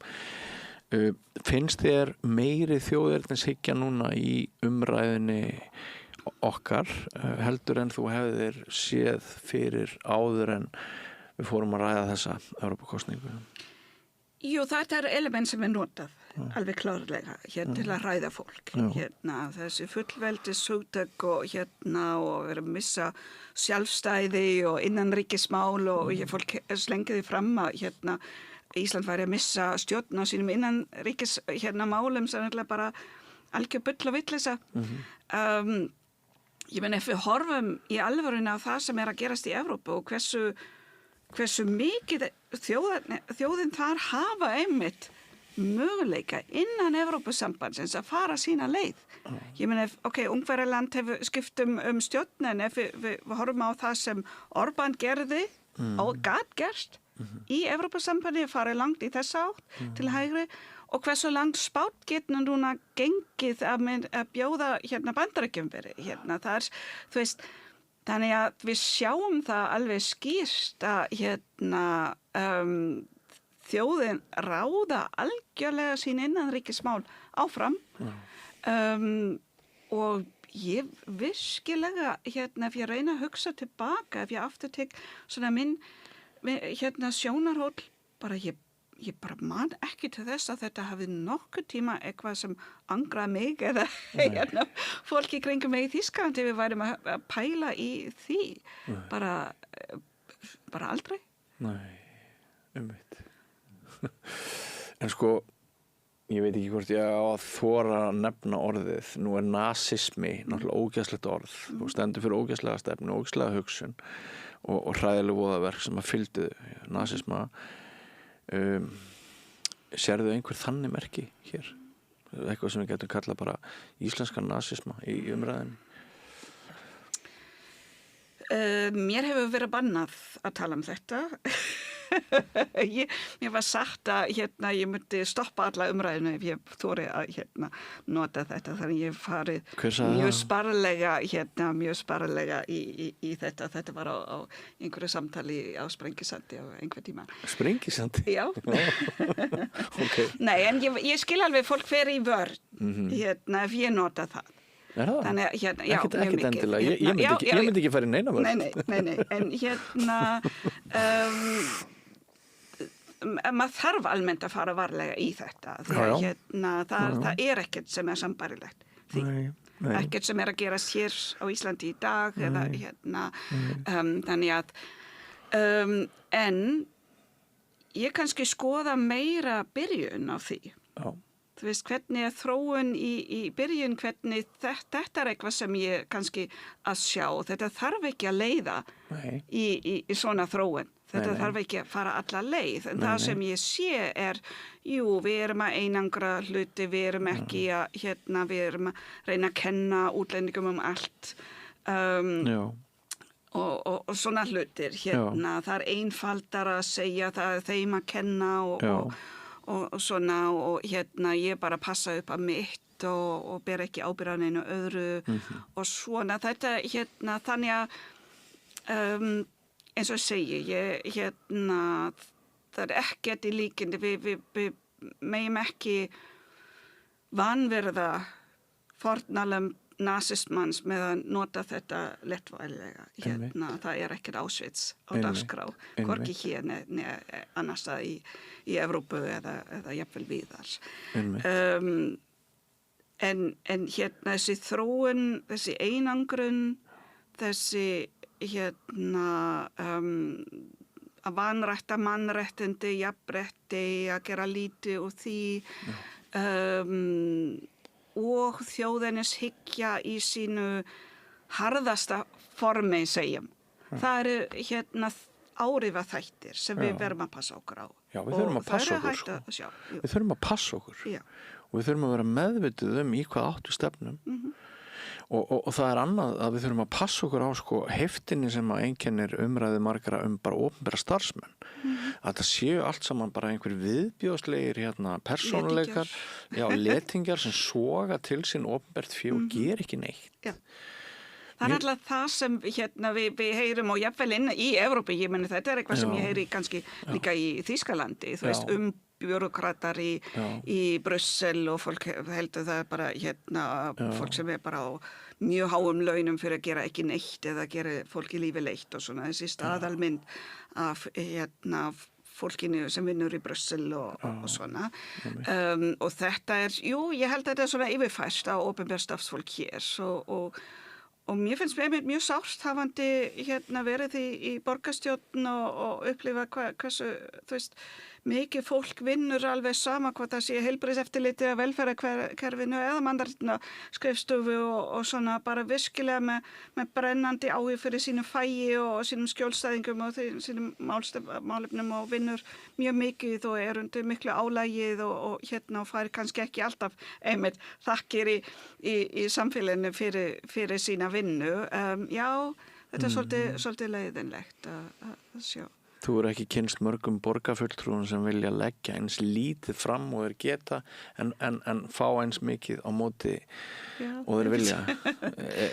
Þín reynsla er að fólk sé bara duglegt og sinni sínu störfum. Og það gildir alltaf líka fyrir einmitt pólitík. Ég var alveg minnilegt meirleita bara þverst yfir flokkana. Fólk fer þarna inn sérstaklega með ástríðu fyrir málefnum og sérstaklega í sveitastjórnum þá ertu svo tengdur þeim hlutum sem þú vinnur í og flesti koma úr einhverju hagsmuna baráttu inn í pólitík þannig að fólk er einmitt það er ekki mikið leti þar. Ég rifja stundum upp að þegar ég var lítill þá er það svona tilfinning mín að gáfaðasta fólkið í mínu umhverfi hafi þótt presturinn og kennararnir. Já. Og þetta var svolítið góður heimur og hérna þá trúði fólk auðvitað á kerfin, það sá ekki eftir peningunum sem fór í að borga prestinum eða kennurunum, heldur það hugsaði með mér, hvað við erum með heppin að við erum með svona góða kennara og svona klára kennara og góðan prest og svona. Já, þetta er það sama, ég ólst upp í litlu þorpi það sem einmitt. Það voru, presturinn og kennarinn sem voru leiðtogar hérna. Það væri gott að fá hana tíma aftur. Ég veit það ekki. Einhverju leyti. Já, bara bera virðingu fyrir fólk sem vinnur fyrir almannaheill, kannski. Já, það er það sem, ég veit ekki, en það er kannski, þessi hugsun. Ég meira að tala þetta traust, sko, að peningarnir, opinberi peningar, þeir fari í góða hluti. Já, þetta er fólk sem vinnur fyrir samfélag og reynir sitt besta. En sko þetta er það er ansi margt sem hefur þotið minn huga og síðustu vikur sumt hefur komið svolítið óvart, ég var að viðurkenna það, annað hefur svona verið í anda þess sem að maður gat kannski búist við, en er eitthvað svona sem að þér dettur fleira í huga samanber þetta að glöggt er gests augað, er eitthvað sem þú hefur rekið augun í sem að við hinn kannski tökum síður eftir í svona, ef við getum kallað þjóðareinkenni umræðunar? Já, það er kannski það að bara einbeita sér aftur á styrkleika. Fólk er að horfa svo mikið á veikleika þess að tilheyra lítileg þjóð núna.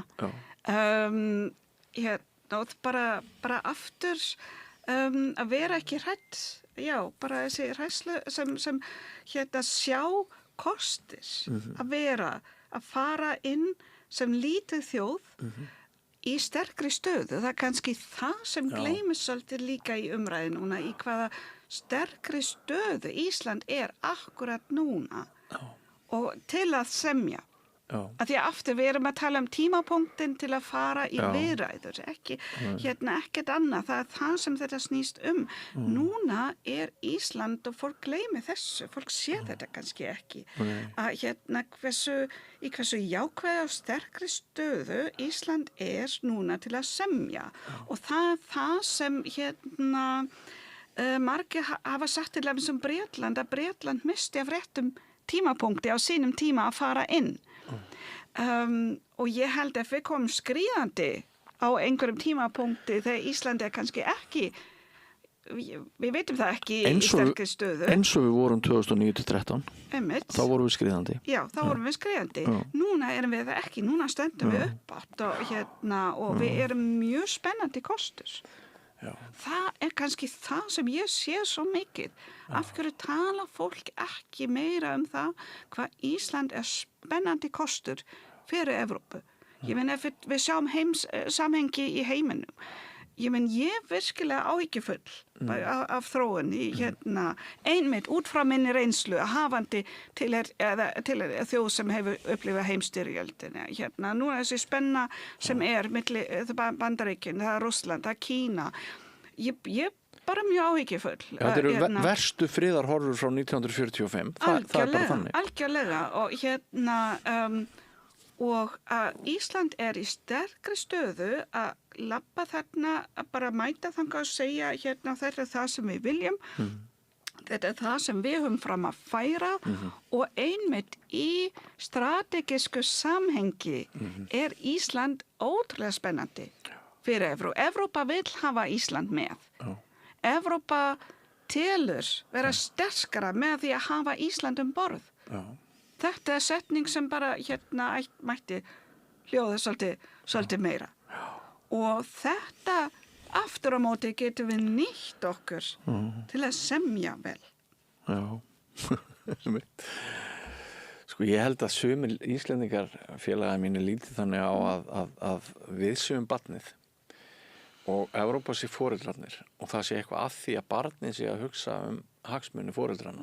Það er að vera foreldrarnir sem að hugsa hagsmuni barnsins. Ég bara hugsa þetta út frá stærðinni. Ég vil ekki fólk sé svo rætt við einmitt að fá ekki vægi vegna þess að við erum svo fáið. En svo erum við náttúrulega þetta stórveldi á sviði sjávarútvegs jafnvel orku og svona og hérna þú ert alveg sammála því sem hefur komið fram að þótt þú tellir eðlilegt að segja já núna í næstu viku þá hérna engan veginn sjálfgefið að við munum segja já í næstu samningalótu. Nei, að sjálfsögðu. Það nefnilega það sem við erum aftur og aftur að leggja áherslu það að þetta snýst þessi atkvæðagreiðsla núna. Að við erum semja og við erum að semja vel. Já. Og ég held þetta tímapunkt það sem við getum sami vel til einmitt að tryggja stöðu Íslands og sérstöðu líka. Og ég meni það alveg fordæmi fyrir einmitt að alls konar lausni fyrir lönd og landbúnaðan og allt þetta á norðurslóðum og svona. Þannig að ég engin sérfræðingur í því, en eins og ég segi, ég tel að núna góð tímapunktur til að semja vel, standa fast á því sem við þurfum að passa upp á fyrir íslenska efna og fólk hér í landinu. Þannig að það það sem ég ætla að segja já við. Að semja og semja vel einmitt núna. Það var svona samkvæmisleikur að við ljúkum sumum viðtölum okkar við rauðaborðið að spyrja fólk hvernig það haldi að kosningi fari. Þetta veit það enginn, þetta er óbúslega tæft og jafnt. En sko, hvort heldur að já eða nei muni vinna? Ég held að já veri ofan á, ég trúi því. Er það óskikja? Að sjálfsögðu óskikja mér það. En það líka vegna þess að ég held að við höfum lagt svo mikið inn á Íslandi og nú ég ekki tala umræðu með Evrópa heldur í umræðu lýðræði, í umræðu réttaríki, umræðu samfélags- og samanlega gildi. Við höfum ekki talað mikið einmitt gildi og samanlega gildi og svona. En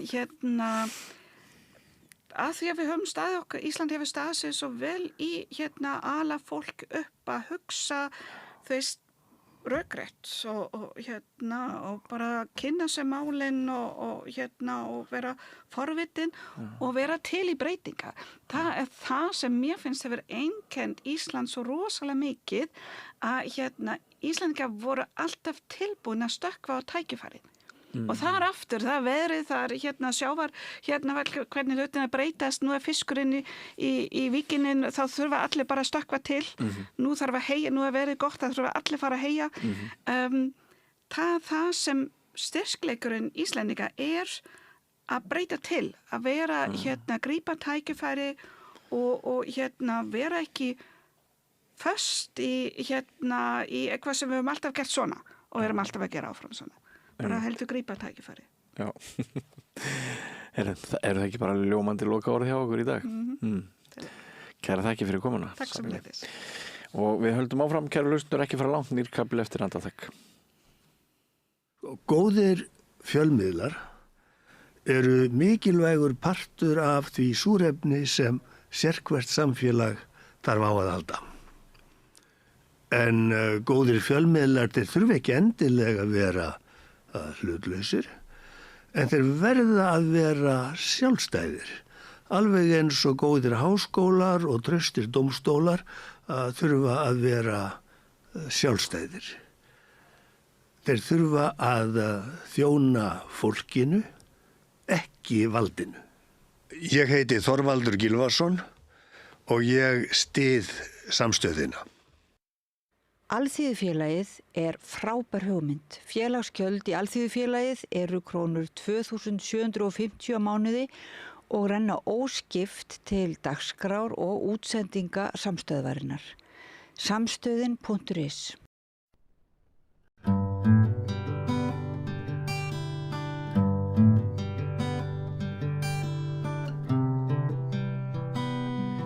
Hingað komin kona, menningarfrömuður mikill, píanóleikari með doktorsgráðu, tónlistarkennari, kona sem hefur haft í mörg horn að líta undan farið. Það nýlokið mikill tónlistardagskrá í Salnum í Kópavogi, þar sem píanónemendur, innlendir og erlendir fengu leiðsögn í masterclassum og svo fór fram keppni þar sem börn og ungmenni spiluðu gull, silfur og brons. Ég veit ekki. Við ætlum að kynnast þessu betur. Hún komin hingað Dr. Nína Margrét Grímsdóttir. Vertu velkomin. Já, takk fyrir Björn. Til hamingju með þessar vikur í Kópavoginum undanfarið. Ég hef aðeins fylgst með úr fjarlægð og undrast eljuna og dugnaðin í ykkur. Ef við byrjum á það er skammstöfun sem maður hefur verið að rekast á í fréttum, 2x PTA. Hvaða fyrirbrigði er það? Já, þetta er sem sagt World Piano Teachers Association og þetta er alheims samband píanokennara sem var stofnað í Englandi af professor og Dr. Dorian Lilac sem er professor við Royal College of Music. Hann kemur uppalega frá Serbíu en fyrir 2 árum þá fékk ég bara bréf frá honum tölvupóst og ég vissi ekki neitt, þekkti ekkert til hans en hann sagði já, ég er þessi maður og við erum með þessi samtökum og bjóða þér að stofna Íslandsdeild þessara samtaka og vera forseti þeirra.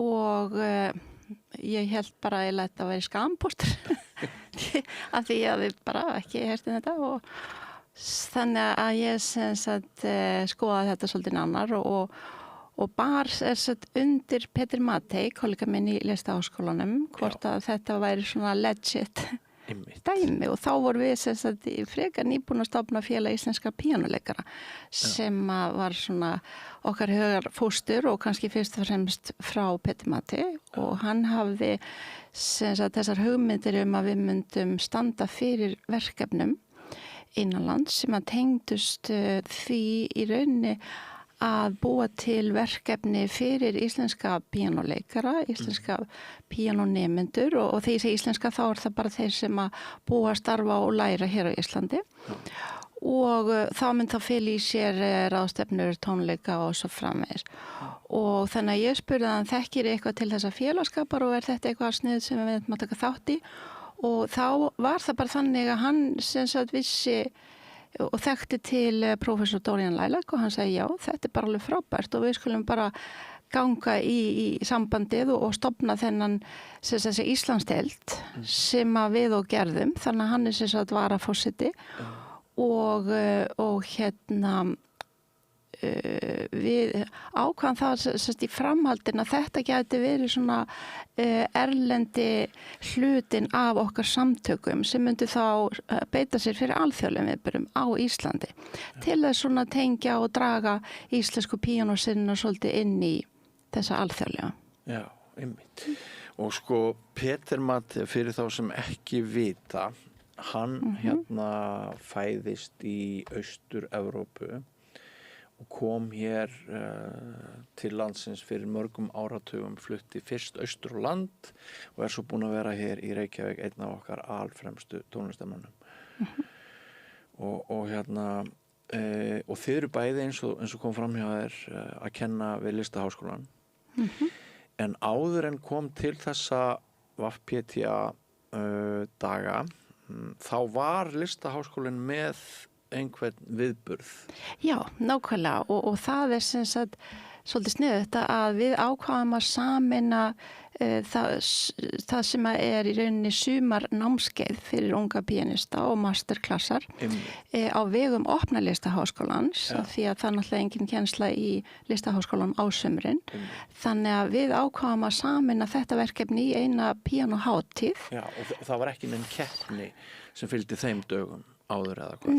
Nei, þetta er í fyrsta skipti sem að hefur verið stofnuð og haldin alþjóðleg píanókeppni á Íslandi og ástæðan kannski fyrir okkur fannst mikilvægt að hafa hana alþjóðlega er það að við höfum bæði gegnum árin verið að senda nemendur okkar og ég vil fara með þeim í píanókeppnir erlendis, okkar bestu nemendur og við höfum séð hvað það gerir mikið fyrir þessa krakka, þetta virkilega eflir þau og styrkir óháð því hvort þau vinna verðlaun eða ekki og ekki hvað síst er stóri ávinningurinn af því að fara með krakkarna erlendis það að þau kynnast öðrum jafnöldrum sem að fást við svipuð verks, svipað hluti og svona geta borið sér saman og síðan kynnst þeim og orðið vinir og félagar og þetta fannst okkur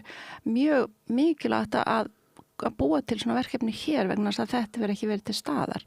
Þannig að þannig komin tækifæri bæði fyrir unga íslenska píanónema og líka fyrir erlendar píanónema sem að þá hafa bara mjög gaman og gott eins og komið ljós núna af því að koma og vera með okkur hér og sjá hvað við höfum fram að færa. Ég ætlaði að spyrja þig út í kostina við svona píanókeppnir og gallana. Þú ert búin að nefna þarna kost að sko maður heyri það oft hjá tónlistarnemendum íslenskum að þeirra býði ef þau ætli að leggja allt undir og þau ætli sér að vera atvinnumenn í tónlist þá býði þeirra einmitt stressandi inntökupróf við háskóla kannski utan landsteinana oft og einn af kostum svona keppnir eins og þú nefnir að þarna fá þau æfingu að spila undir pressu. Já, bara ekki spurning og þetta ánáttúrulega við allt sem að ungt fólk í rauninni, ekki bara eldri fólk á öllum aldri, ef að fólk ætla sér að ná árangri og þá alveg sérstaklega að verða í fremstu röð, þá alveg óhjákvæmilegt að taka þátt í keppnum og það svolítið finnst mér áhugavert að í íþróttum hér á landi þá setja menn engin spurningamerki við það að taka þátt í keppnum, alveg sama hver íþróttin og þá bara stundum skorar mörkin og stundum ekki og það bara allt í góðu og stundum kemst upp deild eða ekki en þetta svona meira ný hugsun á Íslandi og mér finnst mjög mikilvægt að leggja áherslu á það að hver keppni þar sem hún þjálfar nákvæmlega það sem hún nefnir. Þú lærir á sjálfa þig, þú setur þér markmið og þú lærir á sjálfa þig hvernig þér gengur að ná markmiðunum undir pressu og ekki hvað síst líka þá heyrir í fleirum sem að gera sömu hlutina og það svo mikill lærdómur og síðan í okkar keppni að þá fannst okkur mikilvægt að þó þeir sem koma að fá kannski ekki endilega vel inn í þetta skipti þau fá hins vegar professional vídeohljóðritun af þeirra eigin framistöðu sem að þau geta þá nýtt sér áfram til þess að senda annarkvort sem entri í aðrar keppnir eða eins og þú nefnir í inntökupróf vegna þess að nú eru flestir háskólar farnir að biðja vídeo af lifandi, þess að óklift vídeo af lifandi performance sem fyrsta ránd til þess að sækjum pláss í háskólum. Þannig að þetta bara partur af því sem að þetta, þessi starfsleið fer fram á. Þú þarft að geta spila undir álagi og gera góða hluti. Mér svolítið skemmtilegt að þú skulle nefna þetta að enginn geri athugasemd við ung börn að keppa í íþróttum en svo segir fólk nei, nokkuð vit til því að ung börn keppi í listum. Já, nákvæmlega, einmitt. Segir sitt hvað við erum inn í svona einhverju skrítinni búblu sko. Já, einmitt og þetta bara eitthvað sem þess vegna fannst okkur líka mikilvægt að keppnin yrði árlegur viðburður. Þannig að þetta verði bara svona partur af prógraminu þannig að fyrir unga efnilega píanista þá sé þetta bara partur af prógraminu undirbúa sig til dæmis fyrir þessa keppni jafnframt og helst aðra líka í útlöndum ef að kostur og mér svolítið gaman að ég nú þegar búin að fá umsókn frá einni móður erlendis með 9 ára dóttur og spurði möguleiki að hún megi koma á næsta ári og einn af þeim sem keppti núna sem þetta var að keppa í elsta aldurshópnum það vegna þess að ég kannski segja margar hluti á saman tíma. Eftir keppnina þá fengu allir keppendur viðtal og endurgjöf í einrúmi við hvernig einsta dómara og eitt af því sem að ég spurði alla var það hvernig heyrðir þessa keppni og þessi sem sagt úr elstu kategórin þessi keppandi, hann sagði já, ég var nú bara í fyrra hugsa að koma í fyrstu keppnin ykkar en svo var það ykkur árekstur á dagatalinu þannig að ég var svo fegin að hún var haldin aftur næsta ár og þess vegna ég hér. Þannig að mér finnst þetta mjög ánægilegt að það komi svona proof of concept. Fólk vill koma hingað og spila og fólk hérðan vill líka koma og taka þátt. Já, náttúrulega ákveðin sigur fyrir ykkur sem standið þessari keppni að þið fenguð dálítið af erlendum þáttakandum. Já, flestir voru erlendir. Það voru 14 sem sagt í 3 kategórium frá 10 löndum og meirhlutin var erlendur. En það voru líka íslenski keppendur og við erum bara mjög stolta af þessum árangri, þessast annað árið sem við keyrum þessa keppni, þannig að við erum mjög hæstánað. Úkraínu stelpa sem vinnur eitt flokkin, Dani sem vinnur annan og svo er hann Alex okkar, Íslendingurinn sem algjörlega. Sem vann hann yngsta stúlka frá Latvíu sem vann Ennuvelin og þannig að þetta er bara algjör, finnst okkur svona hvað sem vitnisburður það að það er hægt að gera þetta og það er hægt að gera það bara vel þannig að og það eru allir mjög ánægðir sem að svona í kjölfar og það er gott að finna það því að við óskuðum líka eftir endurgjöf til okkar hvað er þetta að gera betur og það var bara ekkert, bara allir 7. heimnið, það var frábæra aðstæðan og allt umgjörðin. Kópavogur náttúrulega styrkir þetta rausnarlega með því að útvega tónlistarhúsið Salinn. Já, það er sem sagt menningaráð Kópavogsbæjar sem styrkir okkur og gerði líki fyrir og gerði okkur kleift að fara af stað með þetta og salurinn í Kópavogi hefur verið algjörlega frábær samstarfsaðili, kemur að þessu og lánar okkur salinn. Tónlistarskóli Kópavogs sömuleiðis, lánar okkur skólan. Án þessa stuðnings væri þetta verkefni ekki hægt. Geggjaður flygill. Og geggjaður flygill, já, 100% og síðan náttúrulega síðast en ekki síst þá eru veglega peningavelun sem að Tónastöðin og Steinvæðarssons gefa og þannig að þetta eru lykilþættir í að það sé hægt að keyra svona verkefni í gang. En ég segi líka aftur af því að við erum svona við erum nýbúin að standa í þessu að það þarf mjög margar hendur á dekk og núna leitum við eftir fjárhagslegum bakhjörlum sem gætu sem sagt gert okkur kleift að gera áætlanir fram í tíman vegna þess að hinga til er öll vinna við þessa keppni frá öllum höndum á dekkinu í sjálfboðaliðavinnu. Er það? Já, þannig að það er bara ekki hægt að gera það mörg ár í röð. Þannig að það væri bara frábært ef að þeir sem hlusta á þessa útsendingu og hafa mikinn áhuga að koma að þessu verkefni geta haft bara beint samband við mig eða Petter Matti og komið og verið í stjórninni hjá okkur. Líður þér núna eins og þú sett nýbúin að ljúka bæði sauðburði og heiskap? Já, 100%. Maður er svona, vegna þess að það er náttúrulega, þetta er rosalega mikil vinna og það er bara 24 tíma vinna nánast og lítill svefn. En það er svo mikil svirði þegar að svo, maður sér brosin hjá krökkunum, maður heyrir í kennurum, maður heyrir í foreldrum og sér hvað vinskapur hefur myndast og svona, maður fær ofboðslega mikla gleði í sálina. Já, það verður til nýtt samfélag. Það gerir það. En sko, mér finnst mjög áhugavert að ykkur sé að takast þetta því að hér hafa stundum verið við rauðaborðið fulltrúar annarar píanokeppni, EBTA, European Piano Teachers Association keppnin, sem er ekki haldin árlega, heldur með nokkur ára fresti og síðasta keppni sem var nú einmitt í fyrra, hún var bara á tímabili uppnámi út af skorti og peningum að pólitíski peningar þeir voru í ákveðinni hættu og sko mér finnst mjög áhugavert að við séum í þeirri stöðu núna að það sé hægt að halda 2 alþjóðlegar keppnir. Er það jafnvel fleiri? Hvað var að gerast niður í Hörpu á sama tíma og þið voru þarna í Kópavogi? Var það þriðja keppnin eða? Nei, ég er ekki klára á því sko. Það hafi verið aðalega tónleikar og eitthvað. Já, tónleikar. Ég er ekki klára á því sko. En það var ekki keppni. Það var ekki keppni? Nei. En sko,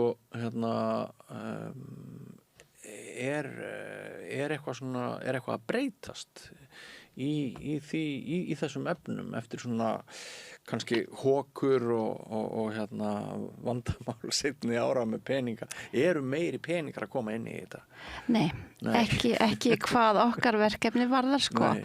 Nei. Þess vegna kalla ég eftir til þess að svona verkefni geti haldið áfram að vaxa og dafna sem það hefur alla burði til að þá þarf fjárhagslegan bak stuðning sem er til lengri tíma heldur en ekki tjálta bara til einna nætur í hver skipti og það náttúrulega hefði ekki verið hægt að hrinda þessu úr vör nema fyrir stuðning frá Kópavogsbæ. En á sama tíma finnst mér mjög mikilvægt að það séu aðrir, bæði opinberir aðilar og einkaaðilar sem að kæmu að verkefninu til þess að búa til þetta bakland. Og það má kannski segja að það er einhver, það er eitthvað svona svolítið meiri áhugi held ég núna á píanónámi. Þannig að þetta er held ég bara vinsælsta hljóðfarið í öllu landinu, langir biðlistar alls staðar og það er mjög mikið af ungum talentum, ungum afburða píanónemendum sem að þurfa þessa hvatningu, þessa mótivasjón til þess að hafa einhver verkefni til þess að vinna að og fá athygli fyrir. En hvernig spjarar klassikinn sig? Það er gaman að heyra það segja það að það sé mikill áhugi á því að krakkar, hæfileikaríkir krakkar sé að læra á píanó. En sko, er ekki klassikinn alltaf í svona ákveðnu ströggli? Er ekki freistandi að læra eitthvað annað en klassíska músík? Jú, ég held að það sem hefur breyst frá því að til dæmis ég var í námi að það er orðið meira svona flæði milli stíltegunda og þá jazz og pop og klassikinn, það er svolítið fara að flæða saman og það er minna hvað maður segir svona bandarísk, hindran á milli og þannig að ég til dæmis hvet mína nemendur ef það er í boði að fara og læra improvisjón sem að spuna eða læra jazzpiano eitthvað, þá hvet ég þau til þess að taka líka klassa í því vegna þess að ég held að píanistar framtíðarnar þurfi þess til þess að geta spjara sig einmitt að því kröfunar og orðnar mun margbrotnari bæði frá publikum og líka frá bara til dæmis að allar að hljóðrita gæsludiska, þá er frábært til dæmis að getur samið þína eigin tónlist, það eru gefnar konar meiri kröfur til þess en það sem að klassískt píanónám hefur umfram allt annað, það eru þessar mjög ströngu tækni og þjálfunarkröfur sem að eru mér vitandi ekki gerðar í öðru hljómborðsnámi. Þannig að ég held að þeir sem að fara í gegnum þá þjálfun, þeim er í rauninni alla leiðir færar til þess að byggja ofan á. Og auðvitað er hér dæmi mjög marga unga píanist í dag sem er að vinna á mjög víðum stílgrundvelli og hafa fengið þessa frábæru þjálfun og ég held að það nýtist alveg sama hvert þú síðan ákveður að fara, hvernig tónlist og okkur spila eða. Þannig að svona Rubinsteinar framtíðarinnar þeir er líklegt að að þú finnir smá jazz í þeim og eitthvað fleira. Já, jafnvel sko, alveg. Einmitt. Sko, hver er þú sjálf? Hvar lærðir þú á píanó og hver er þinn ferill svona í örstuttum máli? Já, ég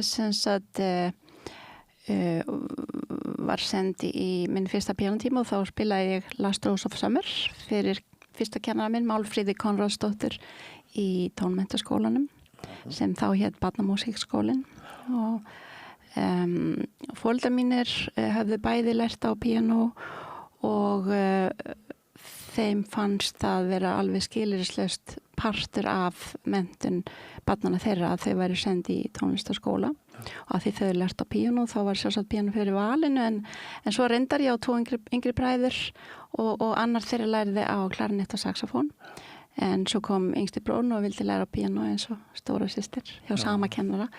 Þannig ég held ég var mjög heppin, mamma mín spilaði plöturnar sem að hún átti með Latimer Ashkenazi og það voru Chopin plötur, píanókonsertar, Mozart svona, þannig að við fórum mjög mikið á tónleika, sinfóníutónleika og annað, þannig að ég held að ég hafi verið mjög heppin með þetta umhverfi en ég held að það hefði engin orðið eins hissa eins og foreldrar mínir þegar þau svona uppgötuðu það að ég væri að fara að verða professional tónlistarmannskja að því það var svona kannski ekki endilega partur af sýninni og ég sjálfur sér, ég fór sem sagt úr Barnamúsíkskólanum í tónlistaskólann í Reykjavík þegar ég var 13 ára og þá hélt ég áfram námi hjá Halldóri Haraldsinni sem nú nýfallin frá og ég var þar lauk einleikaraprófi því ég var 20 áður þegar ég var 19 lauk ég stúdentsprófi af tónlistar- og nýmálabraut í menntaskólanum í Hamrahlíð. Nú þegar að ég sem sagt lík einleikaraprófinu að þá fór ég fyrst til London, var þar bæði í Extension Division í Guildhall School of Music, lauk þar LGSM Performance Diploma. Síðan var ég líka í einkatímum hjá Peter Feuchtwanger sem var umtalaður prófessor í London. Lærði mjög góða fína hluti þar. Nú síðan fór ég, tók master City University of London og lærði þar hjá líka góðum íslandsvinni Philip Jenkins sem var þá líka prófessor í Royal Academy og fór síðan til Skotlands. Nú að því loknu þá fór ég sem sagt á sandmanninu mínum. Við vorum orðin bara góð með London og fórum hingað heim í 1 ár til þess að aðalega vinna fyrir vísaskuldum að því á þessum tíma þá varð krónan svolítið léleg með að við pundið og þannig að við vorum hlaðin af skuldum. Hvað ár er þetta? Og þetta er svona 88-89 og við vorum sem sagt á því tímabili orðið mjög skuldug og ákvaðum að fara heim í 1 ár og vinna fyrir vísaskuldunum og það var reyndar algjörlega frábært ár vegna þess að þá var ég sem sagt að taka að mér að því ég hafi verið að stjórna íslenska kórnum í London og spila orgel þar og í 3 ár hjá séra Jóni. Og þá sem sagt var ég komið svona pínu innsinn inn í orgelspil þannig að ég gat unnið fyrir mér hér að í hlöpum í orgeli og brúðkaupa jarðarfarir og messur og kórstjórn og síðan fór ég í 1 mánuð á Reyðarfjörð og Eskifjörð, var þar að vinna og spilaði undir í Systir Angelica hjá Óperukompani þannig að þetta var algjörlega frábært ár, lista við tónlistarskóla Hafnarfjarðar og ég lít til þessa árs sem bara mjög yndislegs. Þannig að þarna svona var gott að finna það var þetta í rauninni eitthvað sem ég vildi síðan vera áfram í og svarið verði já. Og ég man alltaf eftir ég spurði kennar minn Halldór Haralds þegar ég var að klára einleikarpróf eitthvað tíman við vorum að labba niður stigann í Skipholtinu og segi Halldór, er þetta eitthvað sem ég ætti að leggja fyrir mig? Og hann sagði svona þú verður að ákveða það sjálf. Þannig að mér fannst það svo frábært að því það er akkurat máli. Maður þarf að finna það hjá sér, er þetta eitthvað sem maður vill gera svo mikið að maður vill ekki hugsa sér að gera neitt annað. Þannig að eftir þetta fann ég það. Nú eftir það fór ég sem sagt til San Diego í Kaliforníu, við byggum þar í 1 ár. Maður minn vildi vera í sól. Þannig að fékk hana, já, einmitt. Og mér aldrei leiðst eins mikið með því. Ég var svolítið bara frílansa og að kenna. Hann var í námi og ég var alltaf að líta upp í heiminin og segja, já, hvenær koma skýin, hvenær kemur rigningin? Alltaf bara heiður heiminn og sól. En sem sagt, þannig að okkur mjög leitti svolítið mikið. Þannig að því loknu þá fórum við til New York og ég tók þar professional studies diploma við Mannes College of Music, maður minn var í NYU og síðan í beinu framaldi mér bauðist að vinna, kenna við tónskólan Bloomingdale School of Music og í framaldinu byrjaði ég dóttorsnámi við Graduate Center City University of New York og var þar að rannsaka tók fyrir píanóverk Dr. Páls Ísólfssonar og hljóðrita fekk hljómplötusamning við BIS Records og kláraði og var í rauninni alltaf meðfram að performera á hljóðritadiska fyrir Naxos, spilaði þarna kammermusík þannig að það var bara frábært en svo flutti ég til Íslands árið 2000 og hef verið hér við störf óslitið síðan hefur starfað bæði við náttúrulega Listháskólan tónlistarskólan í Kópavogi og tónskóla Sigursveins. Og ert sérfræðingur í Páli Ísólfssyni? Já, það er mín sérgrein og í rauninni hefur það svolítið brekkað því ég náttúrulega hefur verið að flytja svona lecture recitals og hefur verið sóst mikið eftir því ég gerir það frá úr heiminum og ég er mjög stolt að segja frá því að ritgerð mín hefur náttúrulega bæði verið gefin út og hún er líka til á vef háskólans og það þegar maður getur skoða svona uppflettingar og það eru margar uppflettingar út allan heim, allar heimsálfur þannig að það er ekki bara ég sem er að Páli Ísólfs það eru fleiri bara vísvegar heiminn og ég er bara mjög stolt af þessu. var á einhverjum tímapunkti, þetta glæsilegu ferill, en var á einhverjum tímapunkti í þínu lífi þessi hugsun, ætli ég geti lifað af því að ferðast bara með heiminn og spila píanó og gera ekkert annað? Nei, í raun ekki sko. Ég mjög jarðbundin manneskja og ég held að ég hef ekki verið að gera mér neinar þannig hugmyndir. En ég hef alltaf reynt að gera það besta úr þeim tækifærum sem bæði mér hafa boðist og líka sem ég hef búið til og afla mér. Þannig að ég svolítið meira þar. Við skulum bara reyna að ná sem lengst og gera sem best það sem við gerum á hverjum tímapunkti og sjá hvert það kemur manni. Af því mér finnst það mjög óraunna eftir að halda það að maður geti lifað af því einu saman að vera konsertpianisti per se. En það frábært ef maður finnur það að tónlistin geti verið svona hún í rauninu samskiptameðl, þannig að það frábært að finna það að maður geti gefið einhvern gleði með því að í þessu tilfelli að spila. Já. Og fyrir hvert eitt barn eða ungmenni sem velur þessa braut frekar en að fara í læknisfræði eða endurskoðun eða hvað það er sem svo margir gera sko. Þá fagna ég alltaf í mínu litla listræna hjarta. Já, og ég svo sammála þér vegna þess að í stóru myndinni þá ef þú tekur bara alla heims byggðina þá eru hlutfallslega mjög fáir sem að leggja fyrir sig klassískan hljóðfæraleik. Það bara mjög fáir, þannig að ef þú ert heppin að fá þessar gjafir, þessar tónlistagjafir og er þannig innstiltur að þú vilt deila þeim að þá er það bara dásanlegt kraftaverk í hvert einasta skipti og slíkur einstaklingur náttúrulega verðskuldar alltaf þá hjálp og aðstoð sem að umhverfið og samfélagi getur veitt.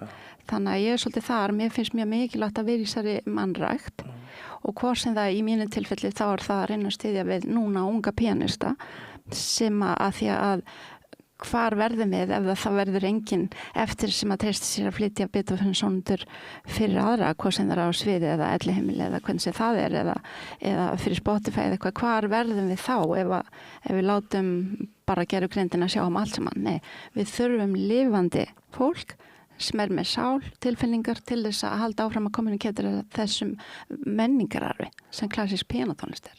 Já, velmælt. Áttu þér uppáhalds erlent tónskáld? Einn af þessum gömlu? Nei, ég er svo oftir að spyrja þessar spurningu. Mér finnst bara allir hafa, þú veist, Chopin, Brahms, Mozart, Beethoven, Bach, Schumann, Grieg.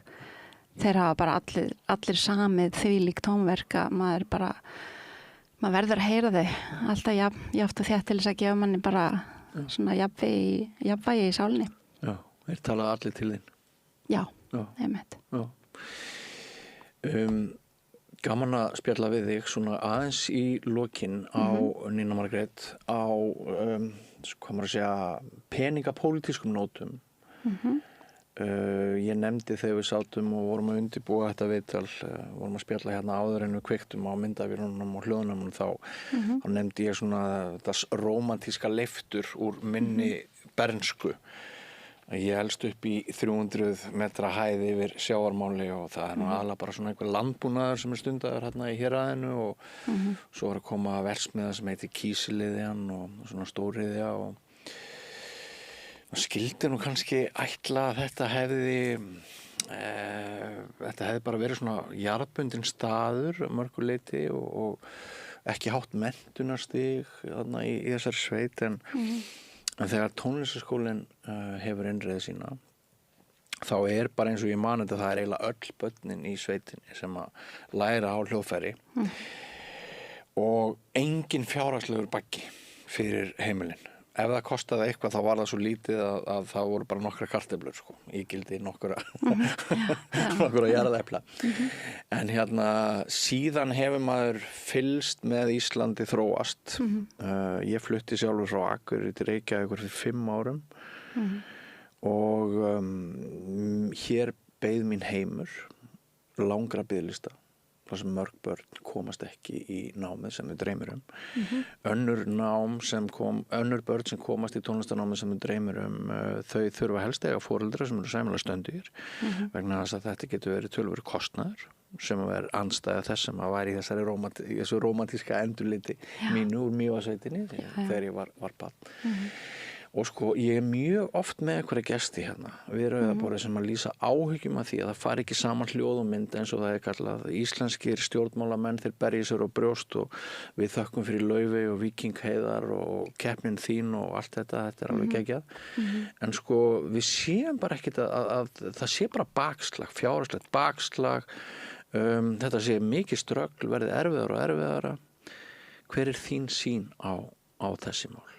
Já, sko, mín sýn búin að vera alveg frá upphæði, bara frá því ég flutti til landsins tilbaka, það að, og þetta sýn sem ég deili með mörgum að mest framúrskarandi kennurunum og hljóðferðleikurum þessa lands, Guðný Guðmundsdóttir, Gunnar Kvaran, Áshildur Haraldsdóttir, Pétur Matthey, Lilja Hjaltadóttir, við erum öll sammála það að það þurfi að vera til staðar til þess að þjálfa afburða tónlistarnemendur til því að geta átt séns í að verða professional. Þá þurfi að vera til staðar svokölluð fornámsdeild eða prep-deild og þar eins og tíðkast eiginlega bara alls þar, bæði Bandaríkjunum og í Evrópu, Bretlandi.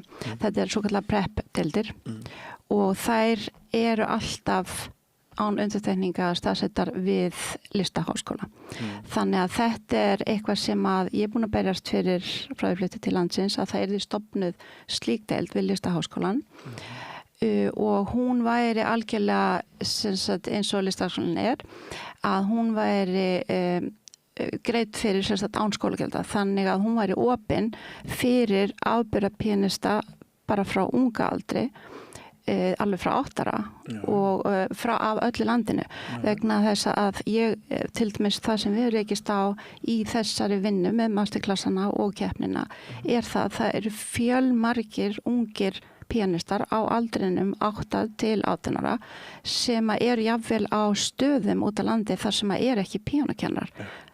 Þannig að þetta vandamál, þannig að þetta það sem að ég búin að berjast fyrir með þessu fólki frá því, eins og ég segir, frá því flutti til landsins og því miður hefur þessi hugmynd ekki hlotið hljómgrunn, það búið að vinna skýrslur og það búin að eiga, við áttum fundi til dæmis með þáverandi menntamálaráðherra Þorgerði Katrínu, hún sá ekki ástæðu til þess að vera eitthvað að setja talentuð börn í sér skóla eða sérdeild í meður. Þannig þetta búið að vera í 20 ár og sama tíma hefur tónlistarmenntun almennt hrakað. Þannig að það minni kröfur gerðar. Nú verið að tala að fella niður próf í tónlistarskólum í nýri námskrá og breyta elfróna svolítið í sem að hefur því miður eitthvað hljómgrunn að því auðvitað auðveldur að vera með nemendur í kennslu og þurfi ekki undirbúið að prófa en eitt slíkt en þetta ekki leiðin held ég fyrir, sko ég algjörlega fylgjandi því að öll börn þurfa að fá tónlistarkennslu en hins vegar það hópur sem þarf að rækta alveg sérstaklega við ætlum að eiga framúrskarandi tónlistarmenn og konur sem eru ekki endilega frá tónlistarfjölskyldum en það eins og nefnir eða frá fjölskyldum sem hafa betri efnahag. Þarna þarf að koma til einhvers konar deild sem opin fyrir alla bara based on merit. Ég var að tala við kollega minn í Pólandi í Gdansk þar sem ég var fyrir á þessu ári gestakennari, háskólan í Gdansk og sú góða kona, hún átti ekki til einsta orð þegar hún spyr, já, það langi biðlistar en þið ljóti að vera með inntökupróf og finna úr hverjir raunverulega eiga þá að fá plásin í tónlistadeildunum. Nei, sagði ég, það bara biðlistar, þannig að þú bara á röðinni og þetta ekki leiðin til þess að finna talenta því að ef við viljum vera fremstur í þessu eða vísindi með ekkuru, þá þurfum við að rækta garðinn með því að finna talentin, bjóða þeim þjálfun í fremstu röð og það ekki boði fyrir fólk allstar á landinu. Það sumstar í boði eins og þú nefnir, ef að þú kemur úr fjölskyldu þar sem eru tónlistamenn eins og margir eru það hefnir eða þar sem fólk hefur góðan efnahag, það það sem þarf til nákvæmlega eins og nefnir og okkar hugmynd sem það að vera með prepdeild við Listaháskólann, hún því miður ekki fengið hljómgrunn, en ef það verður ekki gert, þá erum við rauninni ekki að rækta garðin okkar, hvað þetta varðar. Þetta mín skoðun.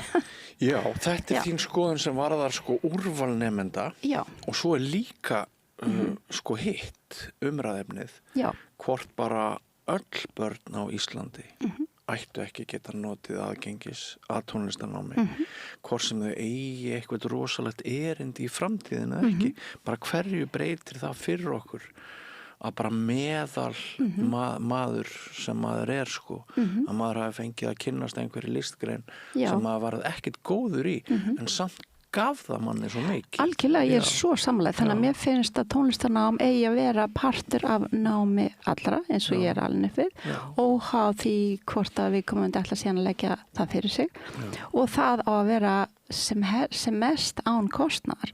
Og ekki bara búið að útrýma músík úr grunnskólunum? Jú, því miður, þá verið að fella það meira og meira niður og ég get nefnt til dæmis í New York þar sem að ég kendi í mörg ár að þar voru í grunnskólan þá var partur af því að börnin gátu farið og lært að hljóðfæri, það var kannski bara korter en þau lærðu samt og fengu eitthvað, þetta ekki tónskólinn sem ég kendi við, en þetta voru börnin sem voru kannski hjá mér í píanótímum en þau voru í grunnskólanum gátu farið og lært á básunu líka ókeypis, sem var partur af prógraminu þannig að til dæmis þetta eitthvað sem við getum tekið upp þannig að tryggja það að öll börn í öllum skólum fá einsýn inn í tónlist. Svo ég haldur áfram með fortíðarómatíkin að ég fekk söngtíma í mínum grunnskóla. Algjörlega og það annað, kórastarf eins og hefur verið, það var til dæmis í held ég Laugarnesskóla, Melaskóla, Langaskóla held ég þar saga af kór, skólakórum, auðvitað Kársnes skóla. Þetta dásamlegt starf. Þetta ætti að vera við hvern einasta skóla. Börnin koma saman, syngja morgunsöng og það ég var í söng í Álftamýrarskóla sem ég var hjá söngkennaranum, dásamlegt. Þannig að það að syngja besta leiðin til þess að bæði sameina fólk og líka til þess að auka veljan. Annað okkar þyrfti að vera menntamálaráðherra. Já, segðu. Það mjög gaman að spjalla við þig og gaman að greina alltaf ástríðuna í þínum beinum og þú og þitt fólk þið hafið lyft grettistæki og til hamingju með þessa keppni sem ég ætla bara og þetta átak sem ég ætla bara að kalla upp á íslensku, ég ætla að segja WAFPTA frekar en WPTA. Já. En vel takk gert hjá okkur. Já, takk fyrir það. Það gaman að fylgjast með þér og þínum í framtíðinni og væri gaman að kalla þig oftar að umræða bara við rauðaborðið, eigum við vonandi oftar inni. Takk, kærlega fyrir að bjóða mér. Og kæra þakki til ykkar, hlustendur, kærir og áhorfendur. Við segjum þá dagskránni lokið í kvöld. Ég vil minna ykkur á það ef þið hafið oft velt í fyrir ykkur að styrkja samstöðuna en hafið ekki komið í verk að það hægðarleikur að fara inn á vefslóðuna samstöðin.is. Þar finnið hnapp þar sem ástendur áskrift og fyrir aðeins 2.750 krónur á mánuði getur þú gerst bakkjarl samstöðunar og með því tryggt að við höldum áfram að búa til dagskrá fyrir þig. En þættinum er lokið í kvöld. Ég heiti Björn Þorláksson. Við sjáumst aftur klukkan 8 annað kvöld. Verið sæl.